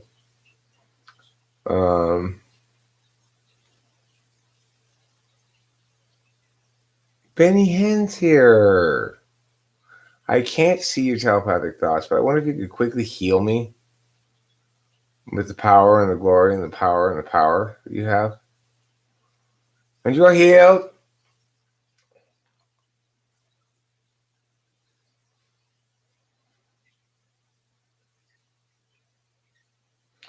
But I'm trying to understand what were his ways. Like, what are the things that they need to learn? Why do I have to follow him around? Can't he just say, okay, it'll take 3 months to teach you all these things, and this is the curriculum, and you can study ahead in the book if you want? No? Doesn't work like that? Just follow you around indefinitely and learn what from you exactly? That you can't control someone's desires. You can't make people want things. That's true.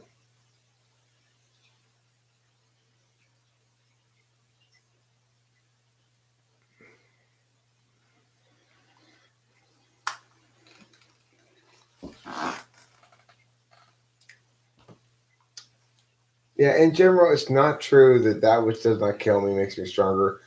Usually things that work in the direction of killing me, come close to killing me, probably have a lasting weakening impact on me. Pretty straightforward stuff again. I don't understand why people idolize that guy.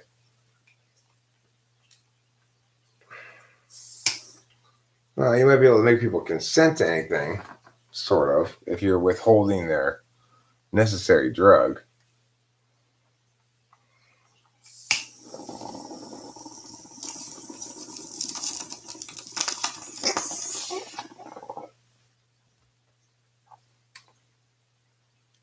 Nietzsche went and died young. I don't know why people like him.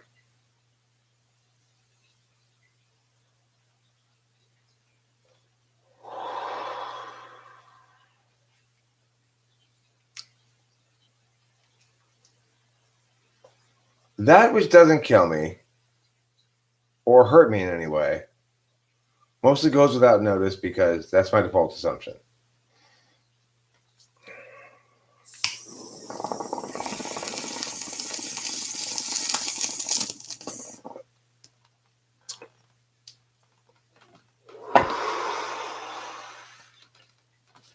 It's funny, in high school, on the high school newspaper, I wrote under the pen name Hume. I'm not really into philosophy per se. I'm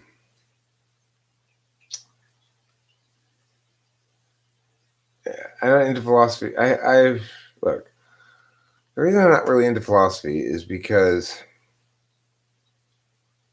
I don't think there are a lot of significant open philosophical questions anymore. I think, in other words, I've successfully parsed out the landscape of the questions, so there's not much more to mine there.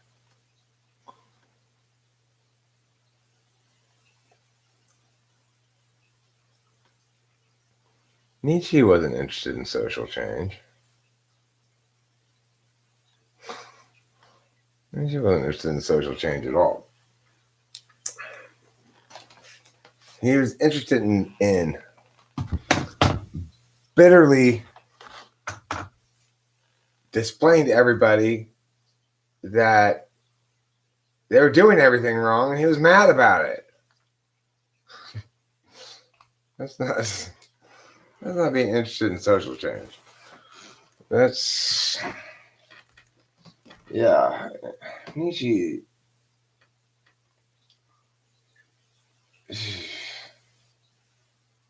Boring indeed. As boring as a bag of poo. Dried out in the sun. And burned inside a shoe. Then built inside of one. I gotta go too.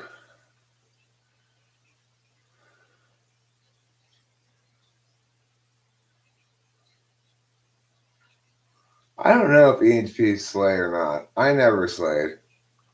I don't like the idea of slaying. I'm looking for a human being to be in a relationship with and not to get laid in general. I never was. I never liked it. It always made me feel awkward and uncomfortable. It seemed wrong.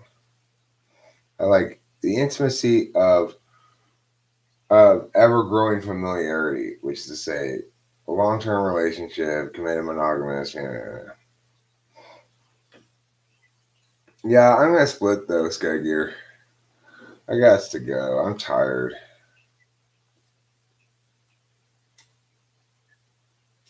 See you later.